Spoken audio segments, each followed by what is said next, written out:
Good evening and welcome to this, the February 8th meeting of the Livermore City Council. I now call the meeting to order. Let the roll call show that all of the council members are present and accounted for. I ask that you please rise and join me in the Pledge of Allegiance. I pledge allegiance to the flag of the United States of America and to the republic for which it stands, one nation, under God, indivisible, with liberty and justice for all. Oh, it's gratifying to see all the folks here tonight. By the way, this is being broadcast live both tonight and tomorrow night. So if it starts getting a little bit long, you can go home and continue watching it on TV, pour yourself a glass of wine, Livermore wine, of course, and enjoy it from your home. So we will not be taking public testimony tonight. With the exception of the Citizens Forum. It's kind of a different beast tonight because it's going to be one meeting stretched out over 2 nights. So rather than have it going nonstop through the 2 days, we're going to take a break in the middle. We're going to listen to the projects tonight. So I'm going to take the Citizens Forum and then the consent calendar, and then we'll go right into the project descriptions. So you can fill out the speaker cards tomorrow night for 6.02 because it's going to be where we're going to be taking the testimony. So we'll do consent calendar tonight and the Citizens Forum. We will not do Citizens Forum tomorrow night. Everybody all good on that? Okay, great. So with that, I have 4 speaker cards. Donna Mapes, Bill O'Reilly, and Jason Bezos. Donna Mapes. Yes. Yes, you're on. Step on it. Hi, my name's Donna Mapes. I've been a Livermore resident for 40 years, and I love it here, and I love what you guys are doing in keeping the growth down. My reason for coming tonight is there's a paving of a sidewalk area on El Caminito between Encino and El Padro, and it has been broken up and everything forever, and it wasn't cement, it's like asphalt or something. Mm-hmm. So they have now gone in and they've removed all of these big trees and these crumbled up stumps to make it safe so they can repave the whole thing. But what they are doing is they're leaving 3 individual little trees. They're not taking them down. And it's like, what's the point? You know, they're just going to be a problem in the future. There is foliage on the other side of the brick wall that separates the residents from the sidewalk.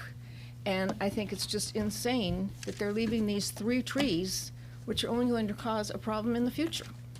You know, I grew up in a waste not, want not environment, and I'm saying that let's not waste this money and prevent problems down the road. Let's take care of it now and get rid of them, please. Very good. That's it? Okay, and I see Stephen Keever's taking notes. Oh. So message has been received, and something will be done.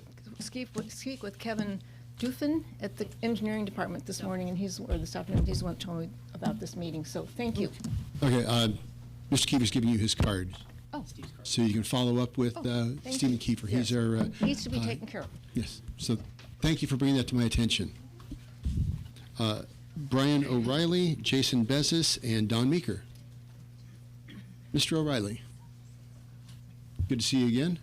At my age, good to see anybody.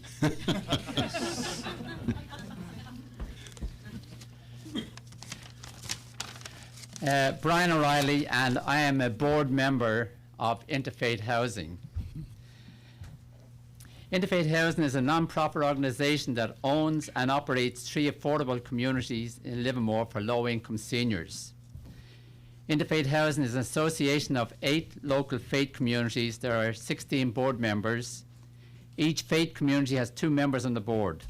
I will mention the faith communities, as you may be surprised to learn that your faith community could be one of those members. Asbury United Methodist Church, Congregation Beth Emmet, First Presbyterian Church, Holy Cross Lutheran Church, St. Bartholomew's Episcopal Church, St. Charles Borromeo Catholic Church, St. Michael's Catholic Church, and Unitarian Universalist Church. We have a total of 207 units in 3 locations, all subsidized by HUD. Harbour Vista, South Livermore Avenue has 79 apartments, Vineyard Village on Pacific Avenue, 74 apartments, and Hillcrest Gardens on Hillcrest Avenue has 54 apartments. In addition to interfaith housing, I also volunteer at 2 food pantries in Livermore. Over the past several months, some seniors who come for food have shared with me their fear that they are just one rent increase away from being homeless. These seniors are on fixed income. Others are renting rooms in someone's house and are worried that the homeowner may be forced to sell the home and they will be homeless. In addition, many seniors have medical problems that further deplete their monthly Social Security or disability check. It is obvious that we have a critical need for more affordable senior housing in Livermore. We already have a 3 to 5 year waiting list for the 3 facilities that we have. In the past, we built 3 senior facilities with assistance from the City of Livermore, for which we are extremely grateful. So what do we do now? Doing nothing is not an option. There is a critical need for more senior affordable housing. Perhaps we could consider my being here tonight as a wake-up call for the need for this housing. Interfaith Housing is exploring ways to provide additional housing. We would welcome the opportunity to work with the City of Livermore once again. So maybe we'll be back again to speak with you, but just letting you know we have a critical need for affordable senior housing in Livermore. Thank you. Thank you, Mr. O'Reilly. And look forward to working with you again in the future. Right. We look forward to working with you again in the future.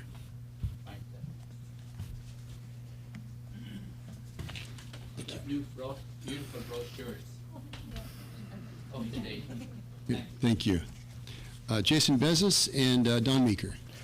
Good evening. My name is Jason Bezos, and I'm calling tonight for the resignation of Mayor John Marchand from the Alameda County Transportation Commission, unless he starts addressing immediately, as in tonight at this meeting, about what he will do to address the corruption that is afflicting that agency. As many of us know, the Alameda County sales tax is now a record 9.5%. That's a record high. That's due to a Measure BB on the November 2014 ballot, which imposed an additional 0.5% sales tax. This sales tax this year is going to cost every Livermore resident an extra $125 per capita. That's $125 for every man, woman, and child in Livermore. So everyone here has a stake in that. Again, $125.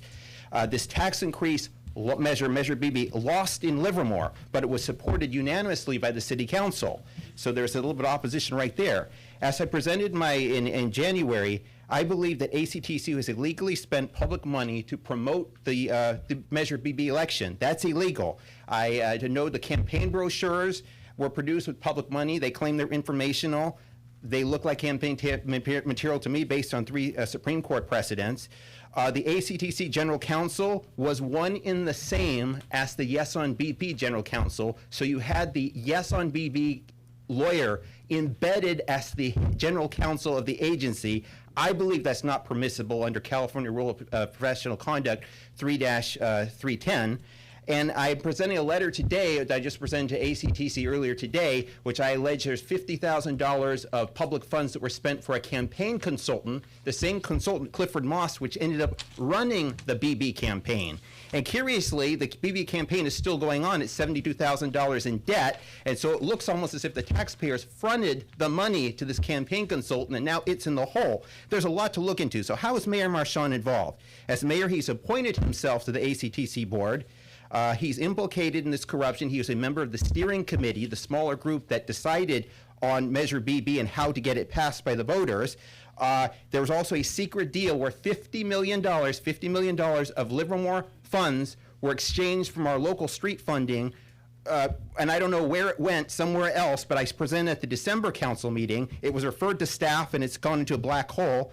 And I want tonight especially that Mayor Marchand needs to explain his vote at the ACTC meeting on January 28th. He cast a no vote on delaying the extension of a $1.2 million no-bid contract to that law firm. He has remained silent in it. about this. The Mayor David Halbert of Dublin was courageous, and he opposed it. Mayor Marchand, no questions asked, approved it.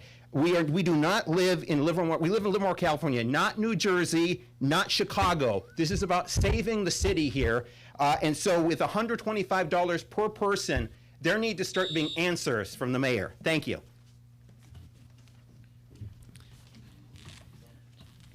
Mr. City Attorney, this is the Citizens Forum, and we cannot discuss anything that is not on the agenda. Is that correct? That is correct. And as I recall, there are 13 other mayors on the ACTC and 2 other agencies. That is correct. ACTC is a joint powers authority made up of a number of other cities, and there's actually 22 members that are 22 members, 14 of which are cities. All 14 cities of Alameda County. That is correct. Thank you. Don Meeker.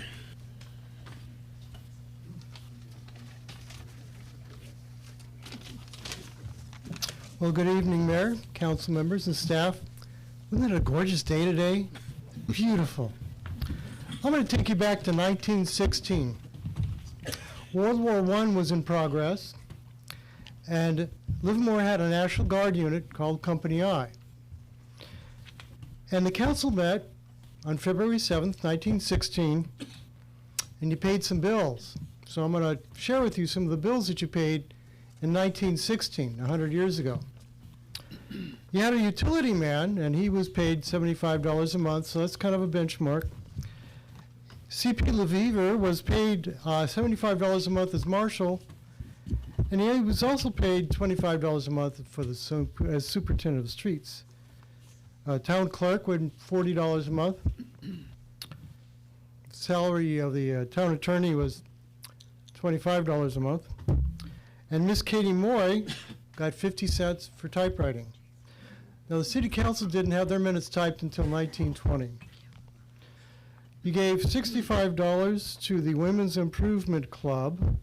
It's a monthly donation to them to pay for the park gardener for the Carnegie Park.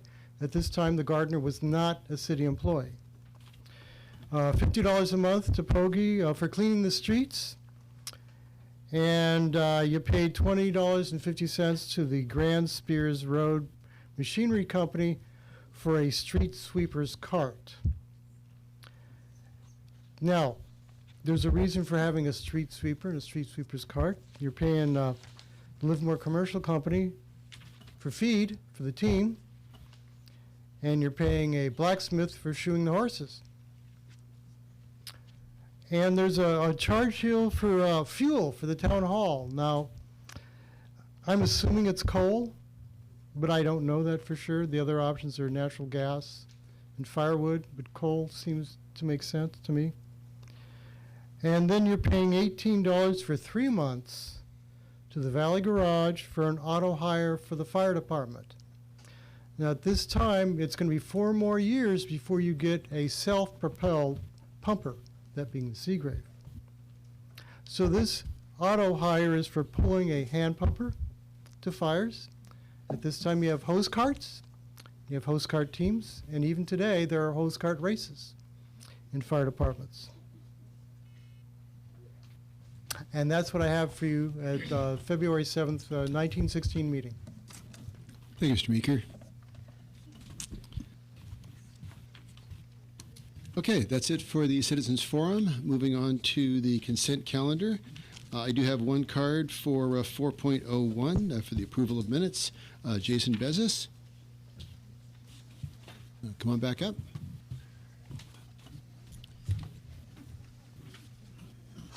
Good evening. I'm here to protest the draft minutes of the for the January 25th, 2016 meeting.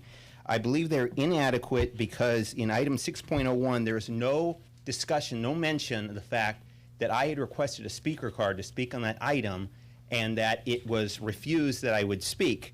And so I faithfully followed the City Council's procedures, submitted the card, and if you look at the video and the letter I've submitted to your city clerk explains the transcript of what it transpired. And I believe that, and basically your city attorney said, so if there's no action item, it's like it doesn't exist on your agenda. Excuse me. I mean, an agenda of the Brown Act, my understanding is the best practice of other agencies, if there's an item there, the public is allowed to comment. And I quote in the letter from section 54.954.3, which discusses in there the requirement of public comment. And the fact is that the council did consider the item in the discussion of the draft meetings, and the video is proof of that. And I believe I was entitled to address the council on that item because it was about appointments to intergovernmental agencies such as Alameda CTC. And I believe if there's no action item, it's open forum to discuss what I think needs to be discussed is reform of the city council rules of procedure in section 9, which gives the mayor unilateral authority to appoint everyone to these commissions, including these intergovernmental bodies. And I think that that's germane. That ought to be allowed. That fits under that category. And so I believe that I've been deprived, the council deprived me of that opportunity in violation of the Brown Act. I also should say in violation of rights of free speech. I guess you disagree with my viewpoint. This is a public forum. You're not supposed to engage in viewpoint discrimination. And so I believe, again, that's how it stands. I think the minutes, just as the minutes say for everyone else who speaks, they put their name and sometimes a comment. It ought to have my name in the minutes and say, based on the advice of the city attorney, was not permitted to speak. So that way it will be clear in the record, because otherwise it's like you're trying to write it off in the books, you're trying to squash dissenters, and that's what the First Amendment is about, is the ability to come up and speak and to challenge the status quo and the authority. And I have a lot of people who will back me on this if we want to go down that road. So I'm requesting that your city attorney provide his legal authority and reasoning for that, because otherwise I'll find other people who can help find that in the longer run, because this is about the longer run issues of free speech. Thank you. A comment from our city attorney. I remember that that did come before us since there was no action to be taken on that item. I recall it was not on the agenda.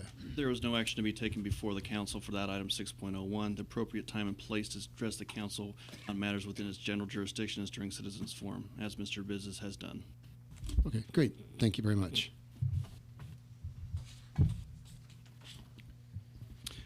Okay, is there any item that anyone would wish to discuss on the consent calendar? Do I have a motion? Oh, I'm going to abstain from the minutes because I wasn't here. Oh, okay. Yeah, okay. So we have one abstention. Any comments? These are all typically handled with one vote. Do I have a motion for the consent calendar? I'll move approval. Second. Moved by Councilmember Turner, seconded by Vice Mayor Gary. All in favor? Aye. Passed unanimously with an abstention on 4.1 for Councilmember Warner. We have no public hearings tonight, and we have, I guess in order to be consistent, we have nothing on the discussion and direction regarding council appointments. Mr. City Attorney? We have nothing on 6.01. That is correct. Okay, so that it is, I do have a speaker card, but again, in order to be consistent, there is no action on that. I'm going to protest. I'm going to protest. I want to enter into the minutes of the meeting that I have requested the opportunity to speak on an item. I believe it's a Brown Act violation, and I'd also like the city attorney to explain his legal reasoning. If he has an opinion of the Attorney General to cite, if he has a case law to cite. I've cited the statute. I don't know about this actions. If you look at the language of the agenda, for example, it says discussion direction regarding city council appointments, and then down right below in the controversial 6.02, it also says discussion and direction regarding responses. Mr. Bezos. Yes. All right. I've made my point. Thank you. Thank you.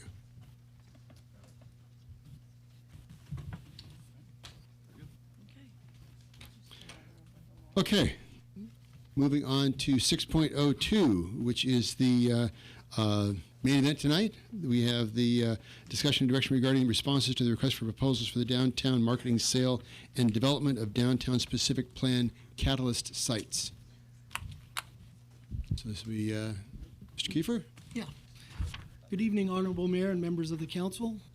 I'd like to briefly summarize what the agenda will look like over the next two nights regarding this item.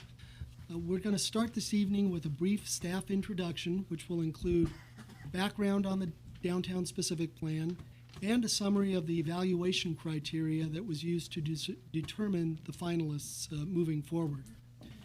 Then each of the applicants will present an either 15-minute or 20-minute presentation, depending on if they're providing just something on residential or just something on hotel or a combination. After each of those presentations, the council will have the opportunity to ask questions and make comments of the individual presentations. And then following that, and that should get us to about 10:30 or 11 o'clock this evening, the mayor will continue the meeting until tomorrow night. Picking up on tomorrow night at 7 o'clock, staff will again summarize the evaluation criteria, and then the mayor will open the meeting for public comments. Following that, there will be council questions and clarifications, then council deliberation and selection of up to 2 finalists, 2 for each of the hotel and the residential projects. The council will provide feedback to selected finalists so they have this information as they enhance their proposals moving forward. And then staff anticipates that those refined and enhanced proposals will return to the council in April. I'd like to start by introducing Paul Spence, our planning manager, and Steve Stewart. Paul will briefly walk through some of the addendum items that you have before you, and then Steve will give you a brief introduction on the downtown specific plan. Good evening, Mayor Marchand and members of the council. If I could, I'd like to briefly go through your supplemental memos. Supplemental memo number 1 includes some additional correspondence, 2 letters that were received after the packet went out for your consideration. The second item noted there is additional materials submitted by Tim Lewis Communities. So this was information that was submitted on time, consistent with our RFP process, but was inadvertently left out of the council staff report packet. And unfortunately, we just quite couldn't get it right with this one, so there is a supplemental memo number 4 that gives you a couple of additional pages. So for this one, please refer to supplemental memo number 4. In addition to that, we have materials submitted by the Ulferts Group that were submitted on Friday afternoon. And we have a project selection matrix that is provided for your consideration. This is a 2-part piece here. The project matrix is something that we hope will be helpful tomorrow night when the council goes through its deliberations. It's a blank matrix that allows you to categorize support for particular projects. In addition, the second part of that is copies of the site plans submitted through the RFP process, along with some summary information from the staff report. This has been consolidated here just for you, to assist you in your review. And then in addition to that, we have supplemental memo number 3, and this is copies of all of the PowerPoint presentations that are going to be provided to you this evening. And if you have any other questions on any of the materials provided, I'm happy to assist.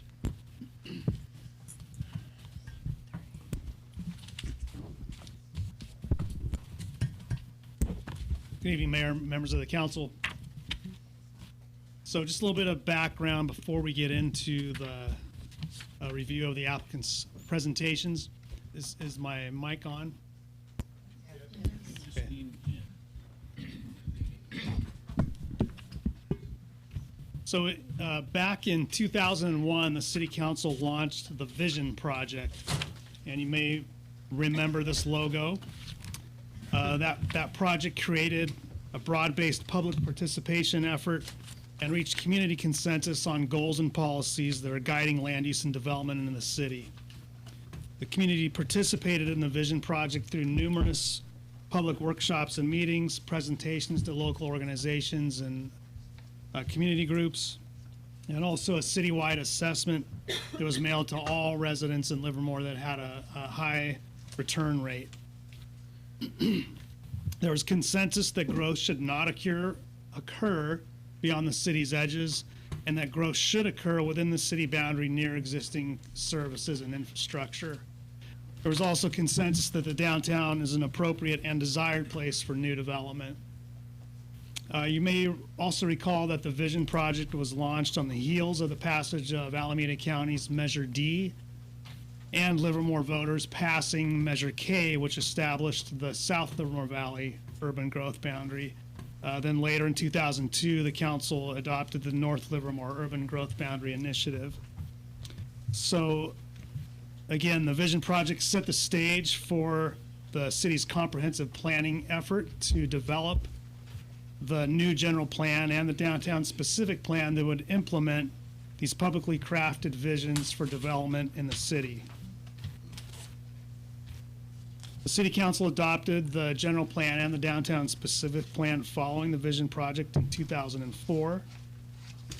And again, building on the consensus in that effort, the downtown specific plan emphasizes developing both commercial and residential development, along with public infrastructure and parking, in order to generate a high level of pedestrian activities to sustain the downtown's vibrancy over the long term. Since the specific plan's adoption, the community's vision for returning the downtown back to a vibrant, walkable commercial arts and entertainment center of the city. These projects came to fruition and were developed, including the First Street Streetscape, the Livermore Cinema, the First Street Retail and Office Development, the Livermore Valley Center and Park Plaza and the parking garage, and the Bankhead Theater. And these commercial and infrastructure projects continue to attract and promote revitalization. The Livermore Village site, outlined here on the left, just south of Railroad Avenue in between the businesses along First Street and L Street on the west and Livermore Avenue on the east. And the Livermore Valley Center site, it's located just to the west of the Bankhead Theater, again outlined here in black. These are two of the remaining undeveloped catalyst projects in the downtown specific plan. Now, in addition to the hotel project, the downtown specific plan anticipates a maximum development potential for up to 3,600 residential units. Just over 900 of those have been built if you count Mill Springs Apartments, the Heritage Estates, the new Brighton project, and Palisage, and also Station Square. Completing the downtown specific plan is a city council priority, and in the summer of 2015, the council took steps to implement that priority by issuing a request for proposal, or RFPs, to develop these remaining catalyst sites that are under city ownership. The RFPs sought developers for a mixed-use residential commercial project and a hotel project. Excuse me. Developing these projects will advance the council's priority. In addition to the hotel project, the housing project will provide additional consumers that are critical to supporting existing and future commercial uses and sustaining the downtown's viability over time. The RFP distribution began on Friday, September 4th and closed on November 18th. Following that 75-day response period, the city received 14 proposals. And then we also received another proposal on January 25th. Again, a proposal supported by the local ad hoc community group. Since then, 3 of the proposals have withdrawn primarily for capacity issues.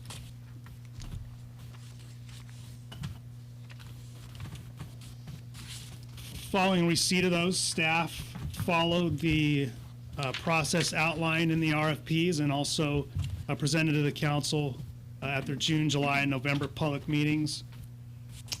Staff evaluated those proposals in order to narrow down that field to the most qualified applicants. And so in our analysis, for example, staff utilized the analysis is categorized into 2 broader categories that reflect experience, financial resources, and readiness, and then also project development, compatibility, and downtown specific plan vision. So when we were looking at experience, financial resources, and readiness, we looked at three categories with several criteria in each of those. For project experience and capacity, we looked at similar projects, the proximity of those projects and the proximity of the home base or the operating headquarters for the firm, the team and the collaboration experience in building and delivering those projects, the availability, or their availability and their resources, and also references. When we evaluated financial strength and experience, we looked at access to financing, reliability and strength of lenders, experience with those financial mechanisms, and developer equity into the financial structure. When we looked at the business proposal, we looked at the value of the land or the offer, the timing of the transactions, the pro forma reasonableness, any kind of contingencies on the escrow, any sort of subsidy request, and then project readiness. So based on staff's evaluation and ranking, the top 6 finalists are seen on the screen, and you'll also be hearing presentations from each of those finalists.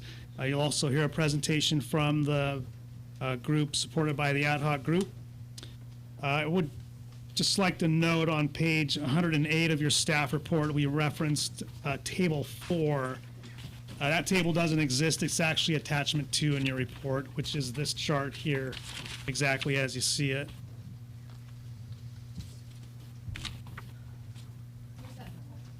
That would be page 111.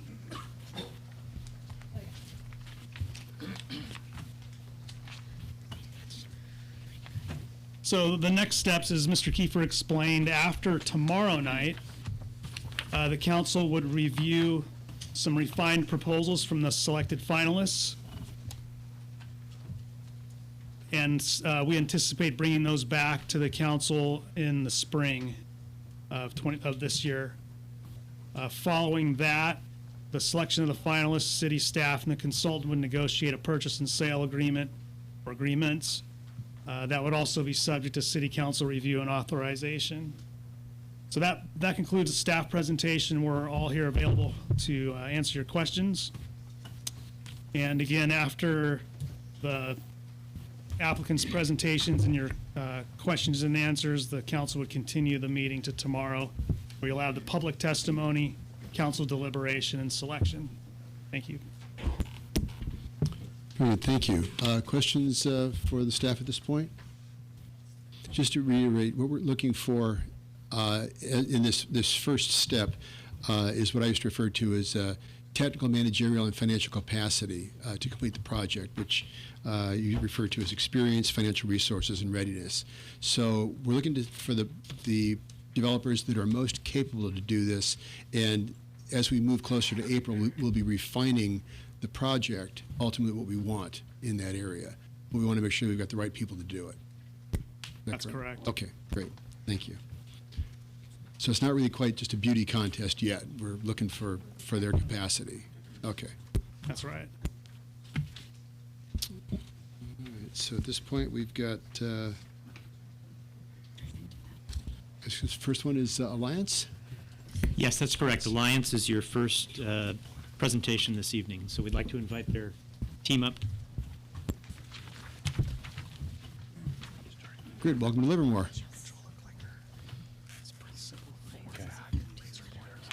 Okay, so is it on now? Alliance is 15 minutes once they're ready to go. Okay, Mr. Mayor? Yes. Come here. Hi there. Okay, so I'll have the timers set. 15 minutes for the proposers that have a single project. Will be 20 minutes for those that have 2 projects. The residential retail yes. component and the hotel. Yes, and at the end of each, when the timer goes off at 15 or 20 minutes, I will reset the timer for an additional minute to allow them the opportunity to wrap up their comments. Okay. Okay? Very Thank good. you. And then the city council will have an opportunity to ask questions. Yes. All right. Should we start? Yes. Okay. My name is Peter Solar. I work with Alliance Residential. And want to thank everyone for allowing us to have this opportunity. I want to thank the City Council and the Mayor and all the citizens that have showed today. This is an unbelievable turnout and shows how interested and exciting this project is for everybody in the community. So I want to thank you. So Alliance Residential is one of the largest real estate multifamily developers in the country. We have 29 offices located throughout the United States. They primarily surround the coast with some offices located in Texas and in Colorado. We do have an office located in Northern California, which I office out of, which is located in San Francisco. Alliance is also a vertically integrated company, meaning they have management capable services and also construction services. So when we underwrote the proposal, we invited both construction and management to review our numbers to make sure that we weren't doing anything that didn't make sense from their standpoint. So we're very confident in our underwriting.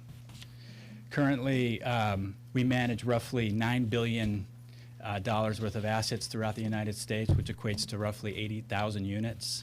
We have a number of approximately 6,000 units in Northern California that we're currently managing. So we have a very good understanding of what the rents and operating expenses are in the area. We also own and manage roughly 22,000 units, which is roughly $4.1 billion. So again, it's a vertically integrated company. You can see they have acquisitions, development, and construction, property management and asset management throughout all the different levels and in each particular region. Here's a sample project that was completed in Southern California. One of the benefits that Alliance does in over some of the other competition in the market is we tend to build higher amenity level finishes and also unit finishes, which equates to slightly higher rents in the market, and the value of the asset is actually considered to be more valuable. So these are just various pictures. I mean, the reason why we selected these slides out of the RFP were it showed similar product type that we would potentially be proposing on our site in Livermore. Again, it's various different types of architecture. This is obviously a more contemporary design. There's amenities include swimming pools, business centers, internet cafes. We even have golf simulators, and they do barbershops and all different types of different amenities to appeal to that particular target market in the area. Here's a gym that we would be proposing along the same lines. So this is a great amenity. People will not need to go and get their own gym membership. They could use this gym. It's a fully operational type of thing, and it creates a nice amenity for the project. Again, this would be another amenity of a sample project in Southern California. It's a community area with a demonstration kitchen. In a lot of cases, we'll bring in chefs to teach people how to cook and really create a sense of community within the resident. And then these are just various pictures of bar architecture. Who I'm going to introduce. William Duncanson is the architect for Bar. He's going to discuss his firm as well as the site plan, and then we can take questions if you like. Thank you. Good evening, Mayor, council members. As Peter mentioned, I'm William Duncanson, representing BAR Architects. We helped Alliance with the proposal. I'm going to briefly go through some of our projects and hopefully demonstrate a theme of working with city staff and elected officials on complex sites to create great additions to communities and improve areas wherever we can. BR is a firm that's been around about 45 years. We have one office. We're based in San Francisco. We have about 90 employees. We work in a variety of different market sectors, but the core of our experience and our workload is mixed-use, multifamily, urban infill developments. So I'm going to walk through just a few recent current projects. This is Site A out at Alameda Point. We were the master architect as part of a developer RFP, not unlike this process here, and we worked very closely with city staff and elected officials to refine a site plan that was amenable to the community and the city and the project sponsor. The things that were unique in our proposal was to try and repurpose some elements of the existing Naval Air Base so that there was a there from day one, as opposed to wiping out what was there and starting with a brand new kind of tabula rasa. So we decided to keep certain elements like the gateway plane. If you're coming, I don't know if anybody knows Alameda Point Naval Air Station. So, we decided to keep the plane and some existing buildings and train tracks and repurpose buildings so that there was a sense of place from day one, as opposed to just erasing everything. Repurposing one of the existing building sheds into an aquatic center is just an example of how we tried to make that site a unique thing. This is another project, a slightly smaller project in Foster City, where we worked over a year with the through study sessions with the planning board and the city council to refine a master plan that integrated it's an exclusively senior mixed-use development. There is senior market rate condominiums, senior affordable apartments, and an assisted living development. And we worked very hard to create a sort of mixed-use urban core that was flanked by City Hall on one side and the JCC on the other side and a city-run senior center on the other side. And we couldn't do much about the parking lot because of the overhead power lines running up and down the peninsula. But we, created an architecture that was creating a great sense of place and public realm, including the mixed-use retail pieces, where we do a lot of mixed-use development where we're interested in creating a highly amenitized public realm. This is another project in San Francisco. It's under construction right now. This project is in here just to show how connectivity is something that's very important. So this project on Laguna Street to the south and Buchanan Street to the north, there's about a 50-foot grade change between those two, but it was really important to create a pedestrian connection from one street to the other. We believe firmly in making privatized spaces as connected and publicly accessible as possible. This is a rendering of how that sort of terraced public access goes from Laguna down to Buchanan. These are just some photos of the project under construction with renderings of how the spaces were envisioned above. Another project in Los Gatos where we're working on a mixed-use neighborhood transitioning between a commercial-only neighborhood and a residential neighborhood. These are just some renderings of how that the retail component and the mixed-use component and the public realm would act in terms of having very flexibly designed spaces that can accommodate farmers markets or active play in some areas, not necessarily this view, but excuse me. And this is some of the residential product. This is a project under construction in San Francisco right now, 1 Henry Adams. It's 240 units of apartments above, again, a mixed-use base. And this project was a whole city block, but it was important to, again, create some pedestrian connectivity through the parcel. So there's a mid-block muse. There are 2 separate buildings on the one parcel. This is a project that we worked closely with Peter on many years ago, and now it's finally being realized.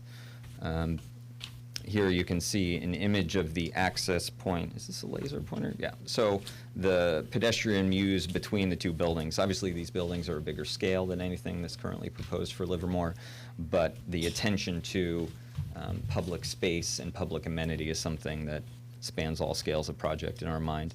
This project had a public art feature in the muse, which is also something that we think is important.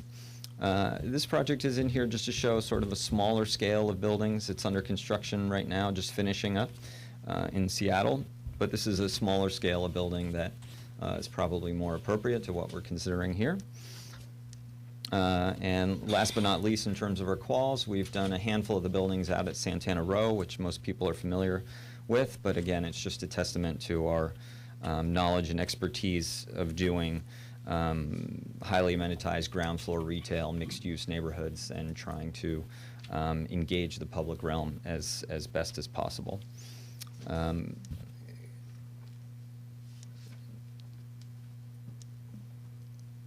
So our site plan for the project here was the product of us, looking at the site, looking at all the opportunities, looking at the constraints, and trying to think about how to create a public amenity as well as achieve the client's goals or the project sponsor's goals, as well as the stated goals of providing the public parking garage. So, along First Street, there are obviously a number of formalized and not so formalized pedestrian paths that get access to the current surface parking lot. Those are things that we wanted to embrace. So along the southern edge of the project, we have on the South L Street side access to the public parking garage, both on the north and southern edge of the property. But we also have a sort of curbless pedestrian and vehicular access that provides access to the back of those properties on First Street. The cornerstone of the project, or the real meat of the project, is the retail piece at the middle facing South Livermore Avenue, where there's an opportunity to create a real retail knuckle. Again, anticipating development of the hotel on the other side of South Livermore.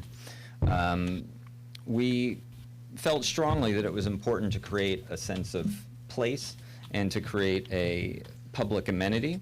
So, we've proposed this park. The bocce ball court is just an idea. It's something that's in there for discussion purposes.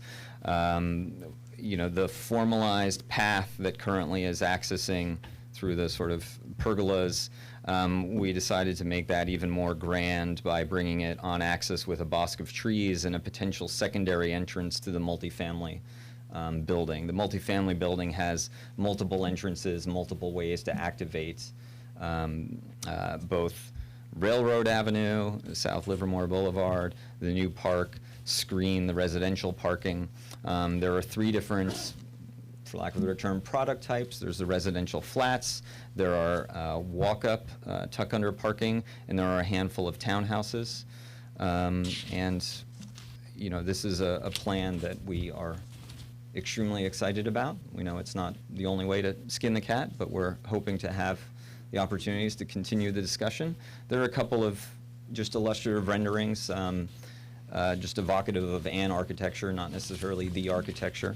But we think it's important to have some kind of iconic element in the middle of the block on South Livermore Boulevard, drawing people's attention into the park and potentially dragging retail into that park. Another image looking into what that public park could be. I'm not going to speak to the character images. I mean, everybody has them. And thank you for your time.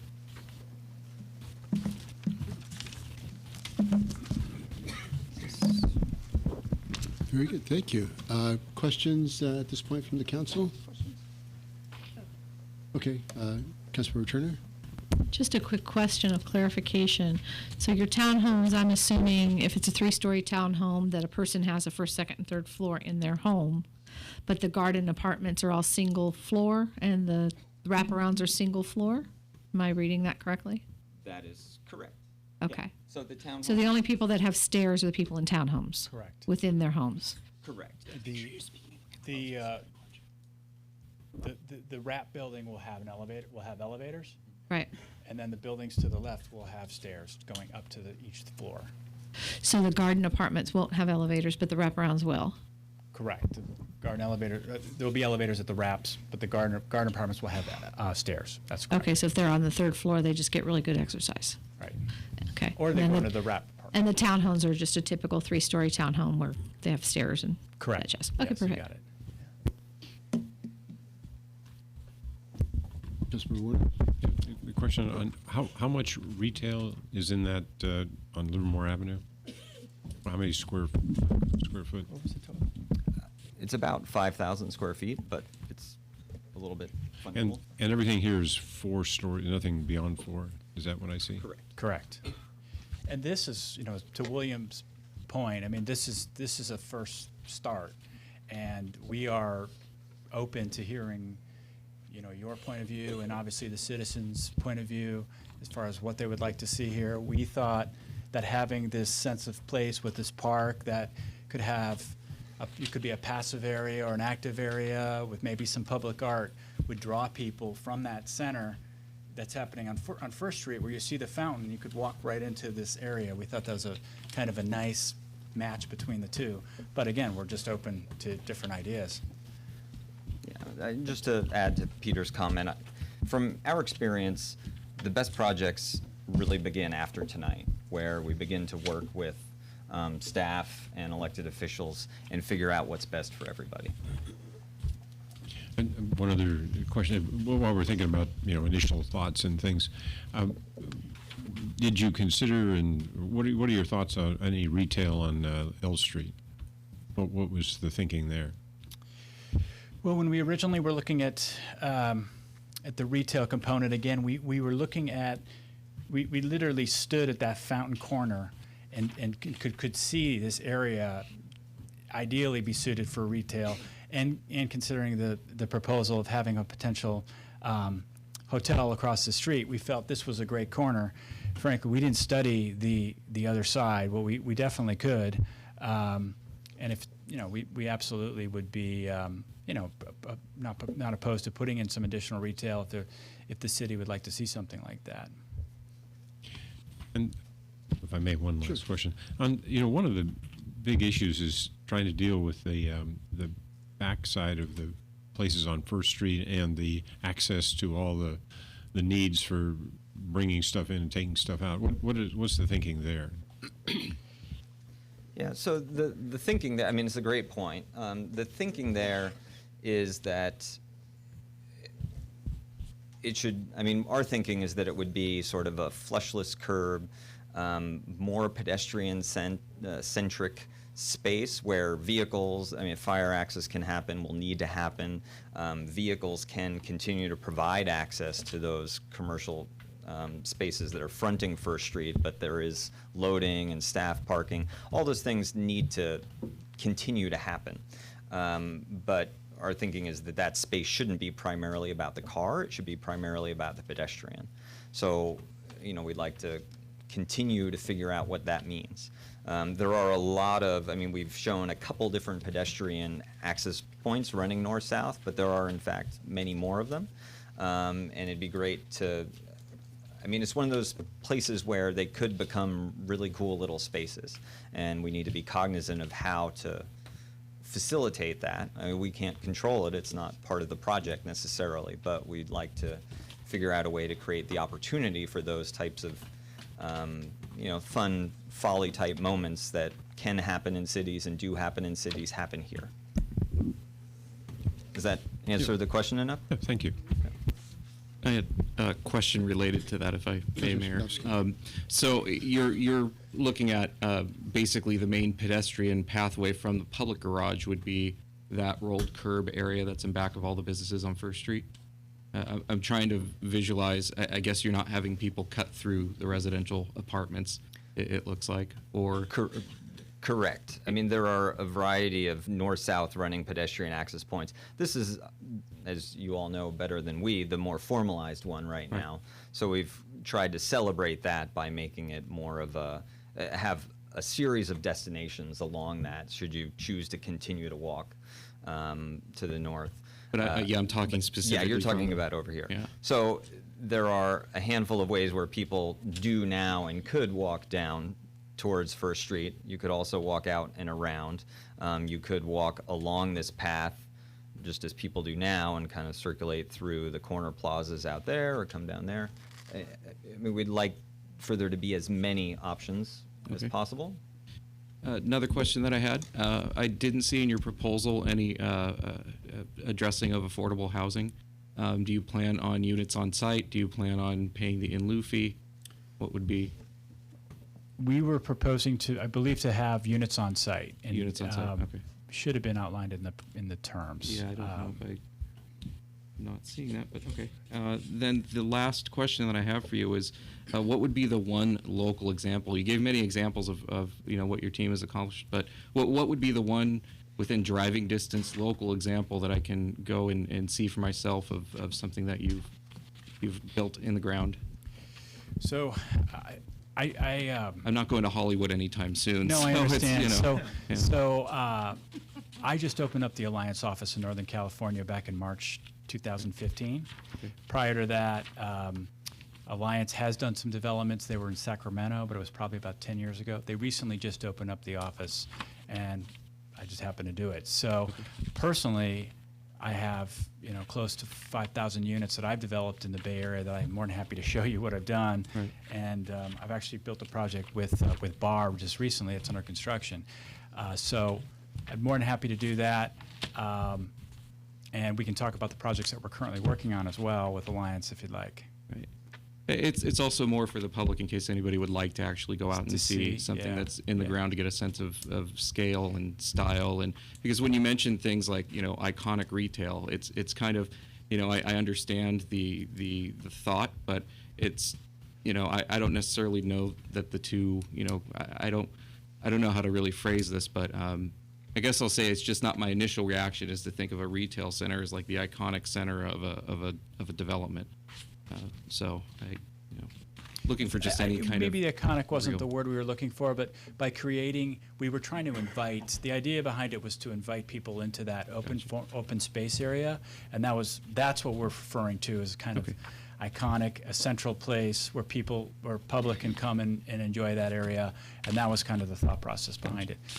And that is residential over that retail, correct? That's Retail correct. first floor? Yes. Okay, Yes. and I think Councilmember Warner got the clarification that you are open to looking at other locations such as, that over the whole site. So Absolutely. other And then just to residential answer retail. your affordability question, if in fact there was an interest to build inclusionary on site, that's something that we could look at, or if you want to do paid in lieu. Again, we're open to we're flexible, we're open to different ideas if we want to meet the goals of the city. Thank you. Councilmember Warner? I just had one other thought, if I may, is that you bid the west side only, but real quick, what's your thought once we make a selection on the hotel? How do you work with them? Well, we actually put a paved crosswalk road towards the hotel. William could probably speak better to the architecture, but we feel that they should marry between the two from a design standpoint. Can you speak to that? Yeah, no, I mean, I agree with Peter. I think, ideally, the projects would move forward somewhat in parallel, and there's the ability for them to communicate with each other, not necessarily in architectural character, but in terms of the relationship of, east to west entry, just kind of create a formal relationship between the two. And I think that the two projects should move in parallel, and there should be some dialogue between the two. Councilmember Gary? Not Vice Mayor Gary? You're right. Three quick questions, one of which was answered, was my interest in retail. I didn't hear, perhaps it's just me in the presentation, why Livermore? A firm your size gets RFPs every week. Some immediately go to the trash can, some go to the desk for further consideration, some go clear to proposal. What was it about Livermore that attracted you to this opportunity, and how does that relate to the project? Well, being downtown on First Street, you've done an amazing job of creating this really neat center. And I was actually here. It was a warm night, and it was a weekend night, and the place was packed with people. And it was just amazing how much energy and vibe that's going on in the downtown area, and then to have this site that's right behind it. It's a great location. It's a great site to basically create this energy vibe and have our management people say, while it's on the street. So by putting, we have 200 plus units being built right behind First Street, it's just going to just be a huge driver for economics, and it's just our target market's typically like to walk outside of their apartment and go to the Greek restaurant that we were just at tonight, and it was a great feel. The place was packed. There was a lot of energy going on, and this is what our target market wants. So by having the walkability of it and to have the connectivity to First Street, I mean, that's the reason why we really like the site. Okay, thank you. Second question, timing. You had an illustrative timing schedule which started with, after entitlements, the garage coming out of the ground in approximately August of 17. That whole schedule pro forma, was that normal governmental progress, government in your way, or government out of your way? Seriously, we're all nervous about the national economy, which is going to be my third question in just a moment. So realistically, is that a normal time frame, a compressed one with government get out of our way? Just your thoughts on timing. It's a normal time frame that we basically put together. And I assumed in the time frame that the public garage was going to start before, because it had to eventually house the entire existing facility. So if there was ever discussions about if we wanted to speed it up, there's ways that we could have conversations about speeding up the process by starting the garages the same and things like that. Thank you. Third question in terms of internal capitalization. Rough percentage, you talked about the size and the fiscal strength of the company. How much of this is internally funded? How much of this totally depends on going to one or more external funding sources and saying, "Mother, may I"? So we will go out to third-party capital for both equity and debt, and we also co-invest in the capital. It's typically between 5 to 10% of the co-invest on the equity side, and then we guarantee loan repayment and construction completion and loan repayment. We have multiple relationships with multiple capital partners that have done hundreds of deals, creating thousands of units throughout the country, and I've actually had conversations initially with several capital sources, and one of the reasons why I came here that one particular night is one capital source told me to go here and see it because he was amazed on how many people were here. So there's a lot of interest in this market. There's a lot of interest in the city. We'll have a tremendous amount of interest in this deal. I can assure you that. Thank you. Sure. Very good. That's one of the nice things about running the meeting is I get all my questions answered for me. So great. Thank you very much. Thank you. So next up, Mr. Mayor, is Lennar. Okay.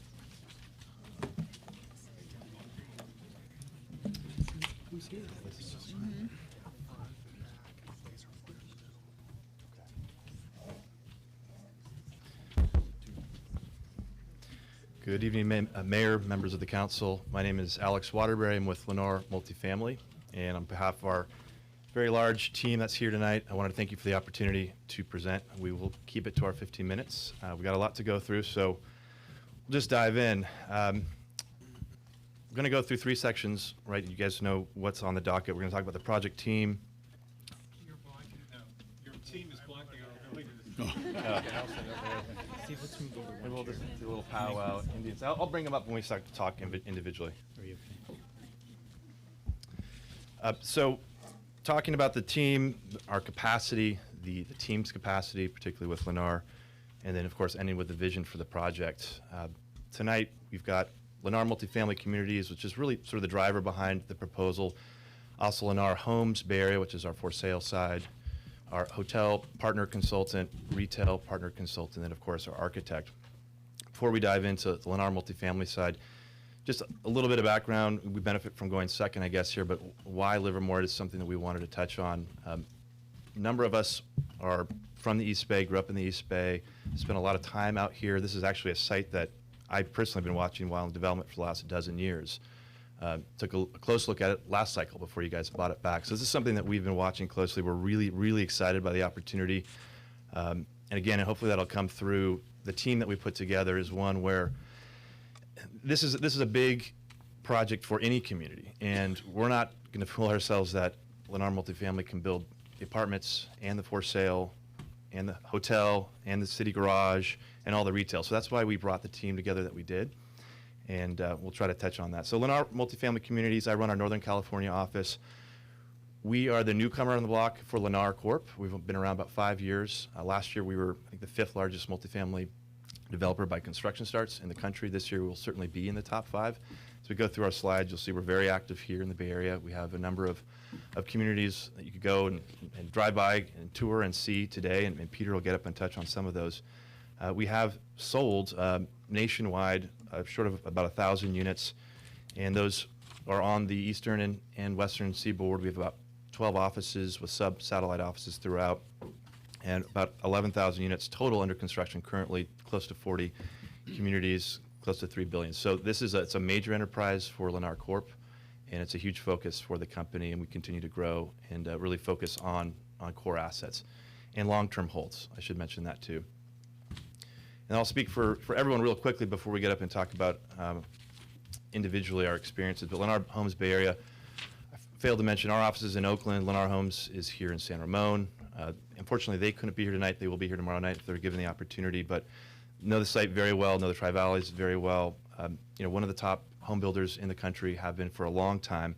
And what's really unique is we've had the opportunity to partner with Lennar Homes, Multifamily has, in a number of communities nationwide, in particular here in the Bay Area, that we'll touch on. Jerry Hunt with Quattro Realty will get up and speak through his experience. I got to know Jerry really well while he started the Lennar commercial office here in the Bay Area and on the West Coast, and has tremendous expertise here in the East Bay in particular. Dina Winder is someone I've actually known professionally and as a friend for over 12 years, and she's got awesome background in the hospitality side. When we get to the project vision in particular, we'll touch on why we chose Dina and how we see her role sort of integrating in, but she'll be absolutely a key component of the project vision. And then, of course, LPS Architect and Design. They're one of our key architects really throughout the whole Bay Area for Lennar Urban as well, separate group, but one that is working closely with them. I've had the opportunity to work with LPS for a number of years, and we'll touch on all that they're doing throughout the Bay Area.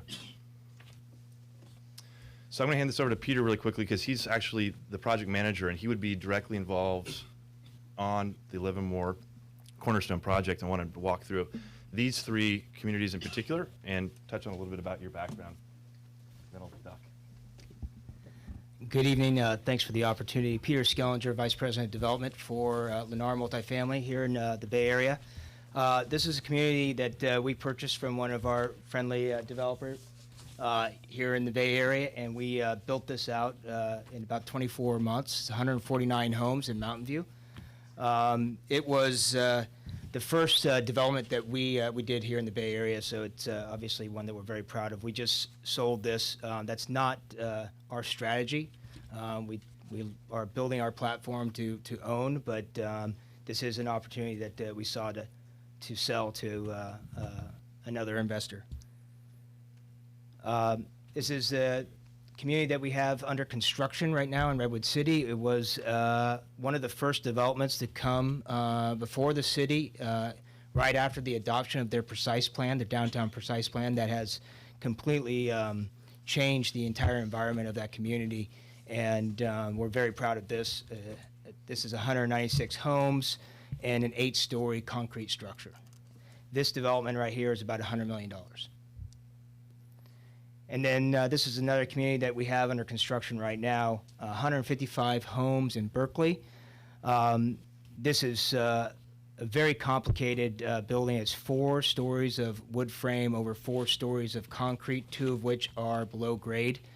It's an $80 million development budget.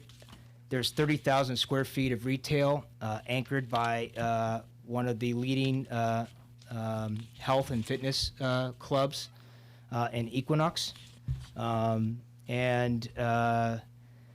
This community went through about 10 years of entitlements. So it was, we took it over, we finished it. The developer prior to our involvement just got tired. So they asked us to come in and see if we could bring it to fruition, which we're proud to say we have. I'm going to hand this back to Alex, but one of the things I just wanted to touch on before I pass the baton is I'd be very excited to have the opportunity to work on this development proposal. I'm particularly interested in the mixed-use concept, as you saw from our Berkeley community. We have extensive experience. Before I came down and joined Alex in the Bay Area, I was working on our West Seattle project, which is 345 homes and 75,000 square feet of retail with a 40,000 square foot Whole Foods on the ground floor. So my experience in mixed use is pretty extensive, and then I've also been able to be involved in 2 hospitality developments up in Sonoma County. I live in Sonoma County. I understand the wine country. Livermore reminds me of Healdsburg about 15 years ago, and I've seen the transformation of that plaza once the hotel community or project was built, and they started to implement other programs, strategic programs. So I'm really looking forward to working with Dina, working with staff, and I hope we have the opportunity. Thank you. So I'm going to jump up and just talk about these few other communities that we're working on with Lennar Homes. And the renderings you see here are clearly the higher density podium product. This is 350 homes about to start construction across the street from the future Milpitas BART station, right there off of Montague and Capitol. LPAS is working on all the interior design for us on this, as they are with many other communities. Wish we'd had the site plan, but behind this there are 138 stack flats and townhomes that we entitled together as a team with homes in the city, part of their precise plans. It's something we've getting better at all the time, and is why we really jumped at this opportunity. This is Fremont Warm Springs BART. This will start hopefully by the end of this year. This is another one that's over 2,000 homes. It's a long-term plan that we're doing about 1,000 with homes, about 1,000 with us. And you're seeing 2 of the renderings of our multifamily component. And we're building a school here, major public plaza. This area right off here that you see is the landing of a pedestrian bridge across the UP tracks when you get off of the Fremont Warm Springs BART. We've partnered very closely with the Parks Department and the City of Fremont to come up with how this plaza integrates with that landing. It's going to be a real civic focal point of this whole area of town. And I should mention this is a wrap garage as we've proposed here. And then speaking for homes, this is some renderings in downtown Lafayette. You can see 3-story stack flats, a lot of retail here on the ground plaza. That's one that they've worked with on the community for many years to get, and they're looking to start construction here very shortly. And then lastly, this is one just, it's not the prettiest of renderings, but it just gives you an idea. It's more of a contemporary feel of the stack flat. This is one of the types of products we're building in Fremont, but it's a more urban feel, and believe that the city wants to see some of that in various degrees in the downtown. So with that, I'll hand it off to Jerry.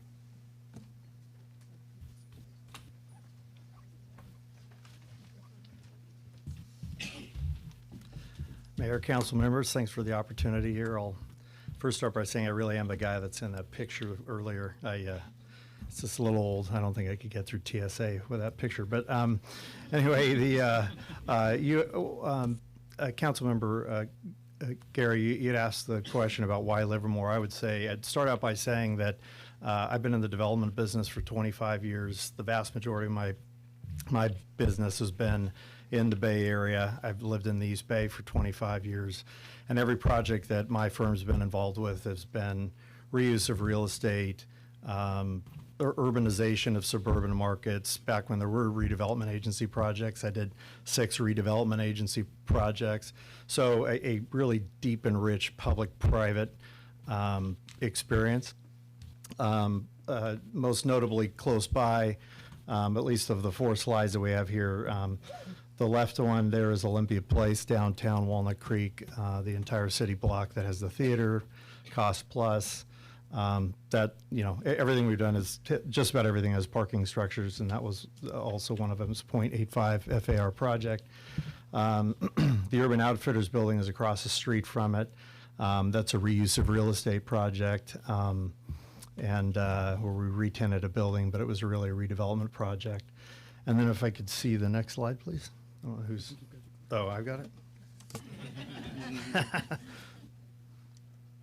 All right. Real quickly, Plaza Escuela, also downtown Walnut Creek, across the street from the theater. That's a 0.75 FAR project, retail, 2-story retail, parking over retail, very dense and complex. And then finally, another close example over in San Mateo. It's Park Place at Bay Meadows. I was on the development team there. It has office, retail, and residential, true mixed use, and that is vertically integrated. The entire project sits on top of a 7-acre parking garage and has about 85,000 square feet of retail. So that's a snapshot. I'll answer any questions when we come back around. Thank you.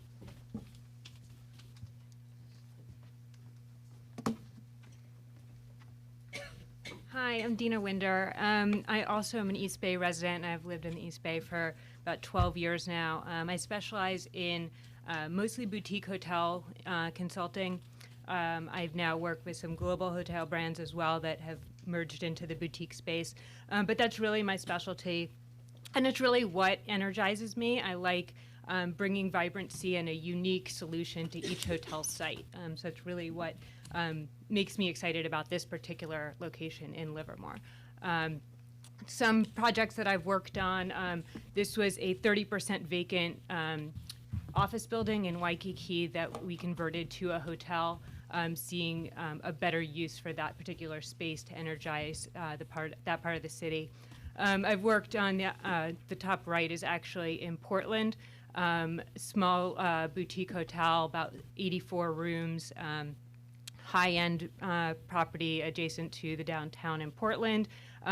Most of my practice is on the West Coast, up and down from Seattle down to San Diego, although I've worked on close to $1 billion worth of hotel projects across the country.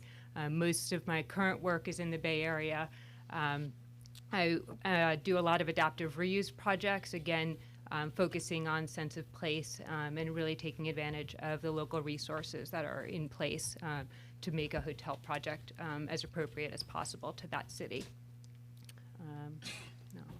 Turn it over. Good evening. I'm Ron Metzger with LPAS Architects, and we've been working with this team for a number of years. We're a 50-person firm based in Sacramento with an office in San Francisco as well. We're multidisciplinary with architects, landscape architects, planners, and interior designers, working in multiple markets.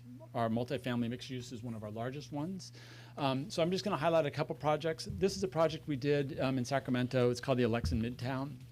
It is on several city blocks, and why it's relevant to this project is this took 24 community meetings to develop.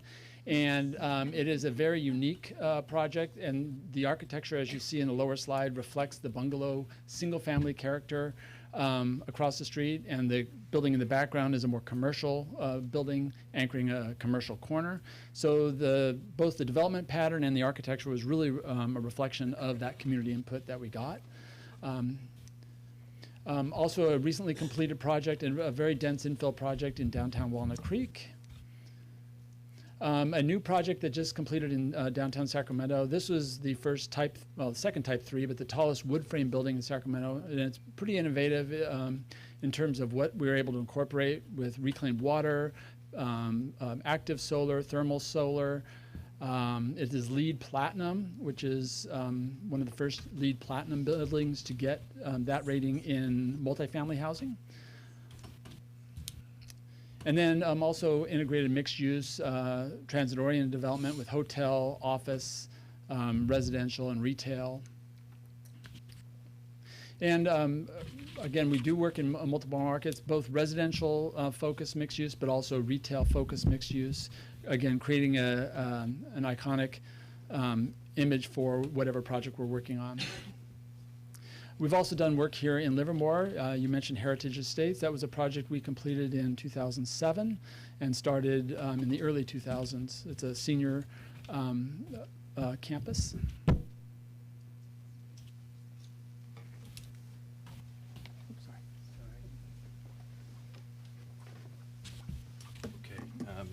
We're back. So we wanted to just talk about the capacity of the team. So we touched on Lennar. Lennar Corp has been around 1954. It market cap, I think this is sort of dated information, but over 10 billion. The financial capacity of this company is most certainly there. It gives us a lot of flexibility, a lot of opportunities to pursue creative sites. When we talk about this location and all that goes into it and things like market timing, we definitely take the long view, and we have equity committed. We have lines of credit. There are certain things that we can do, given the structure of this firm, that give us a lot of confidence to do a complicated undertaking such as this one.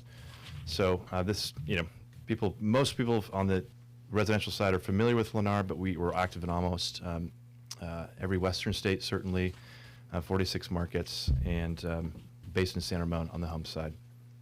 So this is Lennar Multifamily Communities. You can see we've got a big footprint throughout the country. We have close to 3,000 homes under development on the multifamily side here in the Bay Area alone, and it continues to be a major focus for the firm. So again, this is to give you an idea of pipeline type of projects on the multifamily side. Some are a lot more dense than others. It's a high-rise in Chicago that was recently completed, 2 communities that are both under construction. Should mention that multifamily is also vertically integrated. We have our own property management group, Lennar Multifamily Living, and our own construction team. So when we get numbers and we start to talk through how we would coordinate with the city on the construction of the garage, this is an in-house team that is building. In fact, that same team will be building out in Fremont, the first wrap parking garage that we undertake there. I can skip through this, just gives you an idea of the general breakdown of Lennar Multifamily, at least, is with development, investments, the sort of financing side, and living, and then the actual construction side. Very well capitalized. We do bring on equity partners. These are a list of groups that we've done multiple communities with. We also have a fund platform. We can get in talking more of the business terms and details, but this is an asset that we would see as a long-term fund fit, and we've already talked with that group about that. So that equity is mostly committed. And the debt side, we typically don't lever more than about 50%. So we feel really confident in the ability to get it out of the ground. Close to 11,000 new homes last year, just to give you a sense of, and we will take on all sorts of different opportunities. So this, on the home side, we're proposing 45 stacked flats, very high end, with a mix of ours. And for that, I'll let Ron talk the actual vision. All right. Great. So this is a fantastic site. It is really the gateway to downtown as you come into town. So the way we were envisioning the site to support the existing business and the downtown specific plan was on the lower left that you see as you come into downtown would be more of our iconic structure, which would be the hotel. It would have retail and meeting spaces at the street to activate that street level and also make it a community resource. It was intended to reflect the general character and richness of that downtown core. Then across the street, you see the existing brick restaurant building and the courtyard. It has really nice scale and quality to it. And we've tried to give some distance a little bit, and so we didn't overcrowd it. And so we've stepped up from that corner to the rest of the residential development. So you can see as you go on South Livermore a little bit further, we have retail at the ground floor and then a stacked flats above, and then a complex of stacked flats beyond that. We've integrated 2 public streets to the project, one just between that residential and the existing downtown going into the project so that everybody is on a public street. And then also directly off of Railroad in the middle of the project opposite the street that it's opposite. The public parking structure is in the middle, and it is its own standalone building, but it would be integrated in the project. We're proposing to front it with residential. And we've placed it there so it has easy access to the I'll go to the next plan. That parking structure there in the middle on the bottom has easy access for patrons going to First Street, and the rest of downtown has vehicular access off South Livermore, but also off of South L Street. We have a standalone residential parking garage right next to it. Ideally, they could be built similar at the same time, but we did anticipate that they could be phased.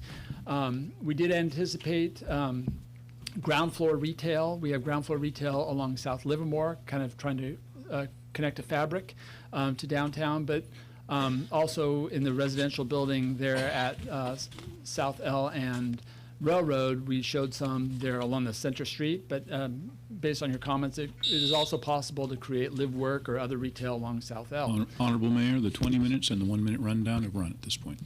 Okay. Thank you very much. Right. Questions for Lennar? Vice Mayor? Dina, please, and both of you. Certainly, communities have ambitions to realize, and some of this group even knows. Once in my career earlier in Southern California, saw a project fall apart for shaky handshake financing, offshore investments, and a major operator pull out. How do you describe your connection that we get both? Why should, would you be afraid of the question to say, if you entitle residential, the hotel evaporates and, oh, well, never mind, we got our residential, we're happy. So what's the strength of hoteling right now? And then I'll ask a timing question, if I may, Mr. Mayor. No, I think you're right to be concerned about that. The way that Lennar and I have been talking about this is that we would go through the process together, and we would select a hotel developer and brand in conjunction with that process. So it is one project together with the hotel and the residential, but we would work together. We ultimately bring somebody in who has hotel development expertise. That's not myself, but I do have those relationships that I can bring to the table. And well, just to follow up. Yeah. In your business, is the timeline, of a garage a year from now, other principal construction 18, 20 months from now, realistic, or is your market partnerships? Oh no, sorry, council, you're 36 months away from breaking ground on a hotel. No, we can move simultaneously with the residential as fast as you guys want to move. Okay, thank you. Third question, just in terms of equity position to Lennar proper.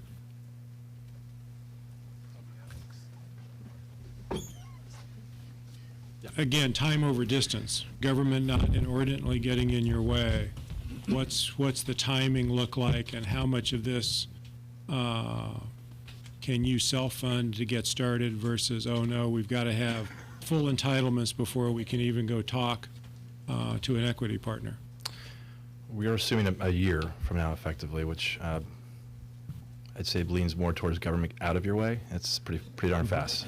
We do it ourselves. We understand. So, but the funding side, we're completely comfortable, and we do it all the time. We're doing it currently on just about every single community we're working on. It's self-funded.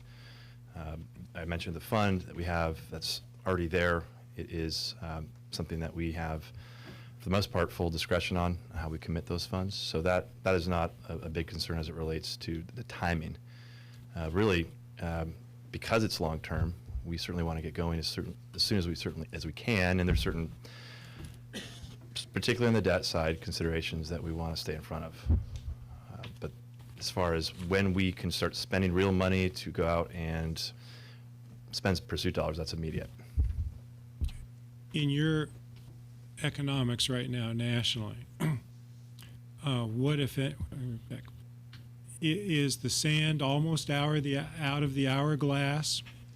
Seriously, if oil went to 25 and China catches a cold, is residential lending cease again in the United States?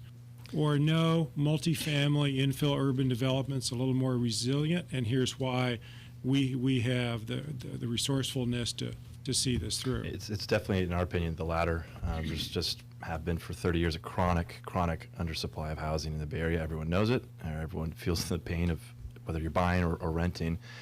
And investors understand that too, particularly in the Bay Area. I'm not going to pretend to predict what's going to happen in the next year or two, but we pick locations that we feel are unique, and this is certainly one of them that don't come along very often. Thank you. Councilor Spadowski? I had a question on public usable space. You're proposing 3 pocket parks, one of which currently has a building located on it, and as you stated in your proposal, would rely on acquiring those 2 parcels. Could you explain? Right here. Yeah, a little bit more about the pocket parks and your understanding of just public usable space. If we were to say, hey, we want more of it, what would your suggestion be in terms of reconfiguring your site to include more amenities for the public in general? I think we err on this side probably too much, but we've experienced too much up front where we don't spend enough time with the fire department up front. So frankly, we spend a lot of time thinking of just access and through there. So you look at this, and Ron could speak ad nauseum about that, but there are opportunities there if we can get creative on fire. And there's also opportunities to come through this way and reconfigure the site plan where we'd free up larger opportunities. We did also want to stagger the density. So this property here going up to our townhomes and then having a sort of a break between the 4.5 story product. But there are a lot of opportunities to consolidate there. We're trying to really reach the best economics we could on the proposal while keeping good design in mind. And so you're saying consolidation to open up other areas for public use, or? Yeah, it effectively would mean taking away footprint of the residential, particularly when you start to talk about this area or this area, and what that means to the economics, how many apartment units are remaining, and what that means is the trade-offs. Right. We don't have a literal, we have some understanding, but a true little understanding of the meaning of the open space requirements. Okay, and then also we asked this question last round about retail over residential. Are you open to reconfiguring to maybe include that throughout the project or in other locations in the project? Because right now I see the retail area is basically next to the hotel. Is that correct? Yeah. Here, potential for here. We've also talked about some sort of shop space, live work here. Okay. All of it ground level, of course, but we're certainly open to all sorts of ideas. And then the last question, the in-ground project, where can I drive? And I know that's a bit of a difficult question because you're working with different architects and Sure. the hoteliers, and so it's just something representative of that you're proud of, that it doesn't necessarily have to match what you're proposing here. Right. It's just something. Right. The Terra community that we recently sold is in Mountain View on El Camino Real, just north of Sunnyvale, south of the 85. And that's a smaller project, 149 homes. And that's a podium below ground, 4 stories, beautifully executed. And the Marston project is downtown Redwood City, Maine and Marshall. That's one of our dense communities we have really on the West Coast right now, given that's 8 stories, all concrete. And then Parker in downtown Berkeley is another LPS community that our architect record, that's right on Shattuck. Okay. And others coming soon. Thank you. Councilmember Warner? I've got a few questions, and one I think I'll start building on one that Vice Mayor Gary asked. What you bid both parts of the project, and do I infer from the way you answered the question is that you wouldn't just do the hotel alone, for instance? No, if you we were would not do selected, just the hotel, correct. Right. Okay. So I wanted to make sure I understood that. Now, with now just sort of some design questions. I'm looking at most of the pictures you showed us were more contemporary architecture. The one rendering of this, well, it looks like you're flexing into really trying to match Livermore more, and that's what I can infer from that, right? So, and I'm looking at the view from the the northeast, and the way you've got the separation from Blacksmith Square and everything. I'm wondering what the view looks like from the southwest, and it looks kind of massive there, and I don't know how to think about that. And what are your what's your impression of what that would, if you're coming from the lower left and you're looking up, and what does that look like behind Or what's from- already there from on this First corner right Street? here? Yeah. What is, well, no, the other, Down here. from, coming up. coming up from the southwest. I well, mean, I think- it looks like, at first, I might think those garages are kind of massive, and I don't know how do I think about this? Well, I'll let Ron speak to sort of some of the architectural elements that are brought in typically to mask that end of the garage, right? This is the back of house, service drive, that's all needed. This is actually their property. But there are a number of ways to make that more articulated, more attractive to that actual facade. As far as the wrapping of that, I think there's a lot of ways in one of Ron's communities in Sacramento does just that, where you actually step down the residential piece, so you don't just feel a large rectangle that is wrapping another large rectangle. Well, it wasn't so much the residential. I was just wondering, and I don't know what it would. I mean, you've got a nice drawing here from the northeast. I just don't know what it would look like, ground level, looking up from the far corner there. How does it? And if you're coming up, on K Street from the south, what does it look? I mean, that's just a thought. I don't know how to visualize it, and I was just it seems that might be a wall, and I don't know if I should be concerned about that or not. And those are the kinds of questions that we'll have to work through, right? Oh, okay. It's and Ron's really good, their entire group, at providing renderings to give you a sense for what it really feels like. Well, and if I may, one of the things as we get into the actual planning of these things, what we typically do is we will, although this is all two-dimensional and we have a watercolor rendering, we'll actually model this all in 3 dimensions, and we'll bring it into Google Earth so that we can actually fly around and spin around and see if that seems too oppressive or if it needs to step down. Right, and I was just asking, to what extent had you thought about that when you drew this? That was the real question.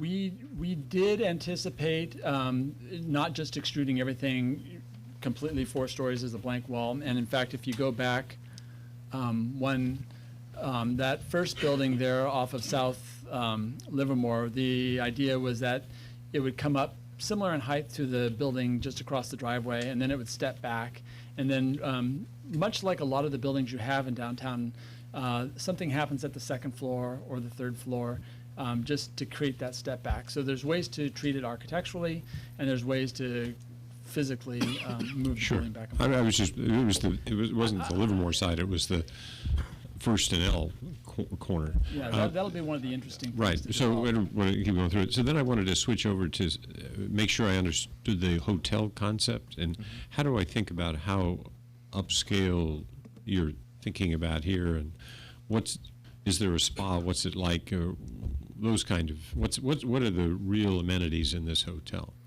We did not get to the last few slides because I spoke for too long, but this gives you an idea of... Well, I'm giving you the chance now. Right. These are some of the boutique brands of all, really the major global brands, and working with Dina. So, the Curios, Canopies, AC Hotels, Centric, et cetera. And they all are, just the representative, this Hotel Healdsburg and Cornell's, but there's some really high-end amenities throughout. We talk, here, certainly a pool, coffee bar lounge, concierge services, by valet parking, everything you would expect with a high-end boutique. What about does that include a spa then, you say? It could. Well, I know it could, but I'm wondering what's your vision? My vision is that it would. I think, let me be clear about how we're approaching the hotel, because I don't think we've been crystal clear on that. Dina's our consultant, our partner, to work through how we develop the entire master plan, right? Rather than saying we just want to do the residential, we think it's important that we're involved in that upfront partnering with whatever group we bring on. And Dina's role would be to help us vet that, to identify, to help select, to work as a liaison between that group to either do a joint venture partnership with that brand, that developer, or an outright sale of the land. Lennar does not develop hotel brands, but we want to be involved up front and help control so it's part of the overall development as one themed. And in my mind, to answer your question, yeah, I think a spa there, if we could find the group that believes in the economics as we do, is something that we would love to see for that location. But we don't control that yet. We're not going to pretend that we have any of these in our pocket, because we don't. We've talked to a number of them, and there's a lot of interest, but there's a lot of wood to chop before you make that selection. Yeah, and I guess that was the sort of the other kind of question that Vice Mayor Gary asked earlier. You know, what is attractive about Livermore? And what is your assessment for the hotel part of this in terms of the attractiveness? Well, you know, certainly the tourism wine business is a big driver, and we understand that to be the case, you know, not just seasonally, but, you know, most weekends throughout, spend a lot of time out here all times of year, and that's certainly a driver, and it's underserved. But you have a lot of, you know, we highlight it here a little bit, you know, a lot of major global firms that have large presences here, and there's not an experience like this in the Tri-Valleys for them to stay in. And, you know, most of these are within a 15 to 20-minute drive, and we feel that they'll be midweek throughout the year. And I'm getting out of my comfort zone here. I should have Dina speak to this, but is that there is demand for that throughout the week, throughout the year. And that's what we'd be focused on. Okay. Thank you. Could you follow up? Since we reopened the hotel door, one more bite at the apple. Dina, get over You mentioned in your pro forma, Dina, both of you, 125 give or take rooms. Was that based on your own analysis, or because we said in the RFP, well, about 125 based on earlier studies? In other words, what's your elastic or the size of the envelope you think is feasible for this opportunity? Yeah, we're thinking 125 to 150 rooms. Really, we were going with the size of the parcel and the layout and the type of construction was really our gating factor. It wasn't, you know, and then also gut checking that against what we believe was the right size in terms of the demand in the market. And Ron can speak to this, but we do provide sufficient on-site parking. You know, where do we put the pool? Where is the loading? What does that front door look like? You can only fit so much. And so it's going to depend on the size of the units and whether there is a spa there or not. You know, what kind of retail demand is there? So asked this way, and I'm speaking as an individual, no, not the collective, although I've said this on a couple of occasions. If you weren't constrained by the parcel, you're a master developer. Pixie Dust says put the hotel on either side of the street. What's the room demand? What do you think the marketability is? We would still stick with Okay. the same I didn't size. want, you said Yeah. constrained, which I got. Service alley to the other businesses, services to the hotel. I get that. But if you were to say, oh, no, you're under building your pent-up demand by X, we need to hear that. No, I Thank think you. it's the right size for this market and the demand that you have. Okay. Councilor Spadowski. Since we're on the hotel subject, also in the proposal you mentioned meeting space, but I don't believe there was a square footage mentioned. What would be a rough estimate for the meeting space size? We're looking at about 2,500 to 5,000 feet. It, again, depends on the brand that we ultimately choose, but meeting space is key, especially for that midweek off-peak times, to be able to accommodate small groups as well as to have social and other banquet business on the weekend. So we do think it's, building flexible meeting space is paramount. Okay, and that also depends on if there's the Werner Spa included or not. that rolls right off the tongue. That's better than Spadowski Spa. I don't know. Oh, the alliteration. Translate the square footage to the number of people. 4,000. Yeah. In the middle. Yes. You're looking at groups that are sized between, 10 people to, 150 people, depending on how you configure your rooms and your breakout space. And, you really want to build your number of keys and your meeting space need to be in line with each other so you can actually accommodate the demand you're generating. Councilor Turner? Okay. Okay, just go ahead and just make a quick point here. We've seen a lot of very contemporary architecture. We've seen a lot of modernistic and contemporary, almost industrial in some cases. And remember, this is Livermore. We've got a very rich architectural heritage and a very rich agricultural heritage. So, for example, That's more in keeping with Livermore. I think the rendering that you have from the northeast, looking across the entire site, the image of the hotel, the more bungalow style craftsman type of architecture. For example, you did the independent living apartments, the articulations in that. But yeah, the previous one. Oh, sorry. Yeah, it's back to the northeast there.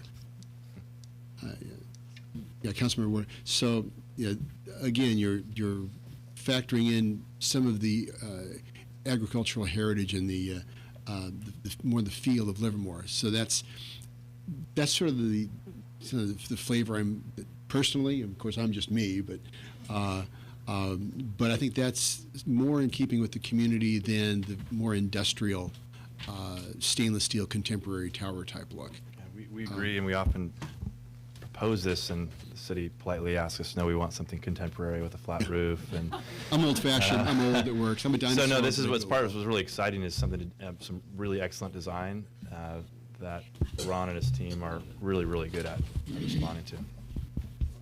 Okay, and okay, that's about all I got. Great, thank you. Thank you, guys. Thank you.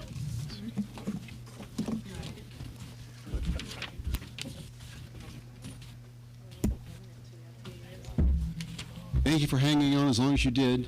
Appreciate it. Good night. Oh, yeah. You and me both, huh? Thank you.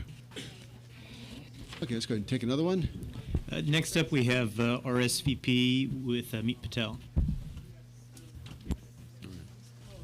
All right, this is just the hotel. All right. So this controls the front, forward, and back. This is the laser pointer right in the middle. Fantastic. Good. Thank you. Well, there you go. Same question.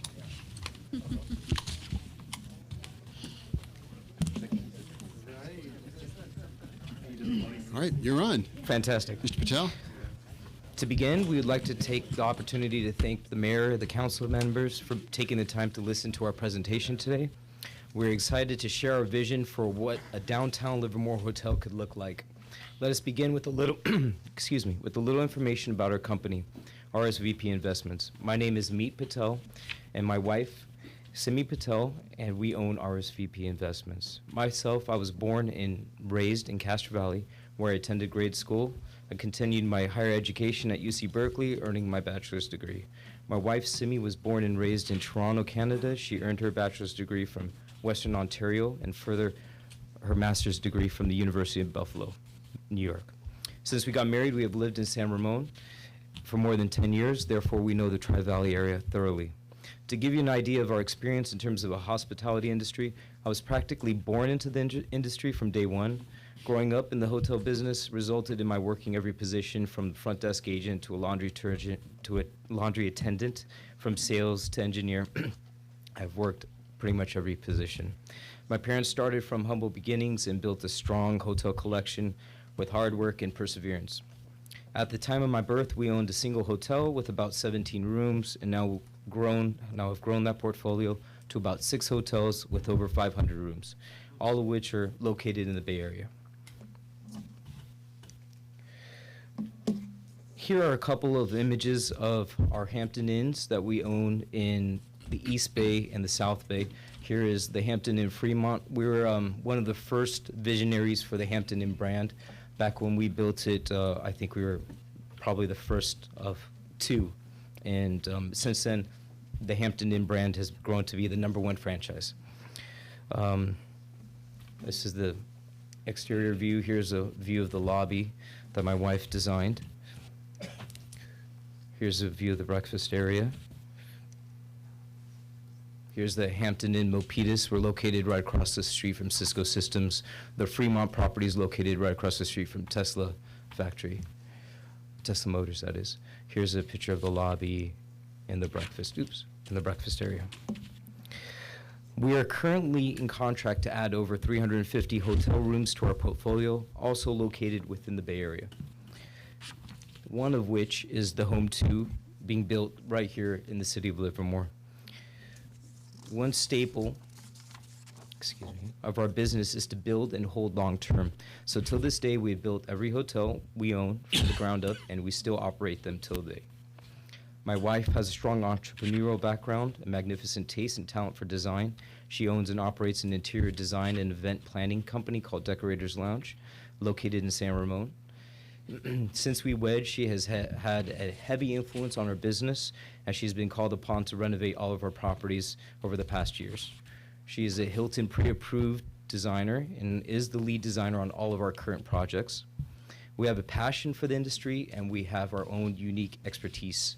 My father, who could not attend today, but he's been here before on the Home 2 project, he has many years of experience and passion for the construction process, has built all 6 hotels, and is now building number 7. I handle all the day-to-day operations and managing all the managers, while Simi is responsible for human resources and design and overall feel. Now, let's move to our propensity. Oh, here's another slide. Our propensity to put an iconic hotel in downtown Livermore that everyone would be proud of. As I said before, we have lived in the Tri-Valley area for 10 years, helping us to form meaningful relationships with local vineyards, restaurants, and businesses. More importantly, we have operated a business in Livermore for more than 20 years and always seen the vision of what the city could be. When we purchased the land for the original hotel, which was the Comfort Inn off of Airway Boulevard, it's on Constitution Drive, there was nothing more than a farm and in the vast land that was there. In fact, besides the Residence Inn and the gas station, there's nothing else present at the time, but we had the vision, we knew what could be, and we followed through. Now, there are several successful businesses on that exit. 2 decades later, we have yet another opportunity to expand our portfolio in this marvelous city, which we love and know very well. Over the years, we have built great relationships with lenders, contractors, and franchises that have been extremely fruitful for us, not to mention the tremendous working relationships that we have developed with many cities, such as the City of Livermore. We have already spoke with our financial lenders, and they are extremely excited to have an opportunity to build an iconic property in downtown Livermore. More so, we have already got a letter of interest from our partners within the Hilton Corporation to build a Curio by Hilton, which was referenced earlier in downtown. Curio is a collection of, by Hilton, is a global set of remarkable upscale and luxury hotels handpicked for their unique character and personality, each one a part of the fabric of the city it calls home.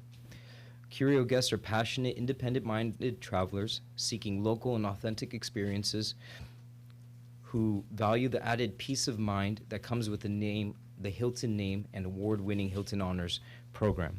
We have aligned ourselves with the Hilton Corporation because we have the same high standards and commitment to service. Currently, we own 4 hotels franchised with Hilton, with 2 more in the pipeline. This is a dated slide, but I believe the brands are now up to 14 brands, and Hilton Honors has over 50 million devout patrons that help build the core of our clientele. At our current properties, we have a loyal customer base comprised of corporate Hilton Honors members as well as leisure guests. As every market has a different mix of guests, we know what will be necessary to attract a wide array of clientele. Already, we have established relations with Lawrence Livermore National Laboratory and Sandia National Laboratories. We dine regularly at a number of restaurants in downtown and are also members at a number of vineyards in Livermore. As the wine industry continues to make large strides, we will be able to capitalize on it and bring more people to Livermore for weekend getaways. Now, we are proposing a hotel with approximately 80-plus rooms and 2,000 square feet of office space. By no means is this exact, and we are willing to work with the city to provide what is needed. For example, I'm aware that Lawrence Livermore National Laboratories and Sandia National Laboratory are in need of meeting space, so we could increase the amount of space if necessary. Also, we will work to maximize the number of rooms when we officially get started with our architects and should end up closer to about 100 rooms. Right now, there are more suites than standard rooms, and we'll play with that ratio as we do further market studies. Let's take a look at some of the other curios that are in terms of our taste and design. So here's here's a curio in Asheville, North Carolina, and you can see it kind of has that feel of the bankhead with the brick and such, and it's a 4-story hotel. This is probably, you know, every one of these boutiques are individualized, so no two are the same, but it just gives you an idea of possibly the construction style and such.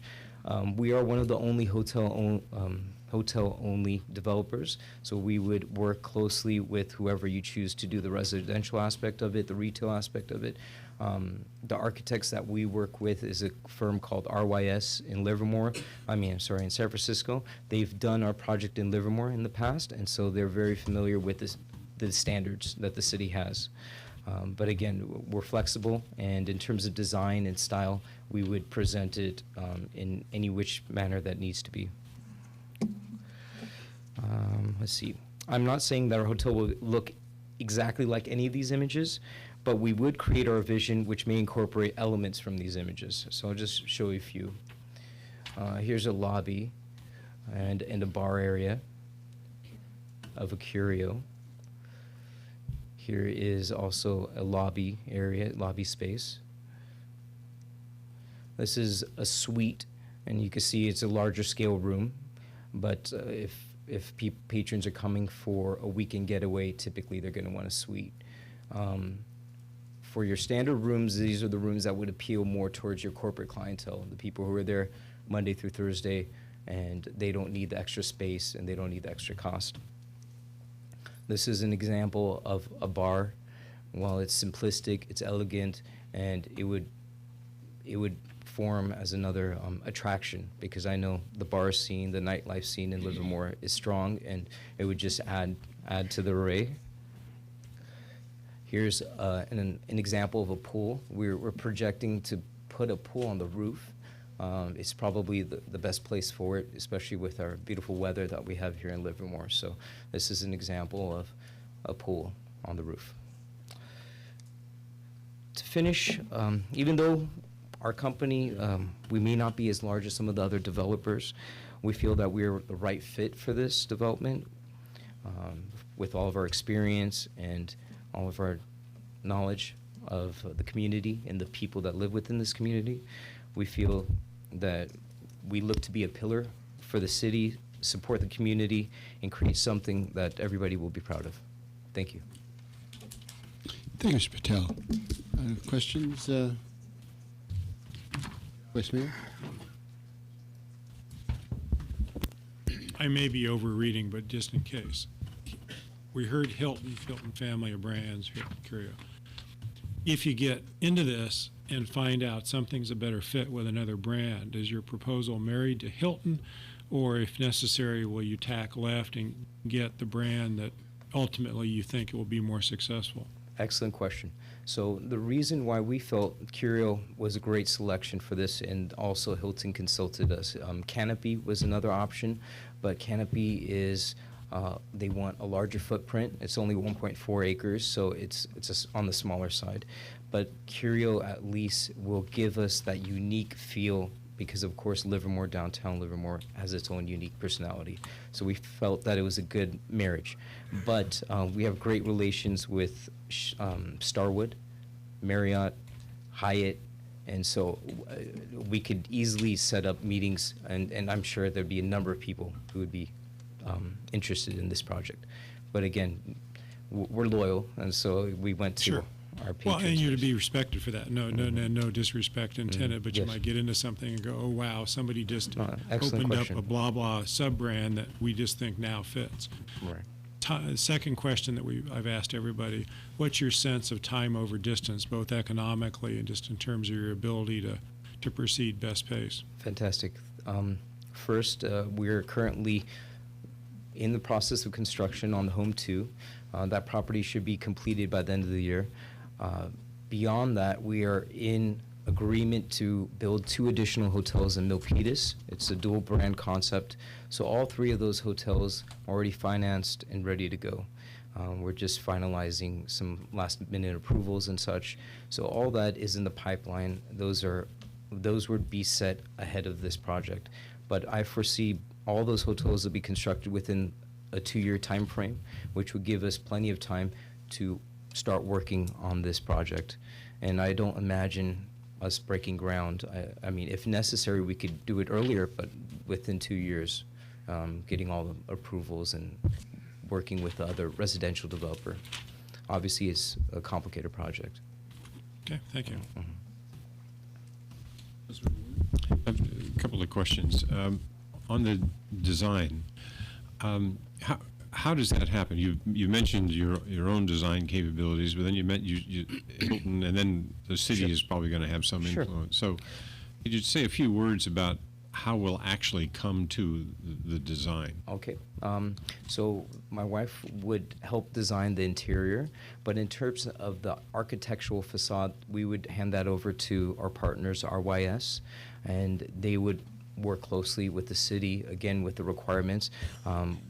With the residential side of it, I imagine we're not going to want to mirror one another, but more so marry, create a blend between the two, that where we each have our own unique characteristics, but you get a flow. Once you cross the street, you don't feel like you're in a different place. So what influence does your potential partner like Curio have on the design? To be honest with you, they don't have very much. Curio is one of the brands where they give you a lot of flexibility. So with our Hampton, with our Home 2, there's very specific design elements, whereas with the Curio, it's up to us, and that's why we felt that it's appropriate for this project. So are you getting back to the your own capitalization and corporate substance? If you were awarded this, is there any issues with being able to go forward and put the deal together? Sorry to speak over you, but we have spoken to our lenders, so even though 3 projects are approved and financed, once those projects are up and running, we'll have no difficulty lining up additional capital. And within a year, this project will be open, the Home 2, so they're anxious to keep the ball rolling, and we do have multiple lenders that we could go to, but there's a couple that we work very closely with. So the timing relative to your other projects doesn't give a It should not affect it whatsoever. And then I'm aware that there is some leases that need to expire and so onward. So I believe that we could do this in a timely manner.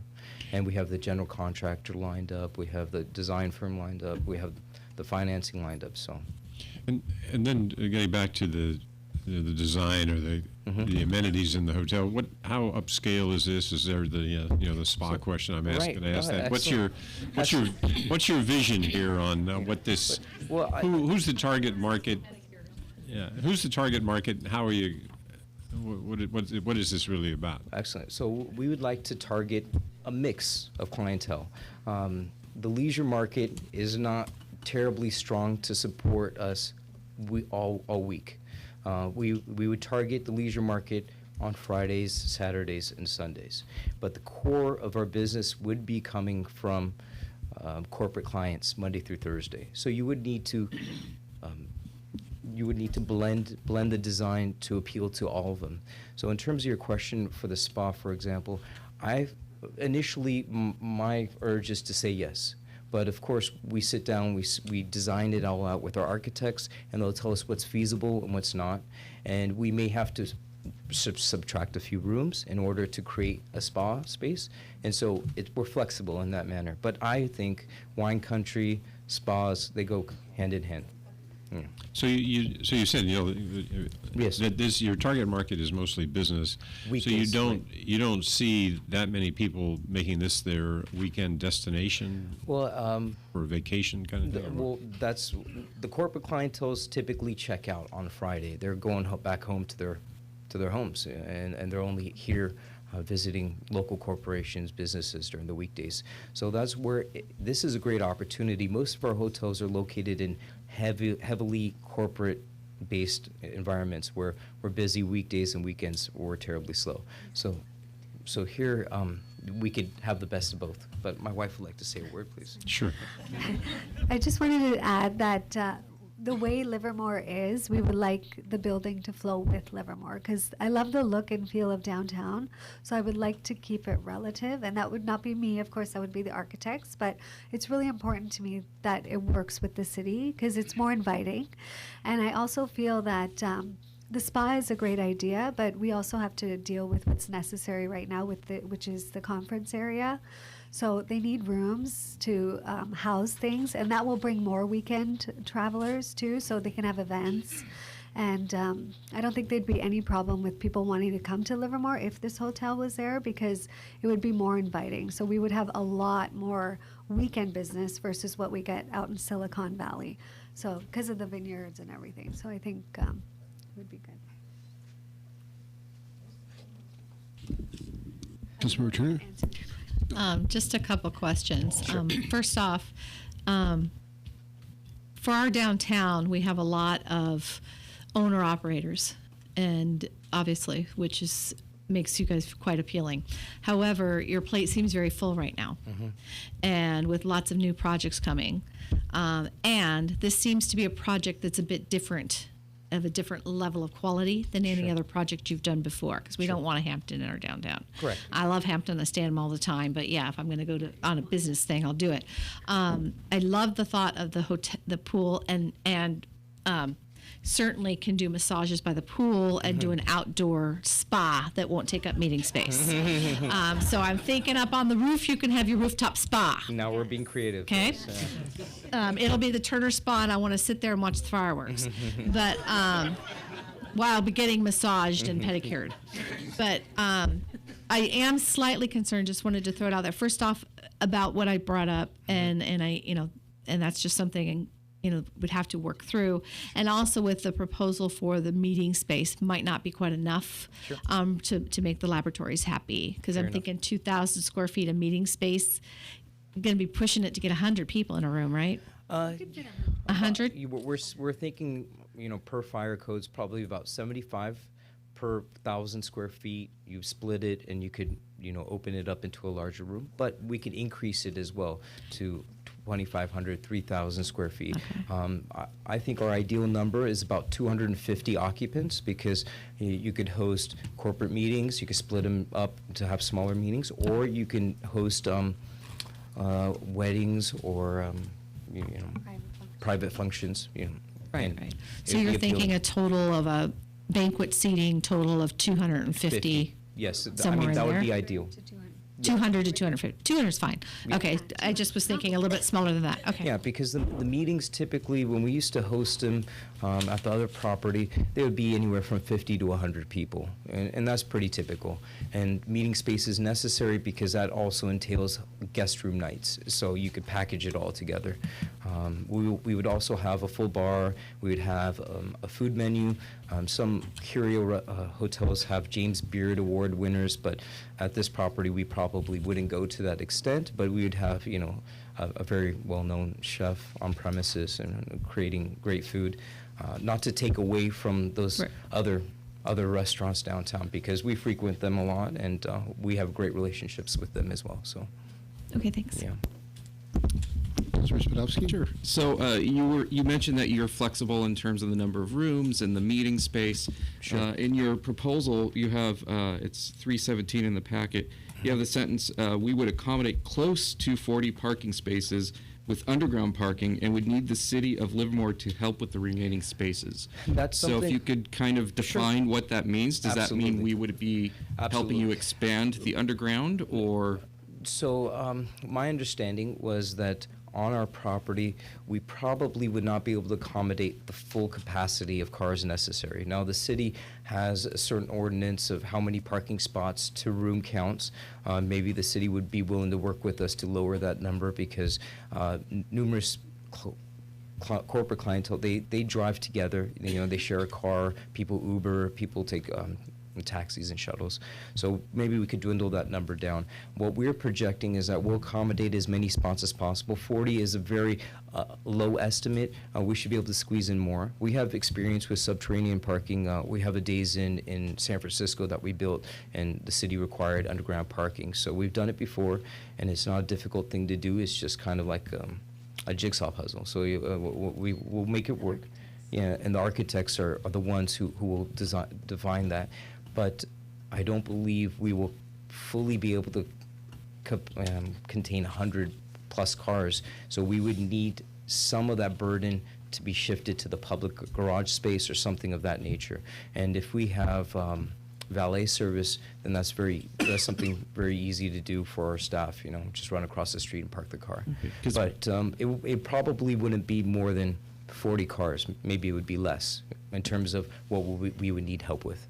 My concern is if we do have this event space and there's a wedding party, Correct. I know hotels can fill it very quickly, and I just can't really see somebody saying, okay, I'm going to park at the parking garage and walk all the way across. Because you see our layout where parking garages are starting to fall. Right. And I doubt it's going to be across the street. So. Fair enough, but valet service is something that we potentially would have to have. This would be a 4-star hotel, so it would be a necessity almost. Okay. Yeah. Thank you. Just a quick question. You were talking about a curio. In the original submittal, you were talking about a canopy. Correct. And in the letter from Hilton, it says portfolio. Yes. So we got 3 different types of hotels. So in the letter, he didn't specify, but I needed it right away, so he drafted up something.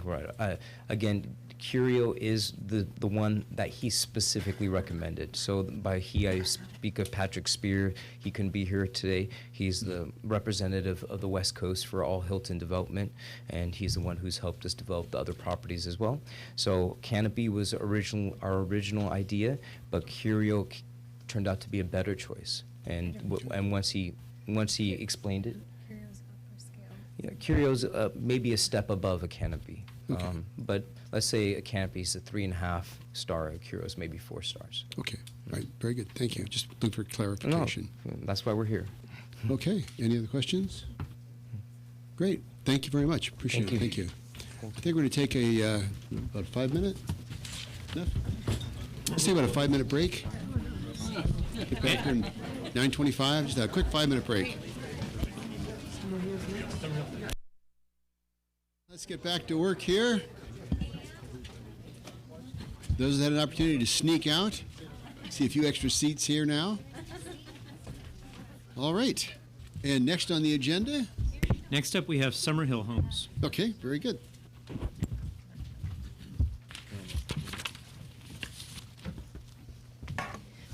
Good evening, Mayor Marchand and council members.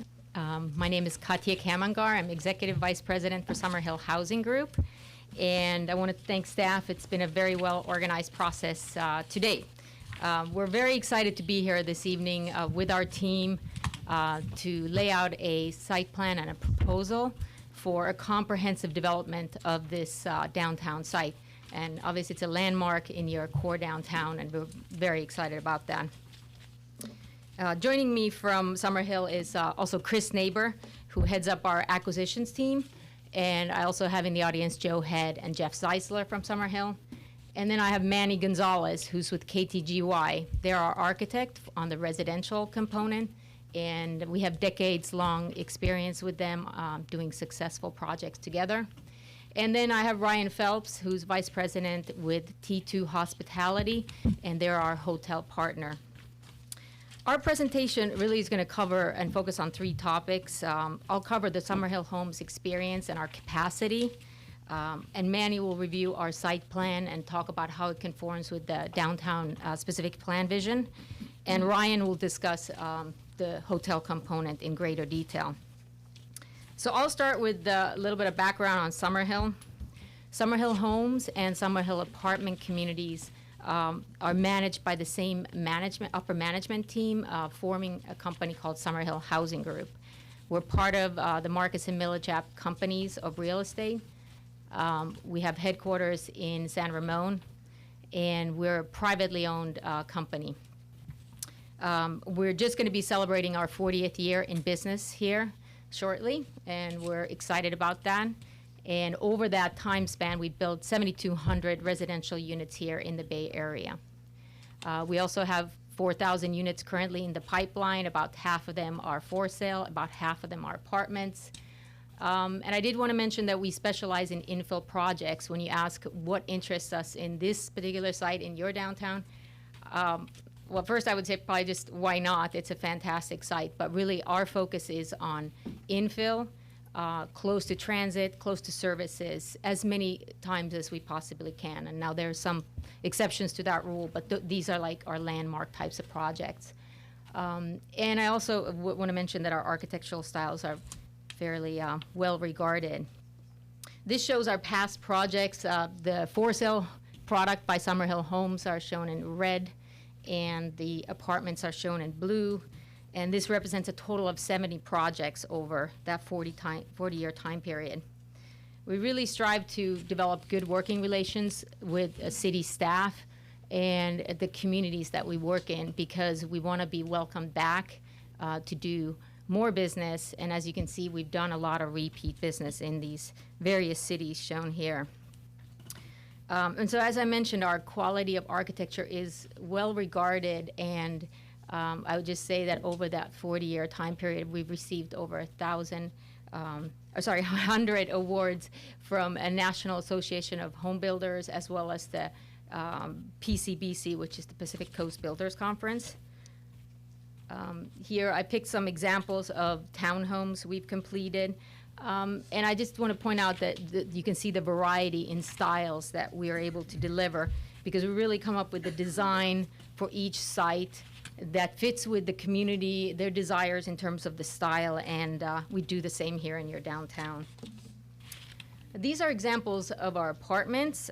These four, in fact, represent about 1,000 units that we have completed in the last 2 years.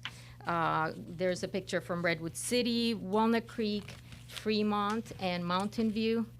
And again, you can see that there's a variety in the architectural styles.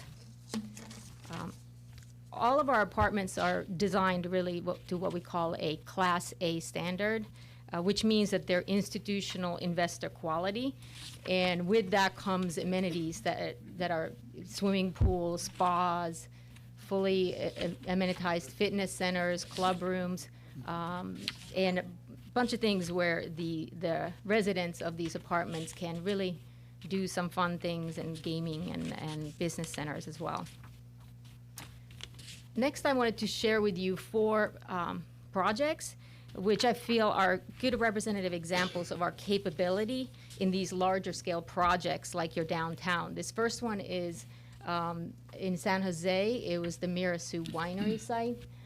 It had a historic winery, obviously, as well as a historic house owned by the Mirasu family, and we designed the site plan around it with 2 different for sale product types, and it had 15,000 square feet of retail as well, and it was completed in 2014. This one is you're familiar with. It's the Agino property in Livermore. It was part of a specific plan that you had worked on, and the entitlements, we completed them in January of 2014, had 3 different product types, townhomes, apartments, and new parks as well. This is a project we successfully completed with our hotel partner T2. It was in Sunnyvale. It's right across the street from the City Hall. We had 104 townhomes, and they brought in a 145-room Marriott Courtyard that the city absolutely loved. This was one of the first mixed-use projects that was part of the city's new El Camino specific plan in Sunnyvale. So that was very successful for us. This is the rendering that we showed at the City Council, and you'll see the finished product in Ryan's slide here shortly. And this last project is an assemblage of 26 acres we put together in the city of Santa Clara. It's next to a Caltrain station, and the city is currently preparing a specific plan for this area. And this site plan here shows really the Summerhill Housing Group component, and it's called Lawrence Station. And Summerhill has 996 residential units consisting of 2 apartments, 2 different condo products, townhomes, and single-family detached as well. And then there's 40,000 square feet of ground floor retail at the base of these multifamily buildings around this little central park with a movie theater that we're planning as well. And also the city gets 7 acres of new open space and parks as part of that project. So before I turn it over to Manny to speak about the site plan for this site, I did want to touch on our qualifications as well as our capacity. We have a strong track record of delivering entitlements and also closing on properties that we're purchasing from land sellers. All of our equity is internally funded, so we don't have to rely on third party for our equity. We also have excellent relations with all the major banks. We do use traditional bank financing for our acquisition loans as well as our construction loans. We also have satisfied homeowners, which we're very proud of. It's something we track through surveys with our home buyers. And as far as capacity, the two firms, Summerhill Homes and Apartment Communities, we have 80 employees between the two firms, and about a third of that is in construction.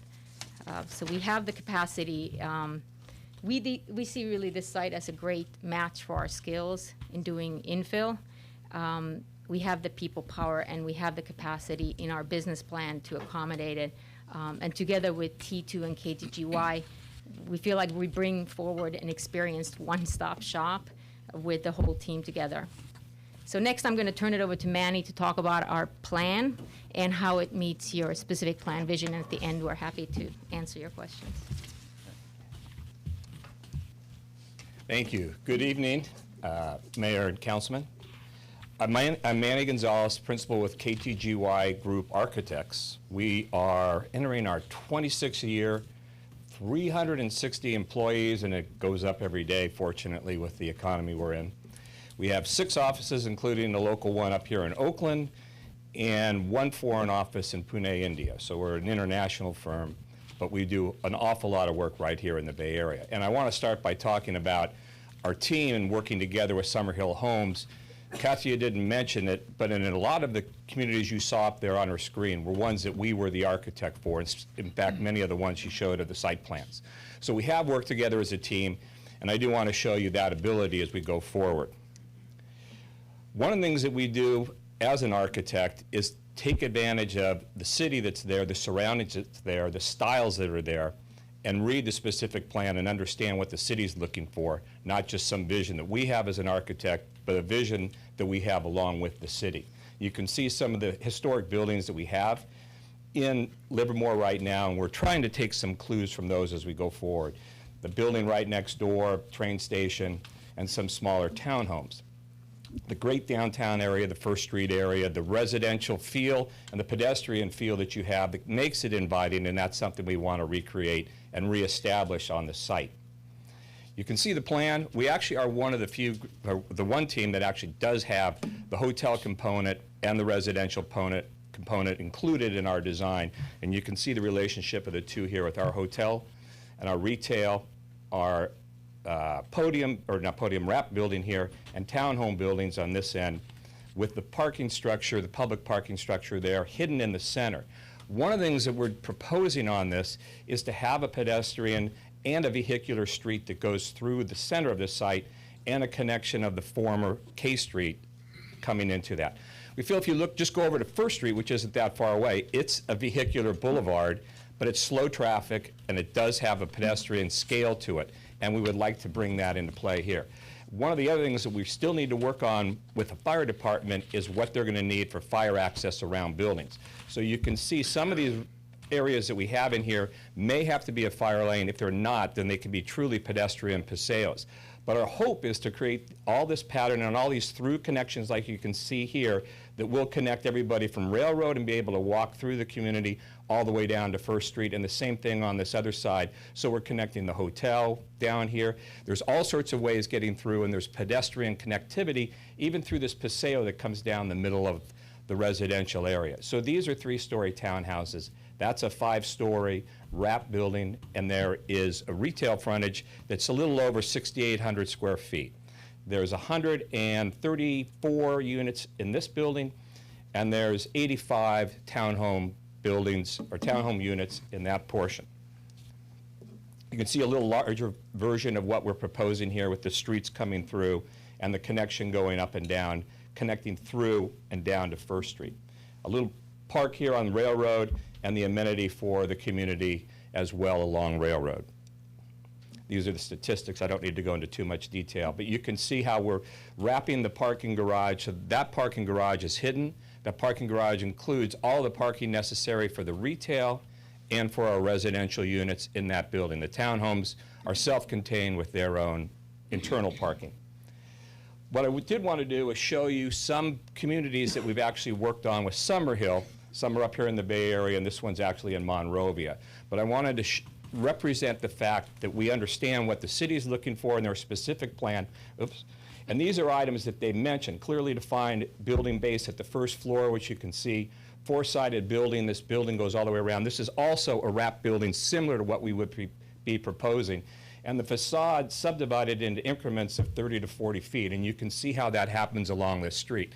So this is an example of one that we've done that would actually comply, I think, with the specific plan for the city. One other thing I do want to point out that's interesting here is that's a 3-story facade. The rest of the building behind it is 4 stories, and the city wanted a lower profile along that street, so we dropped the unit down so it looks like a 3-story building from the front. So there's things that we can do like that working with staff going forward to create the effect and the character. You can see it goes up to 4 stories here, but along the street it's down to 3. Oops. Sorry about that. This one actually is a portion of that building of Paragon, but you can see the main entrance contributes to the public and pedestrian realm, well-articulated roof forms with the cornice treatment and building caps and setbacks and indentations to reduce the impression of height. Those elements are incorporated in this building, and that's another example of what we as a team have been able to accomplish in the past. This one here is clearly defined building base at the first floor, 4-sided architecture, as you can see, and classical detailing and ornament repeated across the facade, and you can see those ornaments repeating. So this one does it a little differently than the other one did, but does carry through those elements of the specific plan in this building that we worked on as a team. This one actually talks about changing corner building height, varied building mass along the street frontage, and location of the building entrance on the corner. This one accomplishes all of those. This is Brio that we did together. And going back to our site plan, you can see that building there is probably what we would be doing in terms of architecture for the wrap building. The townhome buildings, as we do those, we don't need the stats here, you can see examples of townhomes that we have worked on in the past that have created variation along the street frontage with step backs, porches, and porticos. It also has the units that have individual entrances. Long buildings are divided up, and you can see the cornice treatment here as well that we incorporated into this building that we did with Summerhill. Even if we went contemporary, which we're not proposing, you can see that we have the bay windows, the setbacks, the front doors, and the patios that you would be asking for, even if we were to go contemporary. And this just shows what we would really like to try to do, which is take advantage of some of the historic buildings that are in Livermore and try to create elements of those, because it's really difficult to exactly replicate that, but to do a new building that draws on the character that's in the city already. And with that, I'd like to introduce Ryan Phelps, who's our hotel consultant, or hotel partner on this event, and have him talk about that. Thank you. I prefer to go by Mr. Ryan Phelps. Thank you. And I'm not related to the swimmer. Everybody asks. But my brother's name is Michael, believe it or not. True story. So I'm glad to be here, Mayor. Thank you, council members. So my name is Ryan Phelps, Vice President of Acquisitions of T2 Hospitality. The simplest form to explain our company is that we're a family office. Founded in the mid-1970s, literally the family bought a 20-room motel in Anaheim. And from that time until today have purchased over and over again hotels through the years and have executed over multiple billions of dollars of hotel transactions. In 2011, the company decided to diversify and invest into other businesses. As a result, that created a new opportunity for one of the brothers, namely Mike Patel. And he partnered with Mont Williamson, who is now the president of T2 Hospitality. So Mike Patel and Mont Williamson have, since 2011, have been the ongoing leading the ongoing hotel platform for the family. Led by Mike as chairman and Mont Williamson as president, we have various levels of staff all the way. I mean, we consider our platform as a turnkey hospitality solution, from development to acquisition and design. And we also have asset management. Part of the 2011 reorganization of the company is we had an internal management company that we sold to the executives of that management team, and is now truly a third-party management company doing business as Evolution Hospitality. And we're still very close to that company, and we consider them a close partner and friend. For all of our hotels, they manage and run. Over the years, we've won various awards and recognitions.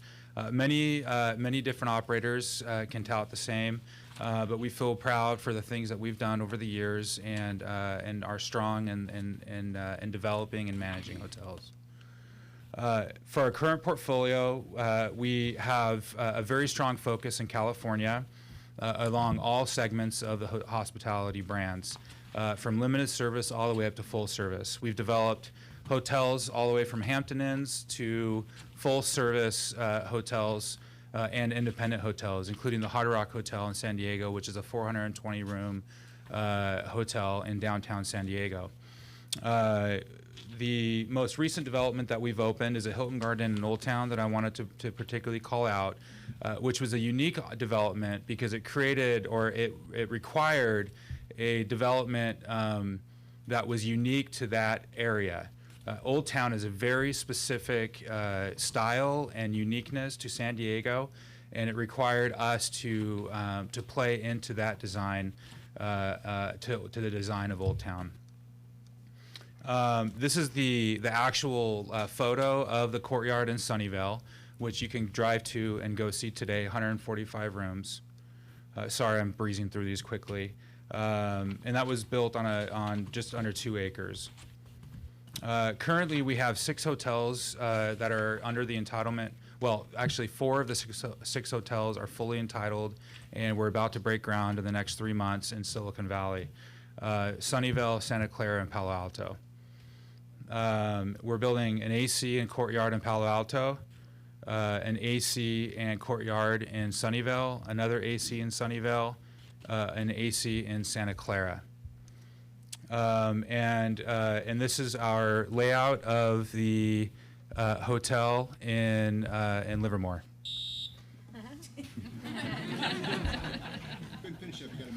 Okay. Okay. Thank you. I'm sorry. I should have gone without the Michael Phelps comment. I'm so sorry. So this is something that actually we have spent some time on, and we've looked at the market. We've analyzed the data that we've had, which is we did get some perfect information for the city of Livermore, for Pleasanton, and for the surrounding markets. We have found that the product that's offered here in this area is old. It's dated. And a lot of it is antiquated. It's going the way of the world, the way of the earth. And in fact, some of it literally is going to be going away soon. As a result, you're finding that it's just not realizing the potential that the market has. So as a result, we're finding that new product is going to have what we feel is great potential. Thank you very much. Okay. Thank you. Questions at this point? Well, the door is wide open, and he's standing here. So what's the great potential? What's the next generation product? Yeah. No, seriously. Yeah, absolutely. Now, real quick, generally Tri-Valley, but specifically, what's the next gen product that would fit Livermore? So I think for us, and the cloth that we're cut out of, and I'm going to be, this is, we've talked about what our opinions are. This is my opinion and the opinion of T2. We feel like bringing in an upscale brand is critical, but not to the level of not overshooting the mark. And so being cautious on what that upscale brand is. Building a four-star hotel may not necessarily be the right play. I think a suite hotel is a home run here. I think building something where people can come and stay for multiple nights, have free breakfast, have a kitchen, but as an upscale amenity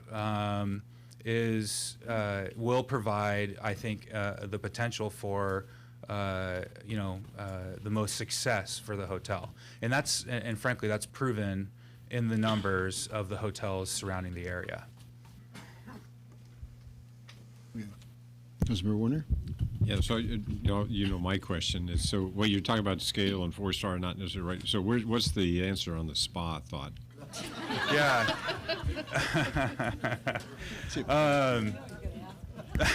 One warm towel in a basket. I haven't had time to think about this question, so no.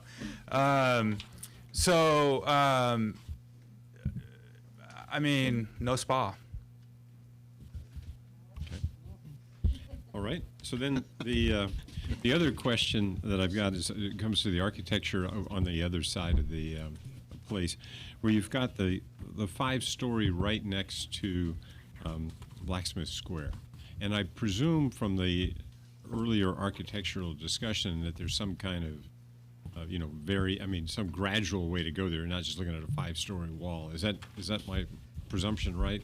That's true, and it's hard to tell on all the drawings because this is very preliminary, but the 5-story building is actually pulled back from the retail. It builds over part of it, but does pull back from it. And like I was showing with some of the, with some of the other buildings, the one that stepped down to 3, we can do that so we transition up to the other parts of the building. So there's ways of doing things in the architecture to get that massing to work.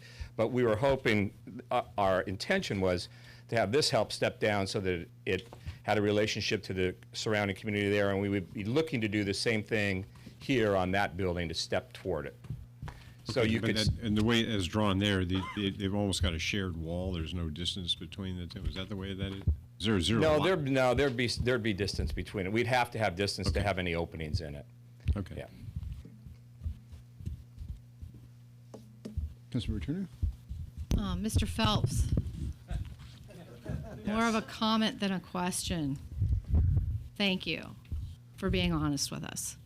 That was really hard for you to do with the whole no spa thing. Yeah, but you're the welcome. reality of life is that we need a hotel in our downtown that a government per diem will cover. We don't need a hotel in our downtown that costs $400 a night because the folks at the labs can't stay there.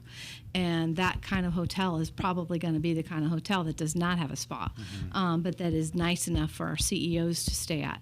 And I know it was really difficult for you to say no to the spa, but we have a lot of spas in town.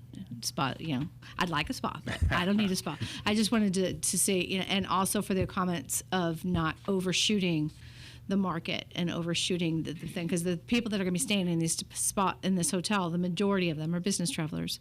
A lot of tourism on the weekend, and so I just really appreciate that. Yeah, thank you. But if you could give a brand,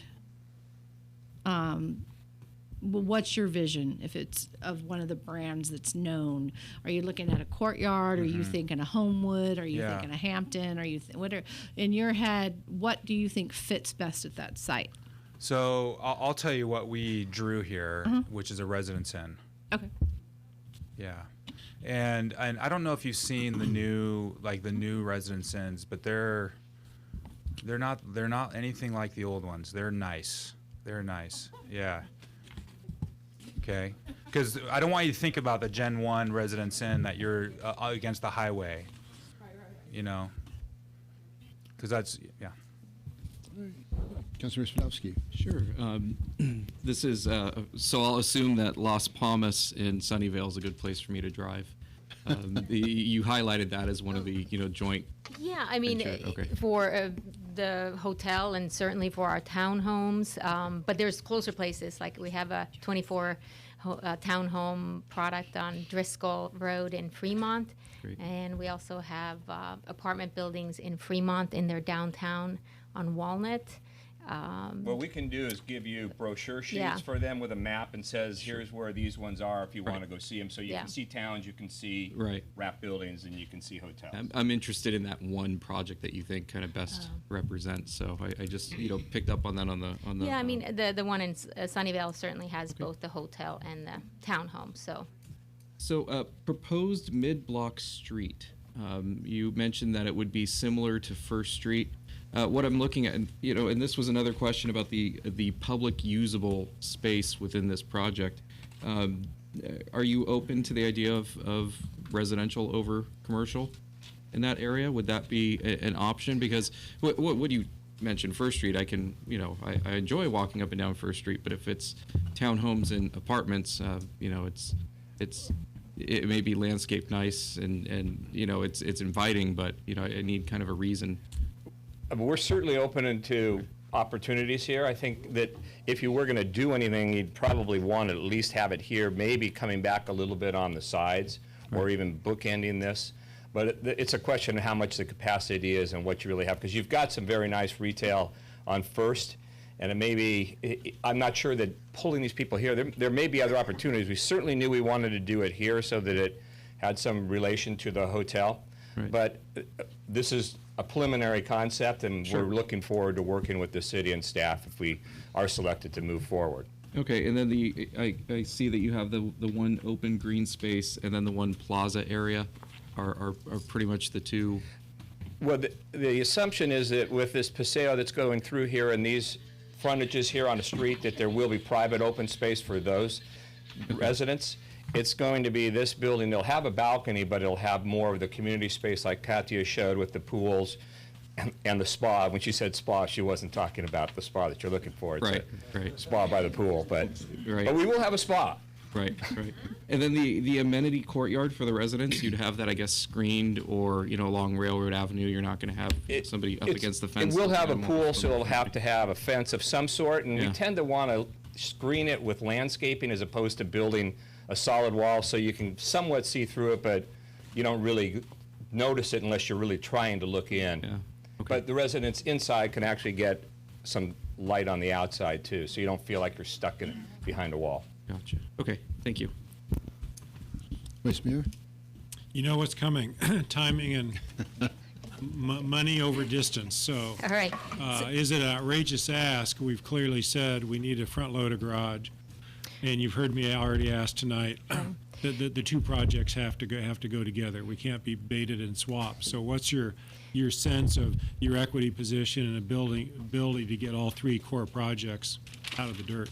Yeah, on the garage, I mean, I think that it would probably be best to do a lot line adjustment to create a separate parcel for it. I mean, there's currently about 10 different parcels in this block. That would enable you to kind of expedite that potentially as a separate project, and certainly quickly, because I mean, it's about 2 months to do the CDs, maybe 2 months to get your permit, and then 9 to 10 months to construct. So it could be plausible to have it up and running next summer of 17. So that's what we see for the garage. And then as far as the rest of the product, I mean, it's pretty much a 2-year build cycle for the apartment and the retail, and then 2.5 years to be completely probably sold out of the townhomes, because we typically sell about 1 per week. So again, it's assuming stable market conditions, but that's kind of the timeline. And of course, we processed the Ageno project, which was quite sizable, in 11 months to tentative map, and I believe 9 months to final map, which is the improvement plans and shovel to the ground. And hopefully we would improve on that schedule, since it's a city has a strong interest in this site being developed. And what's your long-term equity perspective here? How much in would you hold? Is this all just going to be shopped to the institutional or the bank? Yeah, I mean, this project is about $90 million for us, and we'd probably be looking at equity of about $22 million. Obviously the townhomes we would sell. And then as far as the apartment building, it's really, I don't know that I can say with certainty yet whether we'd hold it or sell it. We keep about half of the buildings in the family portfolio, but then the rest we sell to institutional investors after the rent stabilize. No, thank you. That's clear. I have one more. Just go back to the hotel. Who's the target market again, and how is this used?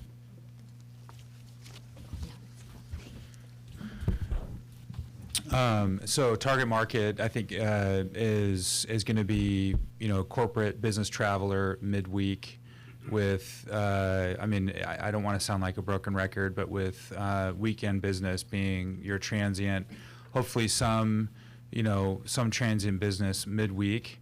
If you look at the performance of the market, you're roughly kind of in the 70 to 75% occupancy range on average, which suggests that weekend business is not, you don't have that strong base of weekend business, which I think we'll try to change with this location, being in the core of downtown. And I think there's real opportunity here. But to try to get some of that weekend business, but you're looking at, kind of that corporate government, and business traveler midweek. So if I make sure I understand, I've done a lot of business travel over the years. So this isn't Residence Inn is not the kind of place that I think of where I would go for a vacation or anything. I mean, it's like work is what I associate that kind of thing with. Yeah. So for a weekend, if you're doing a kind of a 2 to 4 day excursion, a longer kind of a longer trip, you'll find that there's a lot of transient that will come through the Residence Inn hotel. We own a bunch of Residence Inns, and we find the weekend transient business is actually pretty full. It's pretty replete with transient business. We own, given it's, they're in markets that are transient rich, San Diego, for example. But there's still, it proves to the fact that there is, some weekend transient. If you look at, some other markets that, perhaps in Sunnyvale or Mountain View, you look at how they're performing, which aren't necessarily transient rich markets. Their weekends, we own the Courtyard in Sunnyvale, weekends are not good. Those still perform at a higher occupancy than the Courtyard because of the ability that the Residence Inn has to kind of keep people over on the weekends. The other thought is the long-term business traveler, where you get business travelers that stay for 2 weeks at a time, 3 weeks at a time, where if you're something other than that extended stay hotel, you just won't get that business. If I could do this, I just want to explore a little bit more. So you're factoring in Vice Mayor Gary's kind of question of why here. And I haven't heard much about trying to leverage the wine country in what you've talked about so far. I mean, what do you have to say with respect to that? I think that the wine country will provide, some demand. Clearly, absolutely, but it won't provide provide enough demand to fill the hotel, if you will. But we've looked at areas where the wine country is the sole demand driver, and we've determined that in some of those areas it's a very cyclical market and very risky business, and so that's why you need some extension beyond that. which we have here. And that's, in fact, frankly, that is why here, because you do have that extension. And I think the wine country element is a very nice layer on top of what is already a strong base. Thank you. Okay, thanks. Councilmember Turner? I'm going to add on to that question. And you don't go to the, are you open to changing the brand is really where I'm going with, because you don't go to wine country to stay at the Residence Inn. I like the Residence Inn. I stay there all the time. But I don't, if I'm looking at my downtown partners over here, I'm thinking they're not liking the idea of a Residence Inn in the downtown. I'm thinking they want something a little more upscale. Like I said, we have to be at the right level of scale, but we want a place where people, if I'm having a wedding, where I'm happy to have my family come stay. We do have suite type stuff, not in our downtown where people can stay, but we don't have a nice hotel where we can put a CEO and things like that. Are you, how open are you to looking at the different type of brand and going to a different level of a brand as opposed to the Residence Inn type brand? Totally open. And what would be another suggestion you would have? So if you noticed on our Silicon Valley stuff, we're looking at, AC has been a pretty significant focus of ours. The AC brand is a new Marriott brand. It's actually a European brand that they purchased about 2 years ago, maybe 3 years ago now. And they're now really making a strong push in the U.S. And that is a limited service hotel. So it doesn't have all of the full service elements, so no room service, no valet, but it has an upscale or maybe a boutique finish, like more of a higher end finish to the design. So that I think would lend to a little bit more of what you're talking about. Now, we would have to look at, we would have to, effectively run the numbers. Look at the comparison of the revenue comparing the two. But, my mind, that we were really debating between the two, frankly. And just looking at where the performance fell with the information we had, that's how we drew the site plan with the Residence Inn, but that, as everybody's presentation was, that was how we started, but so absolutely we're willing to explore. Any other questions? Okay, very good. Thank you very much. Thank you. Next up. Next up is Tim Lewis. All right, Tim Lewis.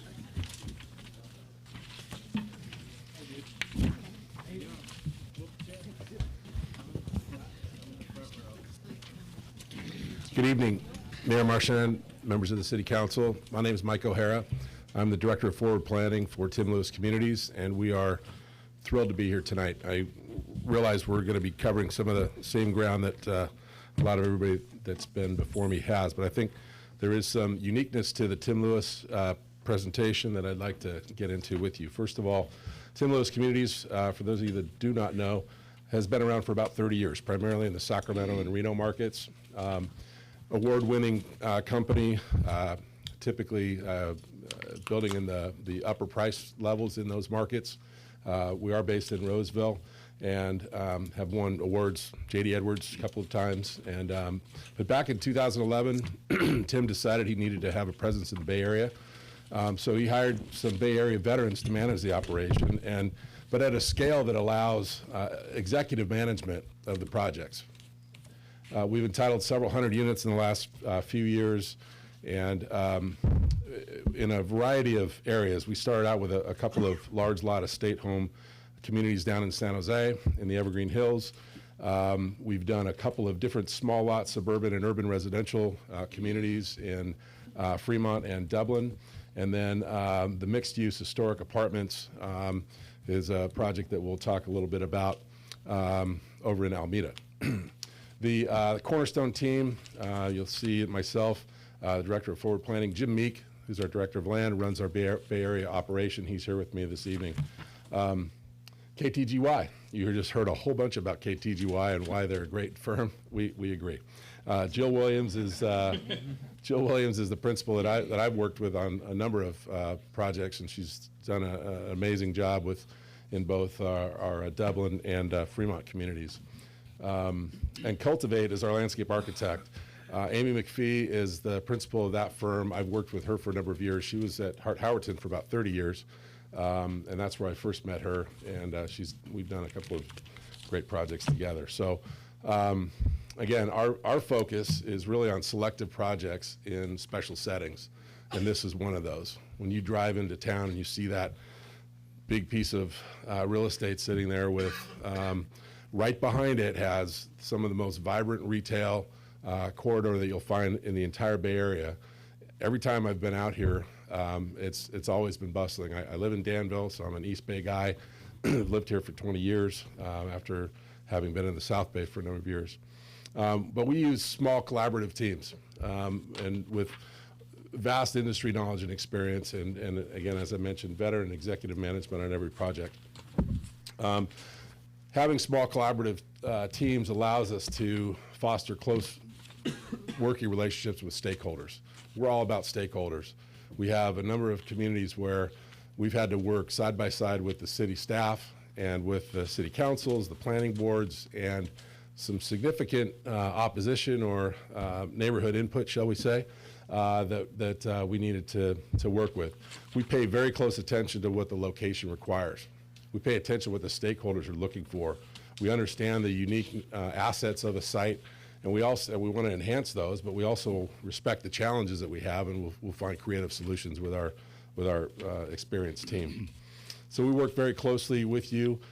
Two things that we really want to be known for and are known for are innovation and sustainability. Innovation, we will come up with unique and customized architecture for the site, as I mentioned. Transportation demand management experience is something that we pride ourselves on as well. In Alameda, we've had to get quite creative with that area to create solutions for that allow both for higher density housing than Alameda's used to, and with a transportation issue. So here we've got proximity to the ACE train, which is wonderful, but we'll look to find enhanced car sharing programs and make that a huge part of what we do. We will look for innovative parking solutions, shared parking, managed parking. There's a number of things out there that we've seen that we really like and feel like this is a great opportunity to do that. Sustainability, we're a certified green builder. We do specialize in infill, as I will talk about. Solar power we're doing, and rainwater and gray water harvesting is one of the most exciting things we've gotten involved in recently, and we're implementing that in our Del Monte warehouse project. KTGY, you heard all about them. They're awesome.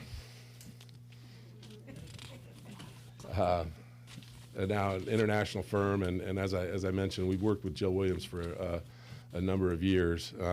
Here's some of the product that they have designed over the course of time. I won't spend a lot of time on that. Cultivate, you may not know about. They are a relatively new firm, but as I mentioned, the thing that we enjoy the most is this mission right here, to preserve and recognize the unique and priceless aspects about a place while charting a balanced and resilient future. We push our clients to think long term and consider the legacy that they're creating that fits very well with our program. Again, here's some of, Amy is the founder of this firm, and again, 30 years at Hart-Howerton, international planning firm. She's been very instrumental in working at all scales, from the largest specific plans down to the Plant 51 courtyard revisioning and design, which I'll show you a little more detail on. A few larger programs that Amy has worked on or is working on. She's currently working on the Alameda Point Naval Air Station work that you heard about earlier. The Middle Green Valley specific plan I thought was pretty neat in that its application to Livermore with the conservation of agriculture through a transfer development rights program. And then Palmetto Bluff is a large master plan in South Carolina. A couple local projects that we have had experience with. Both Jim and I spent a number of years with Toll Brothers. When we were there, this was one of the communities that we developed. It's called the Villages at Dublin Ranch. It's one that you could drive to and you see from 580. Plant 51 is the project I was talking about. This is a project I was involved in with a prior employer. It's right on the edge of downtown next to the Diridon station. So knowing how to work with transit, that was something that was a huge selling point of this community. 265 units, flats, lofts, towns. We took advantage of the historic fabric of the building right in here, which it was an old Del Monte warehouse. It was about 3 stories here, and then we added a couple of levels on top. We retained some of the historic features and then created a really new modern place with the great gathering spaces and amenities. Amy McPhee, who I mentioned, designed the courtyards here, and again turned what had been in the original design, 1968 Berlin, became something really, really great and fun, and lots of great gathering places. Our pride and joy right now is the Del Monte Warehouse at Star Harbor. This is on the northern waterfront in the city of Alameda. It is another Del Monte Warehouse, my second. So this is Del Monte Warehouse number 48. The building itself is over 5 acres. It's about 5.5 acres.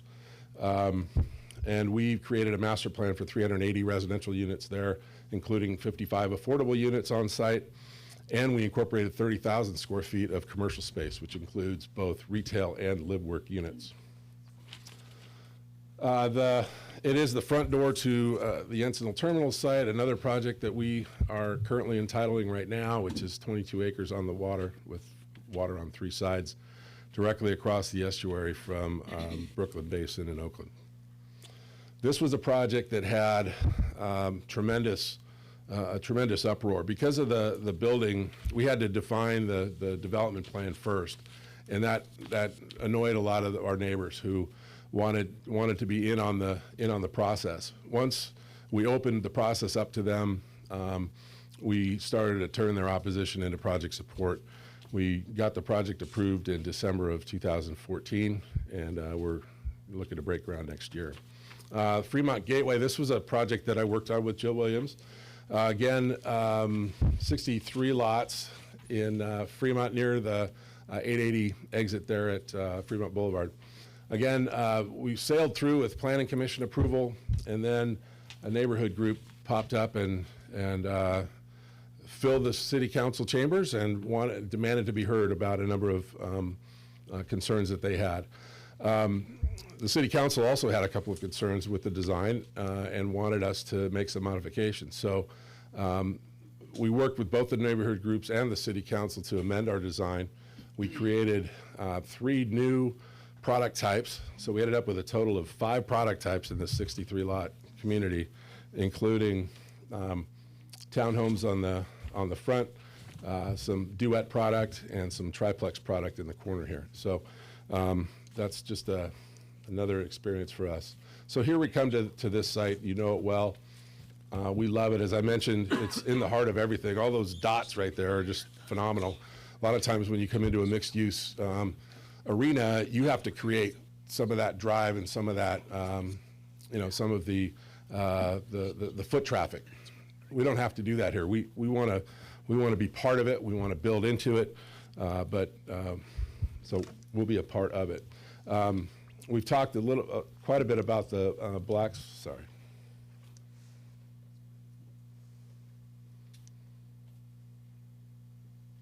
Okay, has it stopped now? Okay. To our northwest, we have some outstanding residential product. Classical architecture fits in great with the Livermore aesthetic. We love it. We want to mirror that. We want to include that in our community. Blacksmith Square, love the scale of this, love the brick, love the outdoor usage. Our ground floor retail will want to blend in with that and tie into that historic fabric that's so rich. We love that building and that setup right there. While we're not proposing a hotel, we know it's going to be part of it. We're excited about that, and we think it'll be a nice, strong corner feature as you enter the site. The last item here is the depot building. We've noticed that a lot of the plans have just removed this in its entirety. I want to come back to that in a little while. Our mixed-use plan highlights, we're looking at about 200 apartment homes, about 60 townhomes. And something I want to talk about is incorporating the live work on the edges of the site. We think there's some great opportunities to do that. All of our residential will be very highly amenitized. Retail, we're looking about at 10,000 square feet. I think that was missed in the staff report where it said we did not have any retail. We do propose 10,000 square feet of retail on South Livermore. And then civic improvements, we are talking about a parking garage. So here's the layout of the site, which shows kind of the parking level. Looks, I will say, very similar to the one that we just looked at. And the reason for that is that I think from the way the site is built out, we wanted to build up in here and we wanted to build down over here. We wanted it to kind of gradually move up into this. We tucked in the public parking in behind the buildings in here, but still made it accessible by having a through road here. And again, creating the connectivity back down to First Street right here, as we've discussed. The townhomes here have a very strong street presence. They correlate very well to that residential that I talked about earlier. And here's another level of it. Here's some of the townhome character that we looked at. I'm probably most tied to something along these lines here, but you can see some other elements here that would certainly work. The podium character example, again, I think a lot of these actually would work quite well here. You've got some of those strong elements that, anchor that lower level, but I think a lot of these have some good play. Obviously, we like to amenitize our communities. One thing I did want to point out, the schedule that was in our proposal missed a couple of orange squares right here. It made it look like we were going to build the city garage in about 4 months. All we were trying to say was after we'd been building it for about 4 months, we would close. So I just wanted to clarify that in case you thought, given the line of questioning earlier. One thing I did want to discuss, and we're open to it. I've noticed that nobody's brought it up, and it's something that's really curious to me because that's a cool building right there. It really shows the historic character of the site, and we know it's a Stage 3 historical building, so if there's a want, a desire, a need to want to preserve that or move it somewhere, we'd like to talk about that. We happen to have experience doing this right here in the Tri-Valley area. When I was with Toll Brothers, we actually moved this house. It was a house built in the 1800s, and so we have experience doing that. The other item I wanted to mention was the area down here and how best to utilize that. That's a piece that's not currently owned by the city. We left it out of our site planning for now because we felt it was an opportunity to get and solicit some more feedback and input on that. So a few reasons why we think we're the right choice. Again, it really comes down to our tie-in to the stakeholders, our small, collaborative, responsive teams, and our veteran executive management. So again, thank you so much for the opportunity. We're thrilled to be here and open it up to any questions. Great, thank you. We have questions. Sure, I got a couple. Councilmember Spadowski? So am I driving to Dublin this time, or what would be the one project? The other one was Fremont? Did you say that was completed? Yes, yeah. yes. So Fremont would be a good one? Fremont would be a good one, although we actually, we are actually not the builder on that. We entitled that, and we did sell that, but that is underway now. I believe they're looking at an opening here very shortly. So that would be a very good one to see. There's a variety of product there, and as far as, Dublin Ranch, it has, that's been there for a number of years. And there's, I would encourage you to look at our website on the Del Monte Warehouse program, because we're very, very excited about that. Okay. Back to your site plan, you have the parking for the apartments underneath, I guess on the first floor there. How many spaces is that for the apartments? There are 310 spaces for those apartments. Okay, because I'm a little confused because we're seeing proposals 200, 250 apartments, and they're proposing about 400 or so spaces. One of them was, 425. Is that enough for that?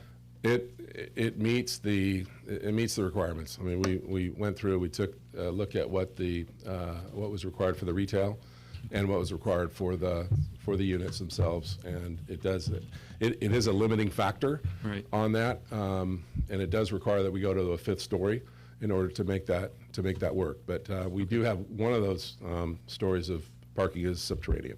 Okay. Also, I'm not seeing any public spaces, plazas. Do you envision any type of room for that? Can you reconfigure? Is it out of the realm of possibility?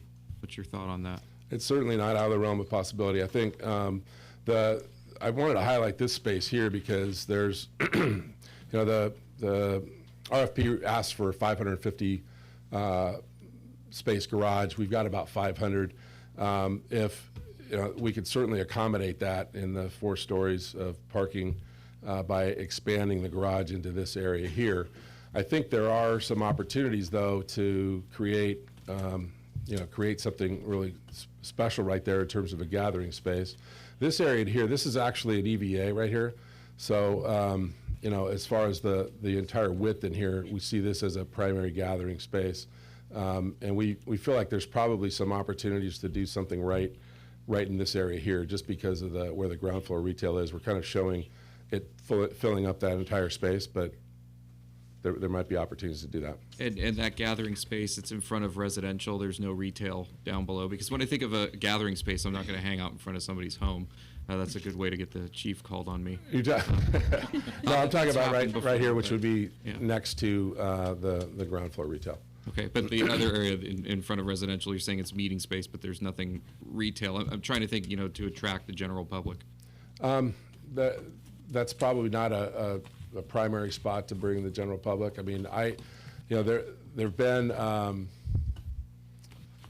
I think probably our best opportunities are whatever you end up doing with that historic building, and if you kind of look at this configuration right in here, that might be probably your best opportunity to reconfigure. Okay, thank you.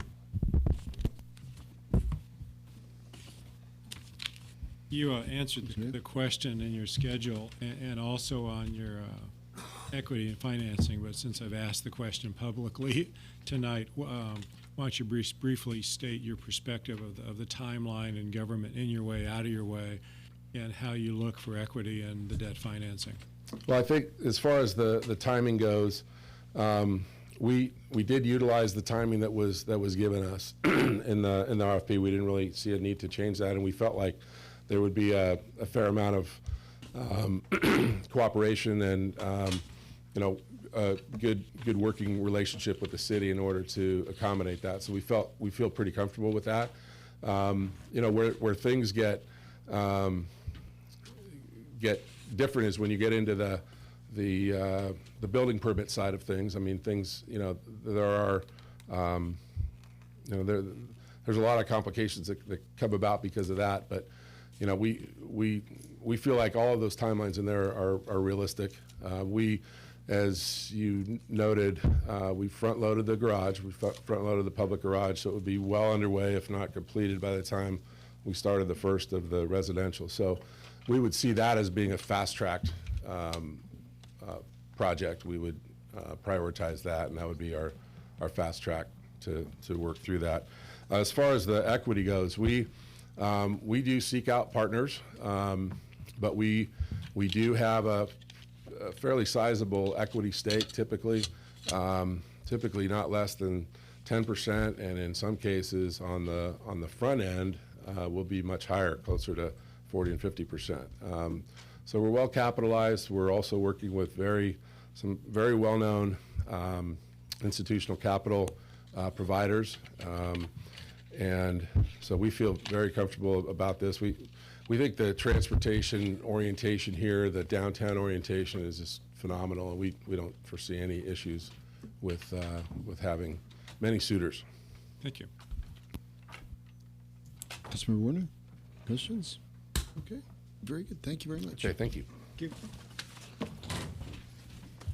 you. And we are rolling up to the witching hour of 10:30. So what I needed to do is, we've got, looks like 2 more proposals here, but we need to we need to take a poll the council to see if we want to go past 11 o'clock, or just to plow through and finish up the agenda. Okay? Works for me. I've seen 4 nodding heads. All right. Very good. So we're going to finish it up tonight. Oh, that's understood. And next up the is other heads nodding, not just one. next up is Trumark.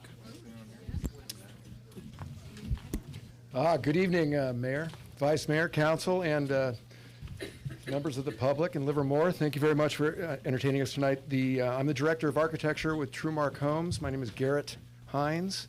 I'm a certified planner with the American Planning Association. I've been practicing in California for over 28 years. Trumark Homes has been developing commercial, residential, and mixed-use communities and neighborhoods throughout California for nearly 3 decades. In 2014, Trumark Homes was honored by the National Home Building Association with 2 national awards, Community of the Year and Floor Plan of the Year, for our townhome community in San Jose called Centered. In 2015, we won the same 2 awards for a different townhouse community down in the Silver Lake district of Los Angeles. Again, Community of the Year and Floor Plan of the Year. Trumark takes great pride in supporting charity water. For every 50 homes we sell, we provide a charity water project somewhere in the world where it's needed most, typically Africa, South America, and Southeast Asia. Trumark's headquarters is just up the road here in Danville, California. We also have offices in San Francisco and Newport Beach. Our experience ranges from traditional single-family homes in suburbs to urban high-rise towers. For example, today we have contemporary high-rise and mid-rise towers in San Francisco and 2 in Los Angeles. We also have contemporary townhomes with roof decks in San Francisco and Los Angeles, also under construction. We're the largest for-sale condominium developer in San Francisco currently. We also have more traditional style homes under construction in Dublin, San Jose, Milpitas, Newark, and Costa Mesa. Our Dublin master plan called Wallace Ranch opens in June. It covers 186 acres and ultimately have 806 homes. Wallace Ranch is anchored by a resort-style resort amenity clubhouse in the center, shown here and here.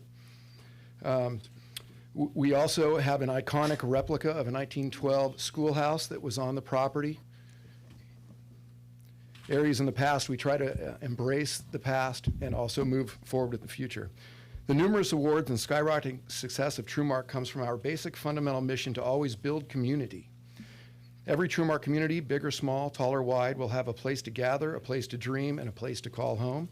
It may sound simple, but this simply helps us keep our eye on the ball as we work through. It reminds us that we are melding into an existing fabric. We are complementing an existing lifestyle and culture by celebrating and adding to your community. Our vision for Cornerstone celebrates the common ground between downtown Livermore and the residents of Livermore. There is such a strong homegrown character and sense of pride that continues to build at the success of the downtown plan emerges. So many of the basic goals for the downtown are thriving because of great planning to date. Remember, First Street was a 4-lane thoroughfare many years ago, and look at it now. You've created an active and vibrant downtown core. You continue to restore the vibrancy of day, evening, and weekend activity by building community. The next steps are to expand the variety of offerings downtown, expand beyond dining and furniture, and create more reasons for people to come downtown, create an interconnected open space network. The stubs are there off of First Street. The connection to opportunities are there. Now we just need to extend that network. Promote new activities and uses, and let's weave art and cultural amenities throughout the downtown. Livermore's sense of place is already so strong. Let's continue to embrace historic buildings and the architectural heritage. Adding new housing in the core will add evening and weekend support for core retail. Adding a parking structure will improve visitor convenience and safety. Our vision for Cornerstone accomplishes all of these goals with an authentic connection between food, art, and crafts with the core of the community. Our vision doesn't take anything away, but if it takes anything away, we're going to replace it and make it better. This property already provides a reason for people to come downtown. The farmers market on Sundays, just in that little corner. But instead of taking that away, let's embrace this community amenity and enhance it. Let's not only bring a variety of housing and improve the parking, but let's start by creating this safe, this automobile-free zone that can accommodate a farmers market and art and wine festivals. But let's also take it one step further and create a true public market. facing Lizzie Street, or, well, South Livermore Avenue. A high ceiling, open air style marketplace with homegrown foods, wines, arts, and crafts emerge every day in a place like this. Napa has the Oxbow Market, if you've been there. San Pedro Square in San Jose is very successful, and everybody knows about the San Francisco's Ferry Building. These are high energy, healthy lifestyle places where you build community. It's what adds to the soul of those cities and would certainly complement Livermore. This is how Blue Bottle Coffee started. This is how Cowgirl Creamery moved out of Point Reyes Station. This is how Hog Island Oysters became a Bay Area icon. You have 60 wineries spread out around Livermore. Let's give them a place to come downtown and try to emerge into the retail marketplace without taking a full retail space on First Street. Maybe John's Burgers wants to have a downtown presence. They can have a small niche in this area. Maybe even Donut Wheel wants a little side place and move people from this space that we're trying to create over onto First Street. This concept becomes an incubator for homegrown creativity, but in an old-fashioned analog way, as I like to say it. You actually come down and touch and taste things. The creators get to test their things in a very creative and authentic setting, eventually graduating to a full retail space on First Street. We're proposing 12,000 square feet of public market environment, but this space is very nimble. It can accommodate a full-size restaurant, along with many small boutique spaces as well. Live music, performance, you name it.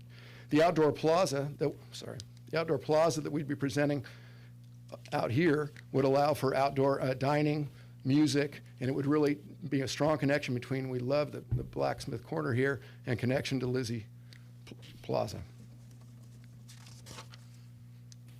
Today we are all experience-centric.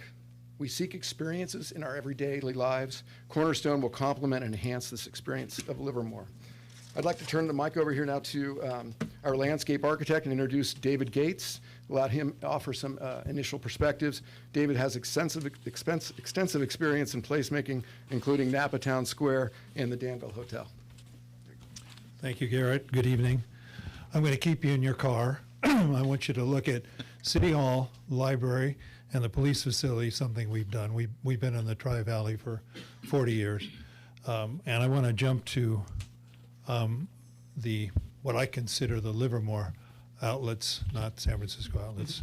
We did phase 1 and we did phase 2 there.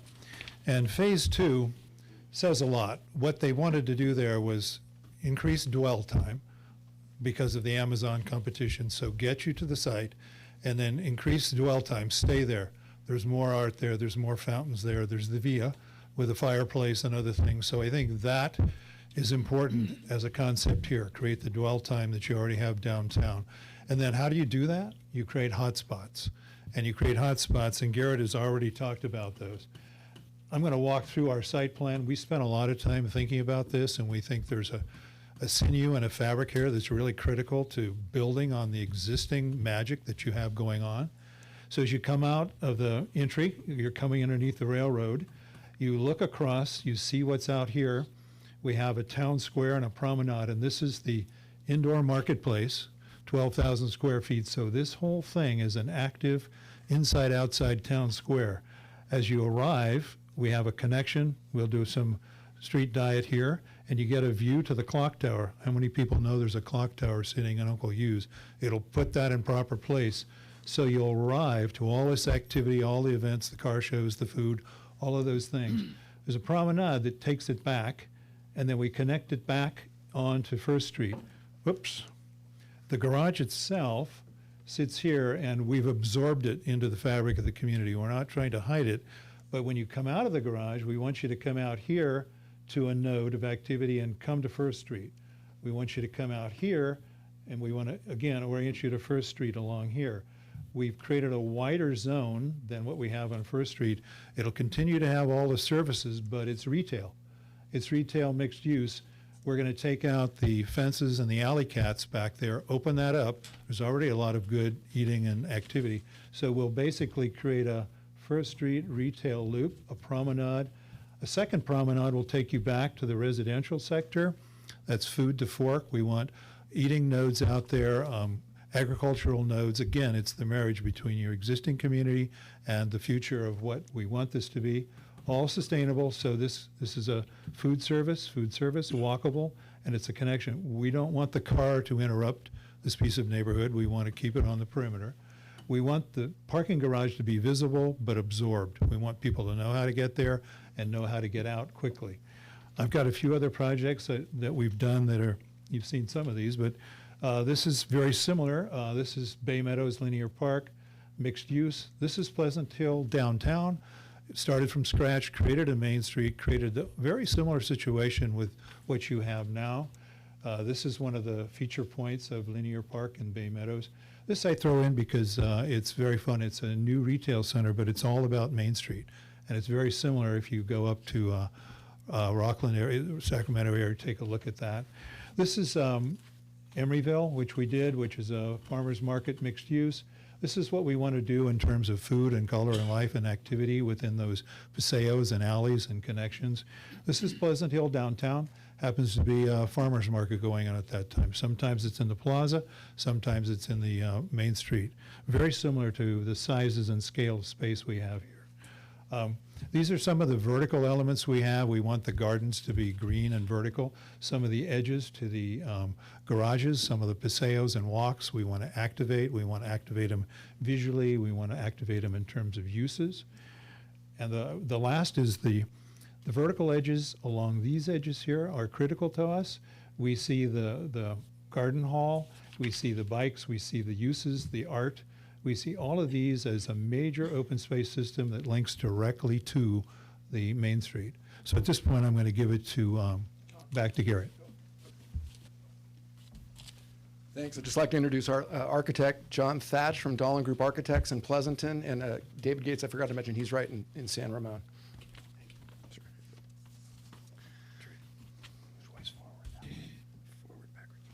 Well, good evening. Excuse me. I think you can see we're all excited about this project. I mean, it's our backyard. You know, a quarter of our staff is Livermore residents. So we probably have, counting their children, we probably have about 50 residents of Livermore in our office. So this is our backyard. And when you talk about why about this project, this is the biggest project to me in Tri-Valley as far as impact for a community.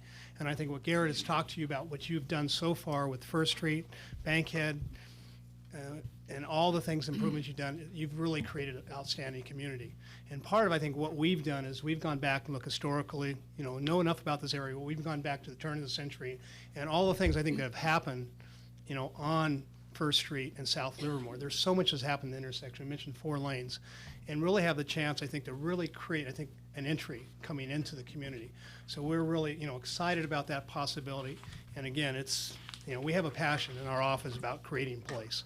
And this is, I think the best example we have in the Tri-Valley area of really doing something special. And I think what we've been trying to do is really create that gateway, that iconic building. And some of the things that we have looked at is looking at how we, use the rich agricultural heritage of Livermore and creating, I think, a unique architecture that reflects that, but it's also contemporary at the same time. And that's especially what we've tried to do as we come into the entry, really creating an iconic building that maybe represents some of the farms, represents maybe from the brick facade and things that we're doing low, like First Street, and some of the things about doing, looking at, our adjacent neighbors and how that really works with us. Their square that's so active. How many times my wife and I, we spent time there, the music and the weekends in there, and how we can augment that. We're looking at, again, creating a very bold building, looking at having a roof terrace and maybe even overlook the square, and really create, something that's very active that really says people as you come in.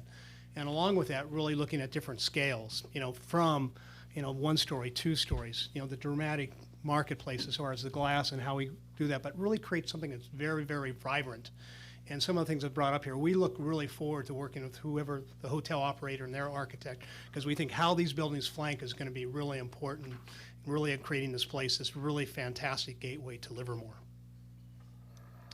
And along with that, we looked at, basically, this is on the other corner, over where we have the townhouses over on Railroad and L, about what this could look like. Again, trying to, bring that character, creating the base to the building, looking at using brick, using corrugated metal, using siding to, I think, to create something that represents Livermore, but also at the same time looks forward. How we can use glazing, how we could use some taller elements, where we're going 1, 2, and maybe some 4-story elements that really create a variety and something very vibrant. But along with that, I think is having the stoops, going up the units that's very pedestrian. These are the townhomes. They will have private, semi-private patios and steps up to the front door. We've also looked at the possibility. Some of these maybe we look at live-work situations as far as how we work with the community. But right now, these are our ideas. These are sort of our thoughts about what could go here, and we really look forward with working with the community. Thanks, John. Quickly wanted to point out that tonight we have with us Vice President Chris Davenport is here as well. Chris and I have worked together for 15 years entitling neighborhoods and communities throughout the Bay Area. So we completely have a great, firm understanding of how to work with staff and community outreach, and we would get to know you personally throughout the whole process. Also, Brian Steele, our Director, Vice President of Land Acquisition. He was born and raised in Livermore, Granada High School alumni, state NCS champion, and I hear he was a local rodeo star around here too. So with that, in closing, I just want to say that TrueMark is so proud to be your local developer with a local design team to be responsive, reliable, creative, and authentic. TrueMark and our team has the experience and capacity to make this happen for you. Together, our vision will enhance a growing, active, dynamic, and vibrant downtown. Thank you. Thank you very much. Questions? Councilmember Turner. I always give the off-the-wall questions. You gentlemen seem to have quite a vision for Livermore, and that's appreciated. So given that, which hotel brand fits with your vision? The W? What? No. I'm asking you. Oh, that we've heard tonight? Oh, it was. It doesn't have to be one you've heard tonight. If with what you've planned and with the vision that you have. I like the Healdsburg Hotel. Can we have them move down here? The Livermore Hotel version of, it's very authentic. It's Something authentic along those hotel. lines. Yeah. Okay. That's my only question. And yes, the Healdsburg Hotel does have a spa. Of course. So, see, I think that's a really simple way to calibrate what we're talking about. Absolutely. Right? I mean, it's real shorthand. I mean, that's why I've been asking it. And I guess some people were saying I should have showed up in a bathrobe or something tonight. Thank you for not. Yeah.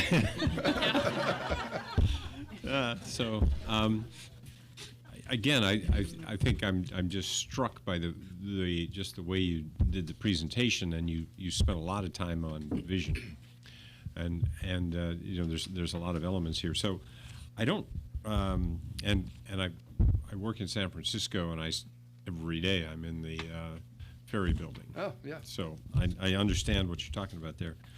One question I had though, more pedestrian here with respect to the parking garage. You've got it in dual use, and one of the least favorite things I do in life is when I have to go into a parking garage. So how are the space sizes in that garage? How do you deal with the fact that you've got residents who want to use it, and how does this kind of work?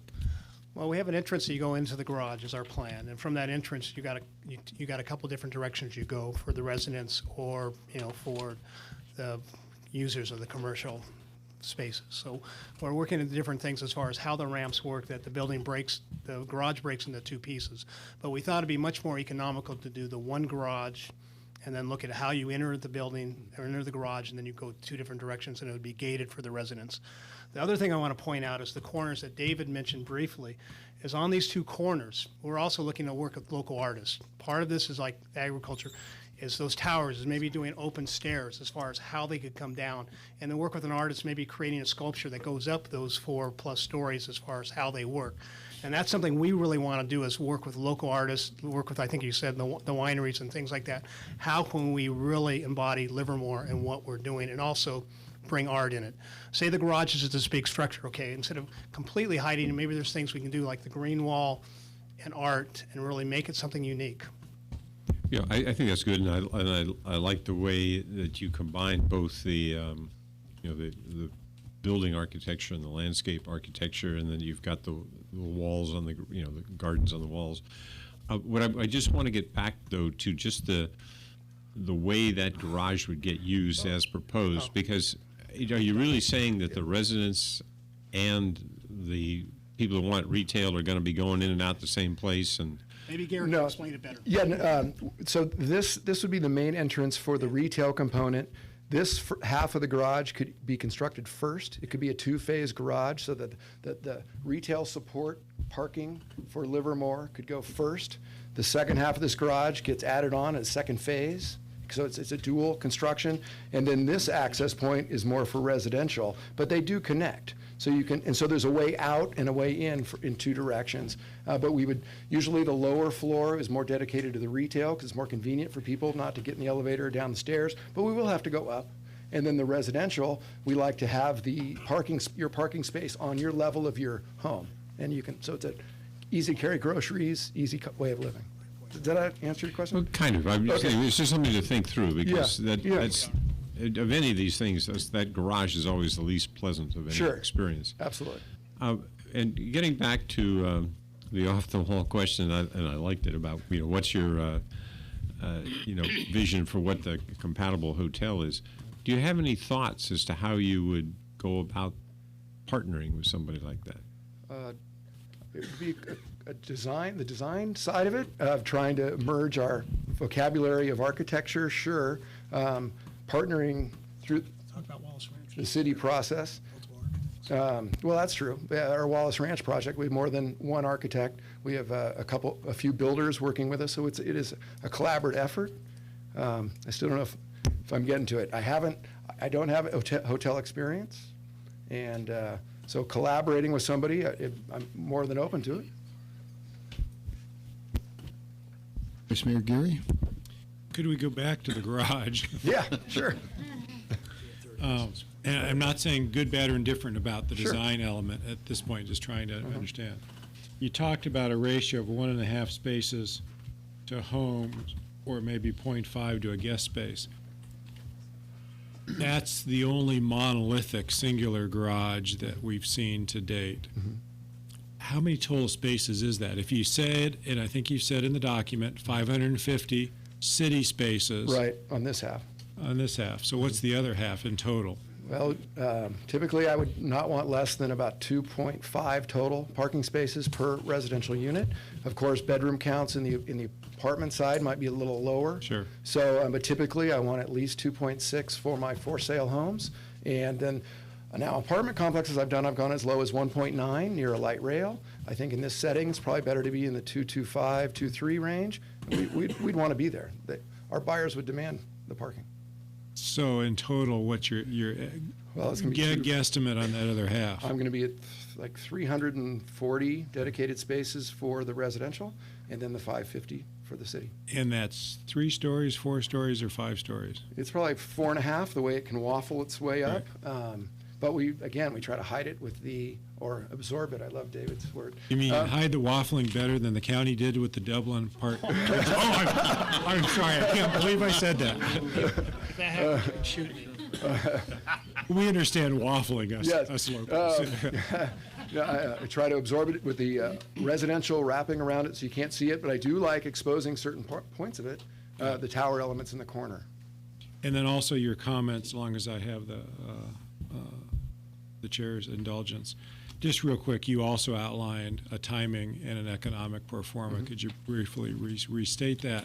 But in regards to even the last comment, is your timing what we asked for, or is your timing what you think is best practice? I think timing is going to be the reality. And the reality is working with the community outreach, working with staff reports, EIRs, getting through all that, working through conditions of approval, working through development agreements. But our priority would be to get the garage going. You already have a couple designers, I believe, if not one, selected. And so the design side can move fast. So it's a matter of us working together and getting the garage out of the ground. And then hopefully we can work side by side, and you'd help me process the other pieces at the same time. Because if we all come out together, it's better for everybody. And your fiscal strengths and position? Right? Yeah, well, hello there. So just speaking to our financial means in brief, We do partner with outside equity and debt, conventional debt, and we have great access to institutional and private equity.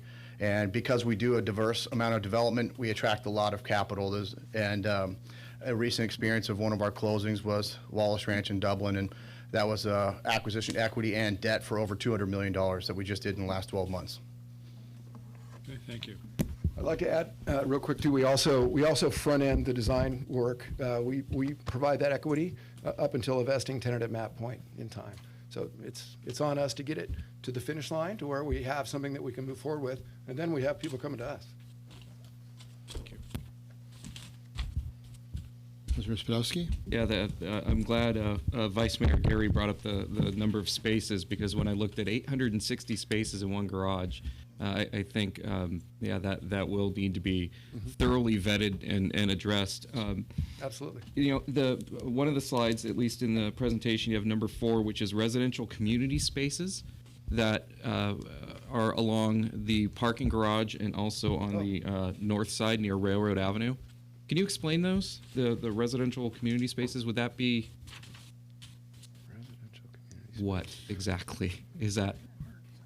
Yeah, so it's on this slide. You can see it just south of the garage. It's kind of the teal area. Through here? Over there. There you go. Oh, okay. Yeah, and All then right. also north, just west of Blacksmith Square, you have that other teal. Oh, right here.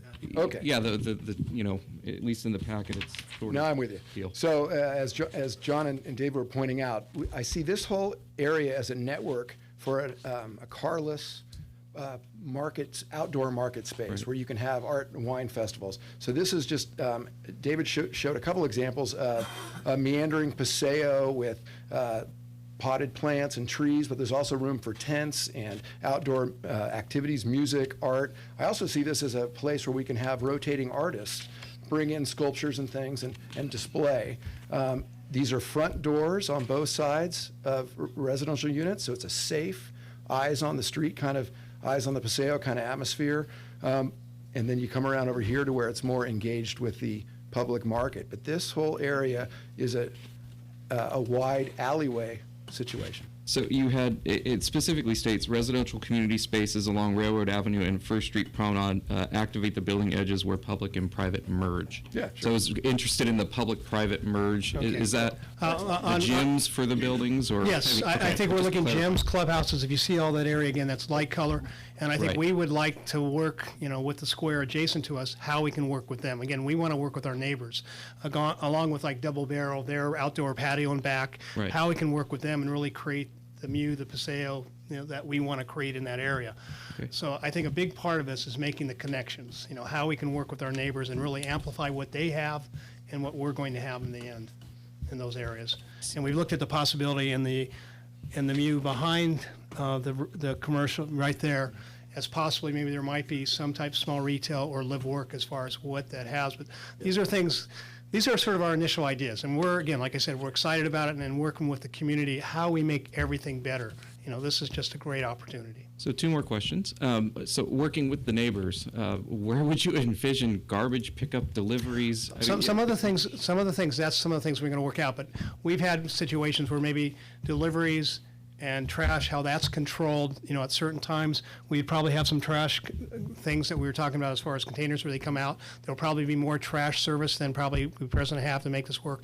But we're looking at deliveries and maybe trash as like early morning, and maybe use that for trash, that passageway there. But then most of the time, it's going to be used more for pedestrian.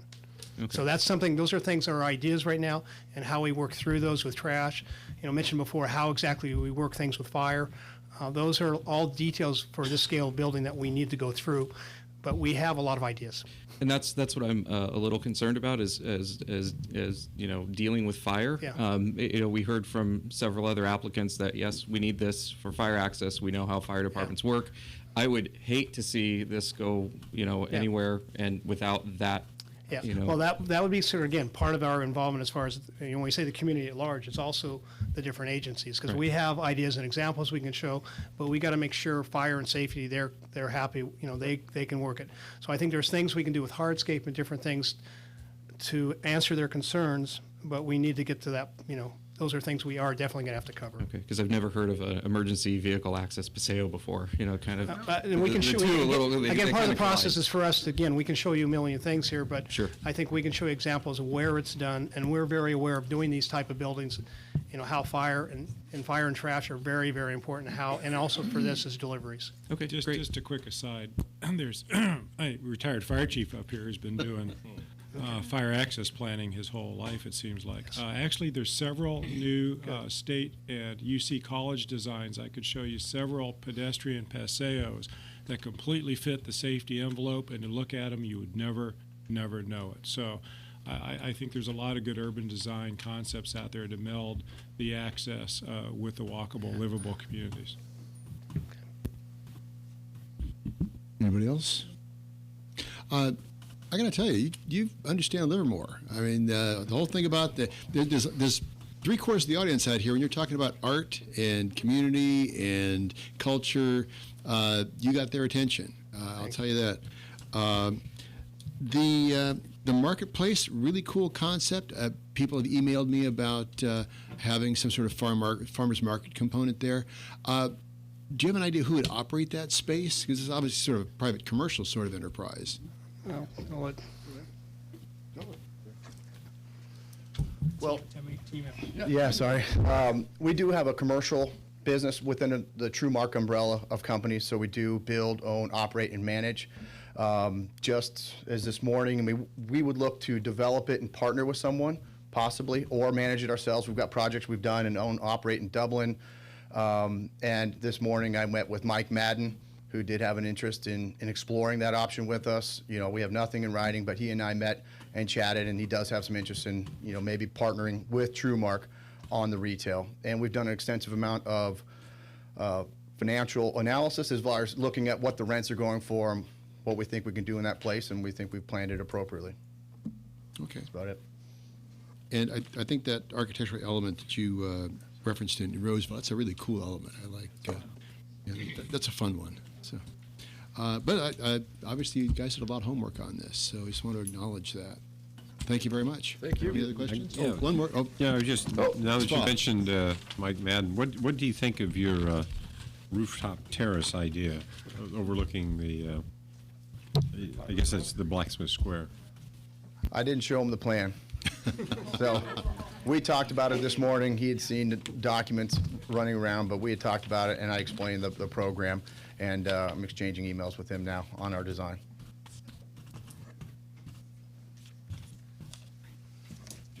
All right, great. Thank you very much. Thank you. Okay, who's taking us home here? So the final proposal this evening is being provided by Ulferts. Okay, very good.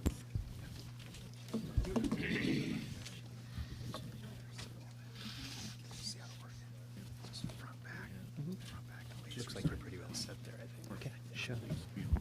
Oh, okay.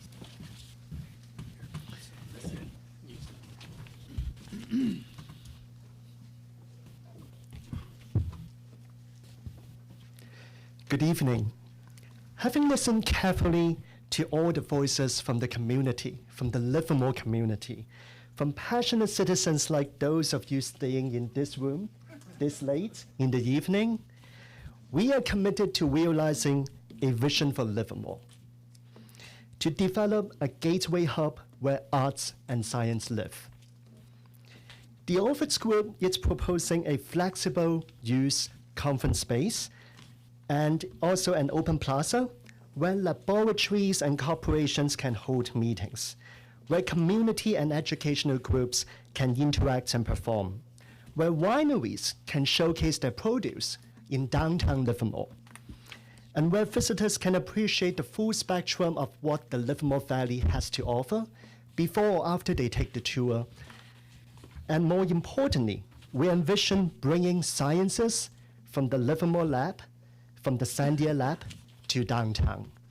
We envision a science center where we can bring the sciences and the legacy of the labs to the forefront so as to inspire our younger generation and all the visitors. Downtown, we want to see that being an active downtown. We are inviting residential for families, for artists, for startup, for entrepreneurs, including live, work, and retail spaces, and a hotel with luxury components. We will integrate smart building amenities and features that will attract artists, scholars, entrepreneurs, families to these important, vibrant downtown sites. My family has been a part of the Overts Group for 30 years. Overts, as you may wonder, it's named after our founder's business partner in Sweden. Throughout Southern and Northern California, we have successfully transformed a number of developments.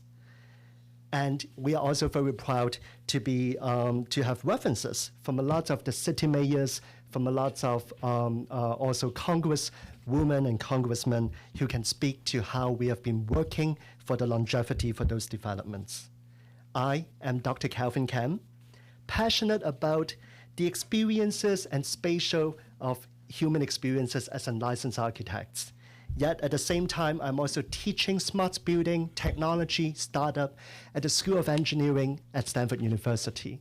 So I do certainly can relate to the power and the intersection of where arts and science live.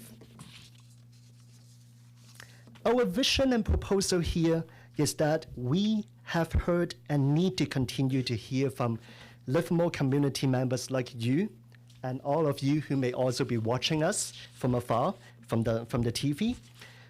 Over the last couple of weeks, we have quickly embraced and advanced this project by working closely with the ad hoc committee and also with citizens like yourselves.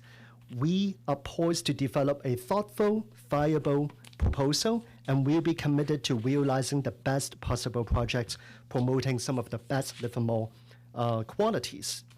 As this process moves forward, we will continue to increase our public engagement, working with the city staff, working with the city official, but more importantly, to hear all the voices out there. To optimize the benefits, we will engage experts on sustainability, engineering, construction, lean project delivery, intelligent building, and finance to make sure that we can do the best for this downtown exciting sites. Financially, Overts Group is delighted to announce that we are entering this project with partners who bring strong local knowledge and excellent corporate strength. We have developed a proposal that requests no more subsidy than other proposals. On the other hand, we are confident that we can increase tax revenue to the city. With over $3 billion of revenue in 2015, KB Homes has the financial strength and the local expertise working across a spectrum of mixed-use residential and retail developments. This project will bring some of the high-end product to the center of our downtown.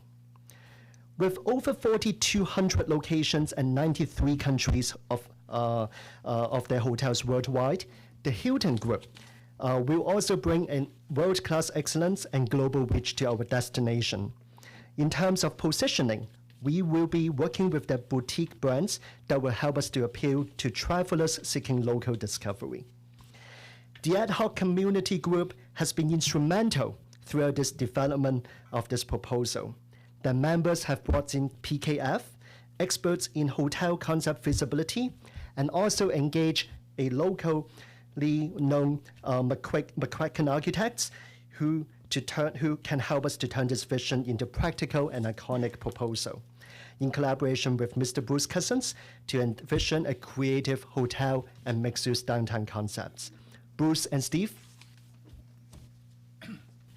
Thank you. Good evening, and we hope we can dash through this to get everyone home. Thanks again to everyone. I'm an architect. Bruce Cousins is my name. And we have been working with the ad hoc committee, as we've talked about. Calvin and I have known each other for many years. And are you going to run the? Yeah. And what I've been focusing on is the spirit of the place and its touchstone. I know in your request, your RFP, you've asked for iconic structures.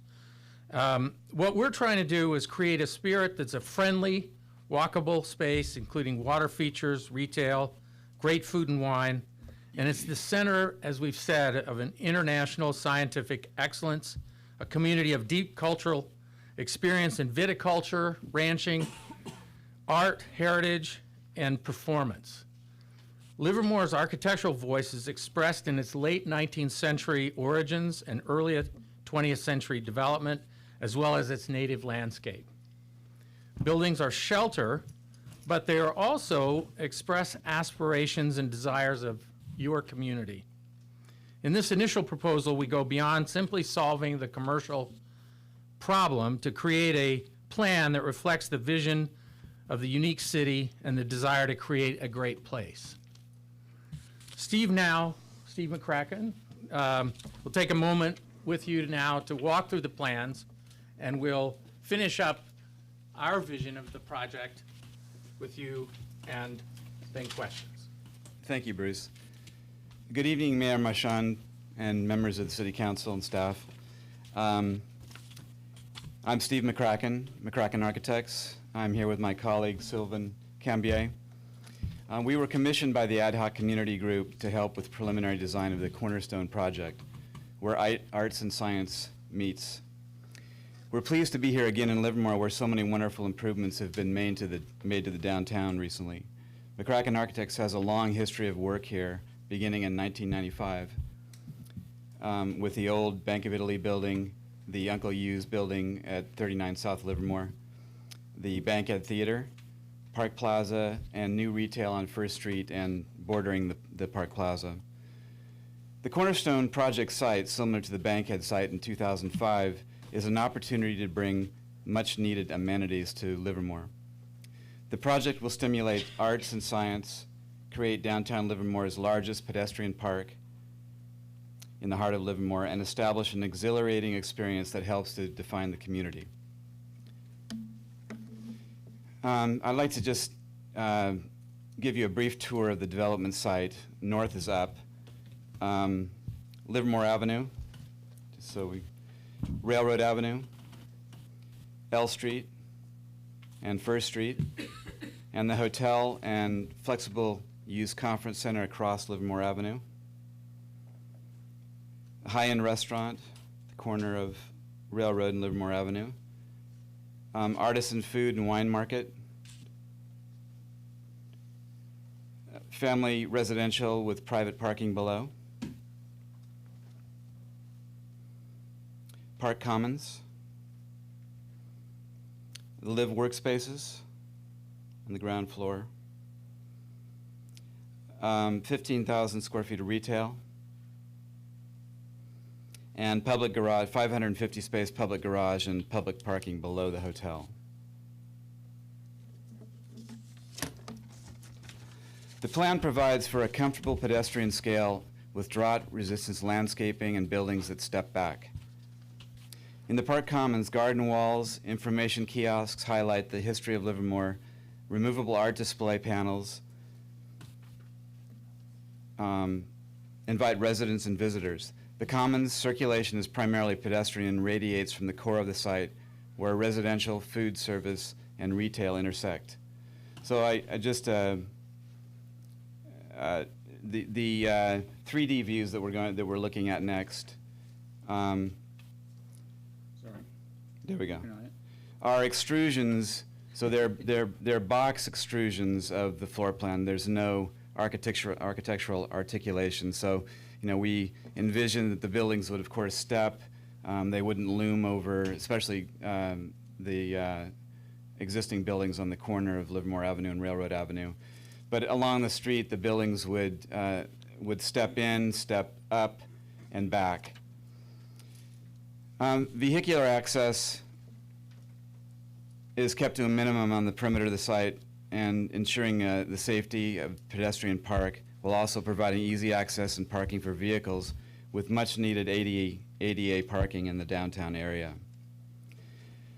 To celebrate the site as an arts and science district, we propose an adaptable display and shade system allowing a wide variety of shows and other public events. And let's see the 3D view again. So you can see in the center of this slide to the right, panels, and also a system of shade devices that would be used for outdoor marketing and markets and other kinds of events. Some of the park could be dedicated to interactive exploratorium type displays, artist and entrepreneurial live workspaces, front the park and paseos, and L Street to attract craftspeople, businesses, and stimulate diversity. The Hotel Conference and Event Center, we propose a 177-room boutique hotel with courtyard, restaurant, wine bar, and mini spa. I didn't add that either. We'd already planned that. Complementary to the hotel, a 12,000 square foot flexible use conference center. In other words, flexible use meaning it can accommodate many different kinds of events and uses, but it also is possible it breaks down into up to 3 different spaces. So we can accommodate 1,000 people in the most dense use, fixed seating, and then it graduates to different kinds of numbers with different kinds of uses. The conference center will be sited on the northeast corner of South Livermore Avenue and Railroad, just opposite the entry to the hotel. So there's a good relationship between the two and a good connection to the arts and the Bankhead Theater that already exist on Railroad Avenue and the Park Plaza.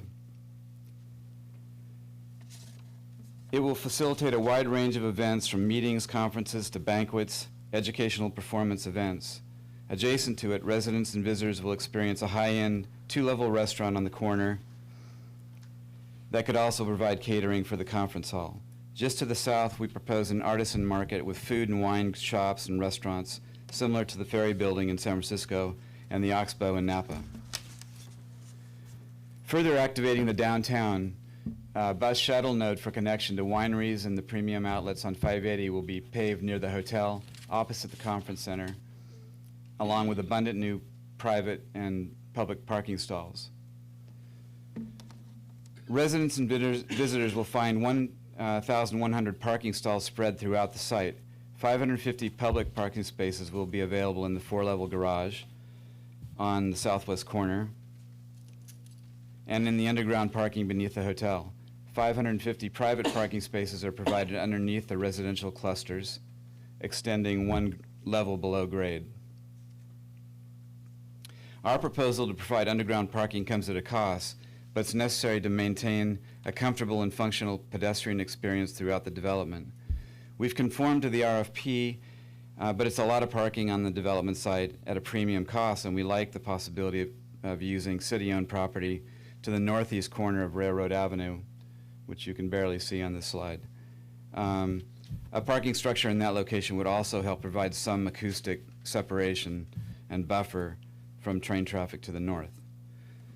In summary, the unique high points we propose include a boutique hotel and flexible use conference facility with space to serve community needs, a 1-acre public park over twice the size of the Bankhead Park Plaza, no internal roads or ground floor apartments, broad retail and flexible capability, integrated arts and science, and an active gateway into the center of Livermore. Thank you.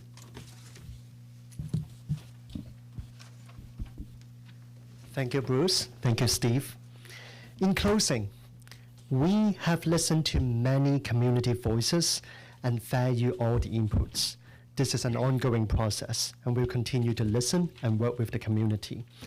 We see that this site has a great potential, not only to preserve the legacy, but to become an active hub where science and arts live, where locals and visitors interact, where customers connect with the neighbors and the vendors, where the rich diversity of Livermore has a space to meet, to live, and to prosper. Our interest is the sustainability and longevity of this important downtown development. We are very excited to build upon Livermore's unique legacy and identity as the arts and science destination for residents and visitors. Thank you for your attention. Great, thank you very much. Questions? Councilmember Turner. I'll go first. How many, what kind of housing numbers are you looking at? In your proposal, there was no specific number. So what is the total number of housing that you guys are considering to propose? Steve, would you like to? Estimate's fine, of course. So we have a combination of live work, 23 units, and we have 280 units of family residential. And so apartments, could be apartments, flats. We have a flexible options for the type of unit. Okay, so what I'm not understanding is you've got the same amount of residential as the other proponents. You got a significantly larger hotel, you've got a significantly larger park, and you've got this conference space. How does it all fit? Yeah, well, that's that's a good question. We go below grade with parking. And you're looking at a total of 1,000 parking spots? Is that what you're saying? 1,100. 1,100. So you need roughly 500 spots for the people that are living, and you only have 500 spots for a 1,000-person conference center. Where are the other 500 people going to park? Well, the RFP calls, I believe, for 1,100 spaces. But Well, we yeah, have but the RFP doesn't call for this huge conference center that can house 1,000 people. And so one would assume that you'd have to then account for the additional parking needs for this conference center. So I'm just curious as to what the plans are to be able to accommodate. If you do have an event with 1,000 people, there's nowhere for them to park. Well, it's a Yeah. combination of other parts. Yeah, it's a combination of other parking in town, but it's a combination of the two types of parking: the public parking and the hotel and private parking.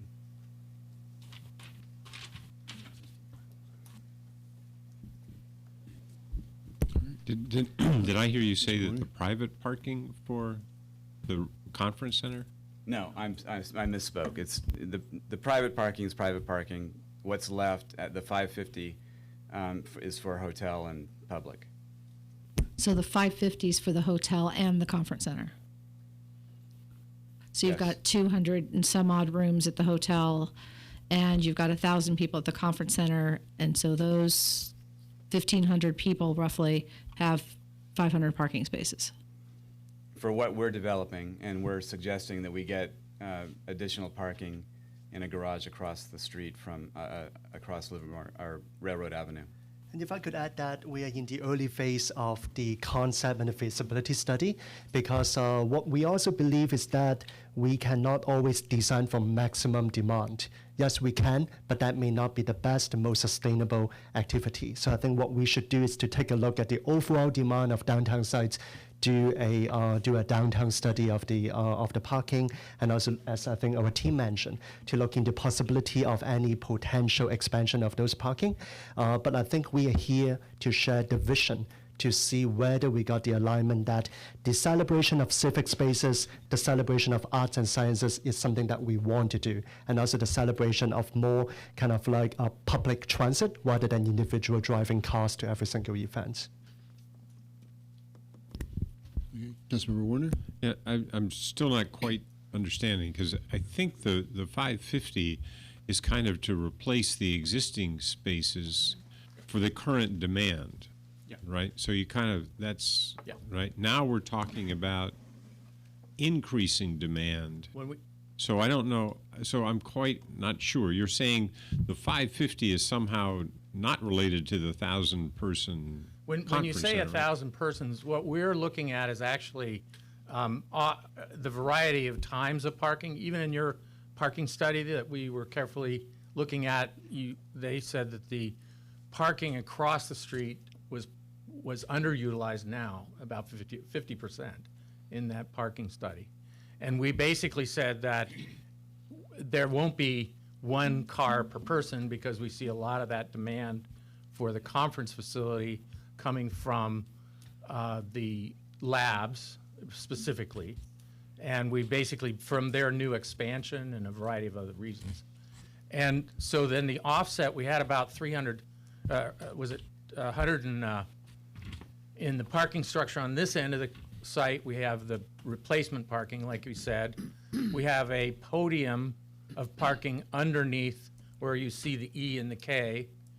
And then we have a podium parking, and sometimes below grade, but podium definitely under the hotel. And that was our number. What was the number On all the parking? on the hotel? 250. Yeah.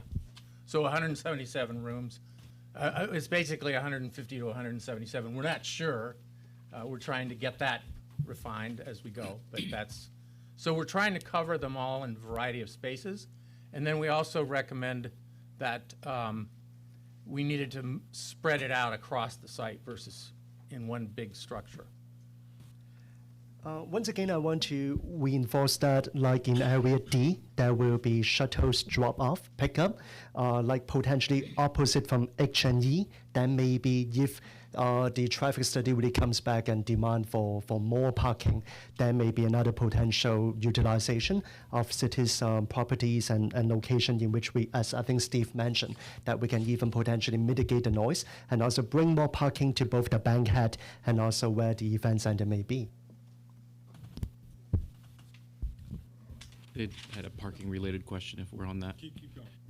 Okay, if you can go back one slide to the lower level of parking garages, or 2 slides, or however many it was, the one with the arrows showing the, is that it? My contact lenses are drying. Oh, there we go.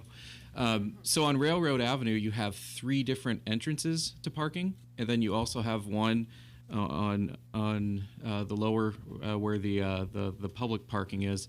Is it possible to consolidate the number of entry points?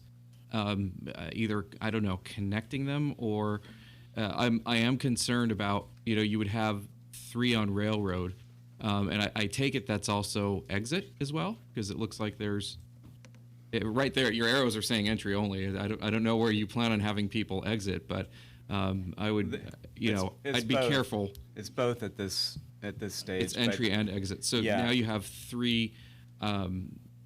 At least on Railroad, entry and exits in that short distance. Is it possible to just create one entry exit? It's possible. That is service for the hotel. Okay. So that's service for the hotel. Okay, I didn't know if that was connected to parking, but then if you do connect the 2 parking garages, then you'd have to cross over to the service. So I don't know. Yeah, so that's why we have 3. Okay. One is service, 1 entry into parking under the hotel, and 1 is private for residential. And my stock question of the evening, where can I drive? I know you have a letter of interest from KB Home, but I guess looking at your development records, the nearest location would be, or the most recently built, to be Dublin? I guess my response to that question is that there's no other downtown Livermore.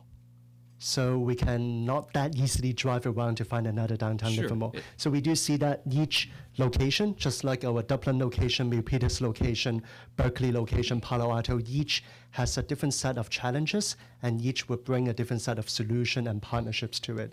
So we do believe in site sensitivity, believe in listening to the voices in this room and outside of this room from the community, and coming up with the vision, just like what we are sharing today. Okay, but that's, I think I was clear with some of the other applicants. That's not, I do realize different partnerships, but I am looking for the concrete example that I can drive to just to see, get a general feel of what's been accomplished before. It doesn't necessarily, I know there is no other downtown Livermore, but I would like to see. Sure. So I think if I could elaborate on those couple points, I think first of all, Steve and his team has done a lot of great work just around this neighborhood, from the Bank of Italy to Bankhead and so forth. So you can get the sense of how we respond to these sites, to the local heritage. If you come to Dublin, you will see how we respond to a city kind of like that that does not share the same set of what we see inside the circle within the seal in terms of the heritage. So our response will be different. Our response will be about newer communities, newer families. If you were to drive around our Palo Alto location, you would see that our integration to smarter building technology, to LEED Platinum building, will be something different. And in here, actually, it will be an integration of those, because we believe in not only preserving the legacy of Livermore, we also believe in bringing kind of like arts and sciences meet, and also providing something new, something innovative that we can draw kind of like scientists to come out and work and showcase some of those, and also to draw some of the producers of the winery. We do believe that this is an important gateway that we should bring a lot of those activities out. But Steve, you want to elaborate on that? Yeah. Well, I just wanted to say that one of the best examples we can give is right here. We had a part in a lot of the buildings that are new along First Street and the Bankhead Theater, 39 South Livermore. We had a part in preservation in the Bank of Italy. So, I think that it gives you a pretty clear idea of the sort of sensitivity we have, our ability to work with city staff and, work through the process.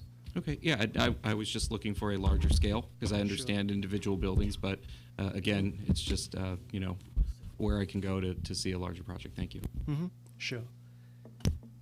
Councilmember Warner?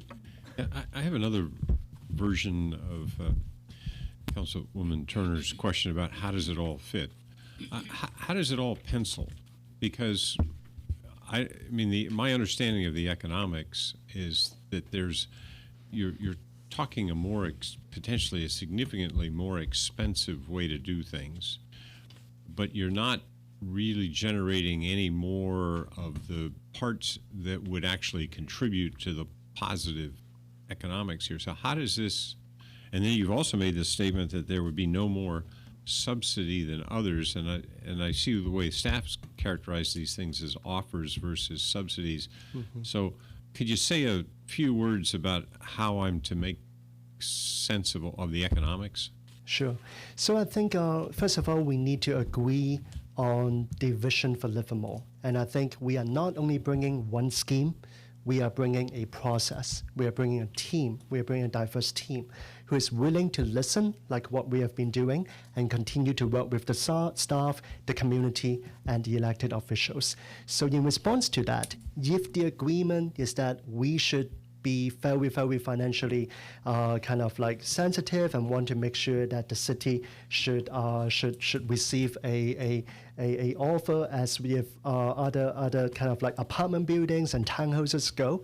Sure, that could be a much more risk-adverse project. That could be kind of like a way to get a lot of kind of like residential units, kind of like risk-adverse. But I think if the city agrees that we share the same vision. We want to cultivate this not only to have residential and kind of like limited amounts of activity, but if we really all agree on the vision that this needs to be more than just a residential development with a little bit of activity. If we agree in the vision that there should be civic activities, there should be a celebration of science, there should be a celebration of arts, then we will be working together with the city. Just like in the early work, we have realized that we can not only build upon our financial strength and those of our partners, we can also count on certain pledges and donation from the city, from city members who are ready to support activity centers and event centers. And so in cases like that, we also see that there will be a lot of public-private partnership and creativity that we can discuss and see how that can offset some of those activities. So I think we are here to bring a process of how we listen, how we propose, and once we agree on the vision, we are more than ready to move on to the next steps and really come down to the specific financial arrangements.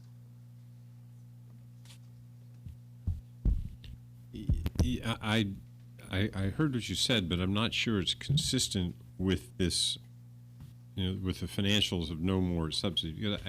My understanding of what the council has agreed to in the past in terms of setting the vision is there would be no subsidy for this kind of stuff. And yet I don't know whether I'm hearing that you have agreed with that vision, or are you suggesting we revise that vision in order? I guess maybe one parameters, it's the cost of the land.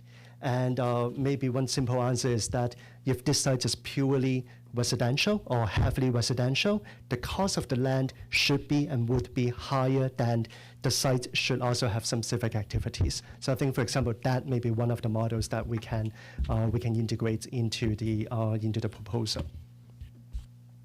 Yeah, I'm gonna try one more time. I mean, on the in the binder we got here, and there's a column here on the business proposal, and all of the others are characterized as offer. Yours is the only one that's characterized as subsidy. Is that my understanding of the reality of what you're proposing? And I'll ask you, but I also want to ask staff, is that my understanding? Is that column correctly characterizing what you're offering or what you're suggesting? I think what make this ad hoc group unique is that it takes time to listen. It takes time to work through the local voices. So yes, probably the evaluation was based on an older submission in which we may not have aligned with other business partners, with other programs like what we're excited to present today. And I think our team is ready to present our best and final offer at this phase. And we do believe that the variance would be that we are proposing this amount of public activities, celebration of arts and sciences, and that probably would be a slightly lower offer of the land price, for example, than if we were to propose for a higher portion of the, or what other developers may be proposing for a higher amount of residential. And so I think if we do agree on that vision of having some of those civic activities, and we are also already having some early pledges and early supports from the local community in terms of some of the supports we can get in terms of supporting for some of the arts and the sciences. And so what we will do in the next best and final offer is to really finalize all this kind of like inputs to the mix and see what may be the best offer, not a subsidy, that we would request and we would give to the city. Okay, I'm done. There you have it. Any follow-up? No, okay. Councilmember Geary? The Vice Mayor Geary. Do you want to ask about the spa? Or? I think you said yes, right, on that. A mini. The back on the massing of the buildings, we realized the early gen computer model is just massing. But given underground parking, what's your height for the outer perimeter? And maybe you need to, by pointer, go building footprint by building footprint, but what heights and stories are you proposing on the perimeters? We have a general 4-story right now that's shown in the massing, but we expect it to vary. There are places on the perimeter where we would want to step, which would drop it to 3 stories in places. And there are other areas like where the hotel overlooks the Blacksmith Square, we'd step back. And where the hotel fronts the Livermore Avenue, we would step it back, partly because it's near the Blacksmith Square, but also because we want to mirror a lower element on the street across from the hotel as well in the conference center. Also on the corner where there's a restaurant, we're proposing a restaurant, we would step it, we would guess it would be a 2-story restaurant, and we'd step that back with, so there'd be second-level dining. So in areas, and then when we get to L Street, one of the things that we had in mind is that we don't have parking, a big parking structure that fronts all by itself, that fronts on L Street. We have live work, which some of it could be retail. So there's an element of the parking structure that is actually a glass front, storefront. Does that answer your question enough? Yes, it helps a lot. Thank you. Next question to the team, and I realize every team has a spokesperson, but given the proposal before us, as a side door to the economic discussion, who's on first and second base? So we have a letter from SWORD, UFERTS, Housing, McCracken. I almost see 3 architects, 3 or 4 principal companies here. What is the partnership decision-making organization, and then what is the partnership fiscal capacity to realize their vision? I think at this point, it's our collective team's suggestion that the OVERTS group would lead this partnership. But you're exactly correct that we also enjoy the dynamics and the challenges among our team members to make sure that exactly 3 architects can challenge this to be a better project. And so we value those internal dynamics, but we do believe that with our local experiences and also with the strong partnerships from KB and other hotel investors that we have aligned, that the Overts Group will lead this project and at the same time continue to value those voices, continue to value those inputs. And then how do you see financing progressing as you cement the different elements? We have also submitted in our most recent submission a timeline. We also agree that fast tracking the public parking will be first and foremost, will be important. We also agree that having both the hotel and the event center and the residential to go in parallel will be something that we do. In terms of our financial background, Overts has an experience and a track record of building in some of the worst economic downturn. In fact, our Dublin location, we were probably the 12th or the 13th developer dealing with the Alameda County. And on the other hand, we were as poised as any other developer to not only open the development right in the middle of 2008, but also flourishing that and continue to own and operate that.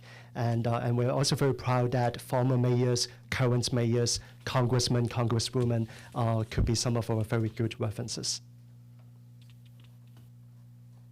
Thank you. The last question on that alignment is, what's the envisioned builder financing and operator of the multi-use conference center? So hotel, I could understand you spin that off to Acme Hotels.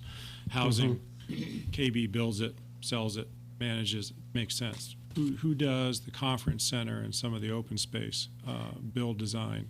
And I think that is exactly why this site needs more than one developer, needs more than just dividing the sites into east and west, because it's almost a responsibility for those residential developers to support and to financially back what is good for downtown Livermore. On the one hand, we are very excited to hear early pledges that up to 5.1 million may be available just from local citizens to support the event center. At the same time, we understand that the event center does come in cost, does come in operation expenses, and we do see that we need to integrate all the developers so that we should not just speculate, just celebrate the opening ceremony and move on. We need this partnership to stay on for the longevity of Livermore and also to bring the sciences and the artists to downtown and continue to see that flourish. We are not satisfied with just another hotel. We do see that with 500 events and weddings, with the tens and tens of wineries, this needs to be more than just a transient hotel. We do see that the site is not just about going to different isolated locations. We see that this is a hub in which we should bring the sciences out. We should not always go through TSA kind of like security requirements to go check out any science center. We should bring some of those out to downtown. So we do believe in a longer term commitment to not only the operation of the more financially rewarding ones, but to tie everybody in for the longevity and for the betterness of Livermore. I understand and appreciate. Please. Yeah. The conference center. Who built, where does the capital come from to build the parking and the conference center that can't be directly apportioned to residential construction cost and hotel construction cost? Well, first thing first, parking was indicated in the RFP that there was public money for the public parking, correct? And then the conference center, we have been talking with the community group that we've been working with, and they have a fairly direct commitments from donors for part of that equity. And at the same time, the operating aspect of it would be also added back to the hotel in some fashion. When we still need to work on how that would actually get done. But the idea is that we wouldn't put larger scale conferencing facility within the hotel itself. And then on the other side of that, we would, but the idea is that we have a variety of what we'll call contributors for the conference center specifically. Okay, thank you.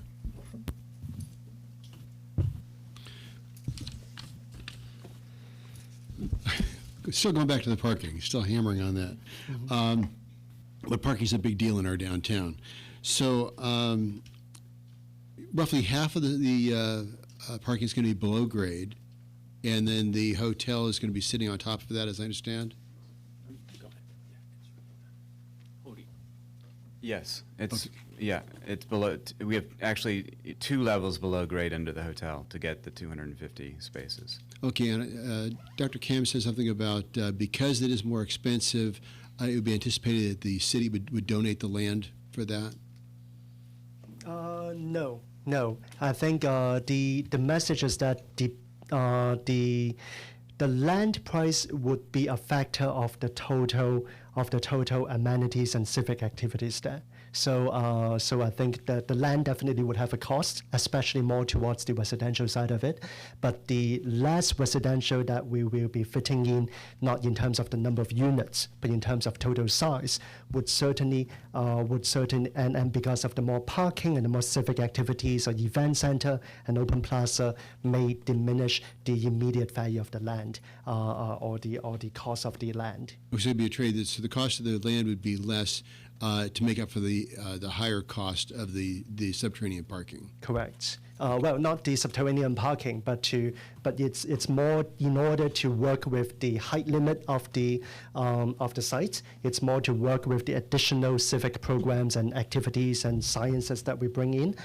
So I think yes. On the other hand, on the next phase, if we can really form a integrated partnership together to think about if we may relax certain part of the height limit, if we may be able to work across the site to better utilize some of the existing resource that the city has, then certainly I think the best and final offer of what we can bring in will be higher. And some of the other developers tonight were talking about roughly 2 parking spaces per unit, per housing unit. Is that a similar model to what you would be working with? I just thought I might chime in a little bit to offer some more clarity on the parking, because it is a challenge, especially for the proposal that we're making with the added load of the conference center. A few things I wanted to mention are that with subterranean parking, and you asked about access, and there's lots of access points, there can be connections between these 2 parking spaces, these 2 parking lots. There can even be connections here underground if necessary. And furthermore, I think that what we were imagining is that the load sharing between the conference center and the hotel would impact, it wouldn't just be an additive requirement for another 1,000 parking places, but that if in the event that there's a 1,000-person event in the conference center, there's also load being added to that same load is happening on the hotel.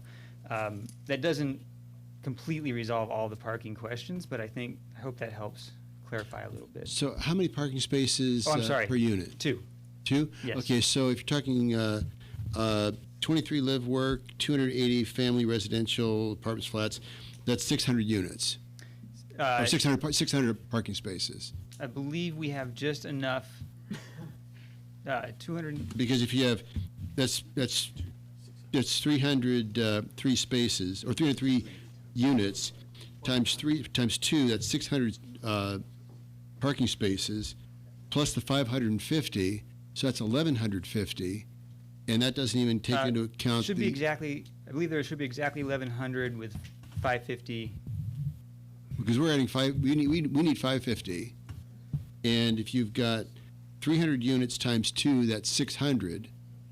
600. We don't have 300 units, so 280. Plus 23 live work. No, it's total 280. Total 280. Okay, total 280. Yeah. So you got 1,100, and there's 133 rooms in the hotel. 150 to 177. Okay, 177. One space per room. One space per room. So you got 1,100 spaces, and there's no room for hotel parking. You're right. If we go 2 spaces for every residential unit, we get overloaded on our 1,100 parking. That's true. Okay. so where do we go from there? Yeah. We were focusing primarily on apartments. Yes. So drones. we were drones. So there's a couple of things I want to mention about that. One is that's why we're talking about there may be a need for additional parking across the northeast corner. There's another aspect to this, which is that we really want to make this the right layout for this site, and the importance of a pedestrian scale and a pedestrian plaza on this site, and not allowing the buildings to go 80 feet up in the air in order to make it safe and make it comfortable. Is our top priority. I think that if we make parking the primary conversation about this, it detracts from the most important mission of this development. It may mean that we have to talk about the load of the conference center. May mean we have to talk about pull back on the number of residential units if we have to provide 2 parking spaces per unit. I didn't even talk about the conference center yet. Yeah. Yeah, I didn't even get on that one yet. It's a lot. It's a lot to cover. And I think it's important to acknowledge that parking is important. It's got to be there. It's a necessity. It's a necessity for the viability of the project. There's a bigger, more important theme going on with what we're proposing here, which is the elements of science and the arts and the pedestrian scale. And we want to make sure that's taken care of, and then look at how we can meet it with the parking. And that's all important because I'm a scientist and my wife is an artist, so Yeah. like I get this. Yeah. Could you pull up that massing diagram again, please? Just don't want to jump too fast here. Okay, I think we got it. Yeah. Okay. So this is you don't by necessity you don't show the tapering to the that's I presume that's railroad to the right. Railroad here? Yeah. Yes. And so you don't show any of the steps, but this is 4 stories. Yes, this represents 4 stories, a tall 4 stories. Tall. And how high would that be? 48 feet. Okay, 48 feet. So that's to a top of parapet wall. That's with ample. Sure. That's a lot for a 4-story building. Yeah. I actually ran across somebody that called a building 2 stories and it was 55 feet tall, but they can vary widely. It's like 2x4s aren't 2x4. Yeah, right. So what's but you're asking? That's how we modeled it. Sure. Is that hole actually a thing, or is that just this here? Yeah. It's a courtyard. Okay. Yeah. And that's some fairly elaborate parkscape. Would that be included in the project development? I think yes. I think we are trying to see if the overall theme of this celebration of open space, dedication for arts and sciences, I think it's really our primary kind of like theme today. And I do agree that perhaps our team may not have fully calculated all the parking, or better yet, I think there may need to be really a minute-by-minute demand study rather than a kind of like a rule of thumb addition to it. But what I think we are presenting here is an inside-out approach. By inside out, I'm referring to the seal of the city seal, in that it's about the valley, it's about the science, it's about the vineyard. And I think here we are talking about whether we can celebrate those inside-out activities into these downtown sites, and whether we should spend more time listening to more community voices. Yes, it may affect our time to do the parking calculation. Yes, it may affect our time to come up with really the massing. But we do think that if we do not put enough time and initiative to studying and hearing the voices at this time, and if we rush into coming with a solution too quickly, that we will be leaving not the most optimal site, not the most optimal architecture, not the most optimal civic center for Livermore for many, many years to come. So yes, we have been a little bit slower in terms of some of the mechanics, in terms of some of the code compliance, and rest assured that our team has the experience of doing that. But the reality is that we probably spend more time understanding what are the true needs and the true voices from the Livermore. Yeah, I guess this would be probably my last question. In your initial proposal, which has changed significantly, it said that commercial leased space, including restaurants and retail spaces, and some residential above commercial. See PKF study for details. None of that information was in the PKF study.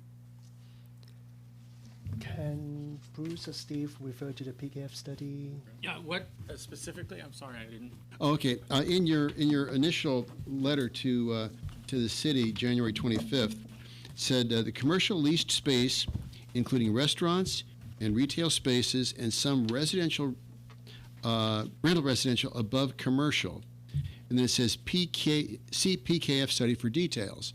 I read through the PKF study, and it was only addressed the demand on the hotel, a dual-purpose hotel. There was that's nothing. my understanding too. So Yeah, there's nothing about commercial lease space, nothing about restaurants or retail spaces, and yet it was articulated to see the PKF study for details, but there was no information about that in the PKF study. So I was wondering, I also apologize for not having the PKF study here, but what I recall is that the PKF study does talk about the demand. Oh, no, I have the PKF study right Sure, here. sure. I have that. The demand of those kind of like hotel demand.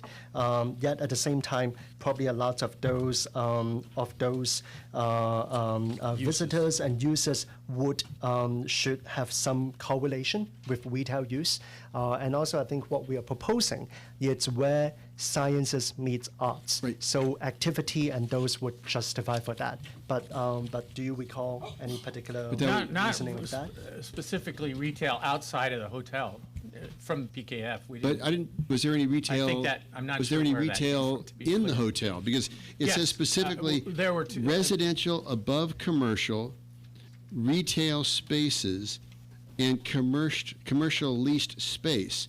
So, but the rental residential above commercial, it says see PKF study for details. We'd be and there glad was to- nothing in the PKF study that had I agree. anything. I don't We'd be glad to go back. Not every single member of our team are present. Sure. We'd be glad to go back and really see who were able to make those associations, and we'd be glad to turn it back to the city staff. Let me, if I could, Certainly. try to We got all night. clarify. Well, no, I just light bulb come on. Ask the question Sure. slightly different. Outside of the hotel, how many square feet of retail was envisioned in your presentation to date? 6,000. Total of 15,000, but as we said, there's some flexibility because the live workspaces some of them could change That's too. what- as I was taking notes and just, thank you, that helps. You said that right at the beginning. I wrote it down. I wanted to be sure we weren't getting lost in what factor we were applying to what usage. Okay.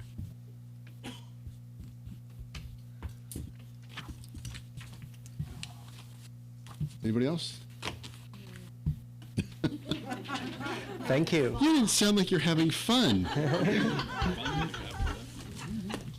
This is what we live for. Turn into a pumpkin. What? What about bike parking? Yeah, that's right. Yeah, we'll work on that too. Okay, so as I said, this is the first part of the meeting. So I am now going to continue this item, 6.02. We're going to continue this until, if I wait just 3 more minutes, I can say 7 o'clock today. But I'm not going to do that. I'm going to say, so we're going to go to, I'm going to adjourn the meeting to the adjourned regular meeting, 7 p.m. Tomorrow night, February 9th. So we'll be back here. Thank you very much. See you tomorrow night. We'll take public comment then.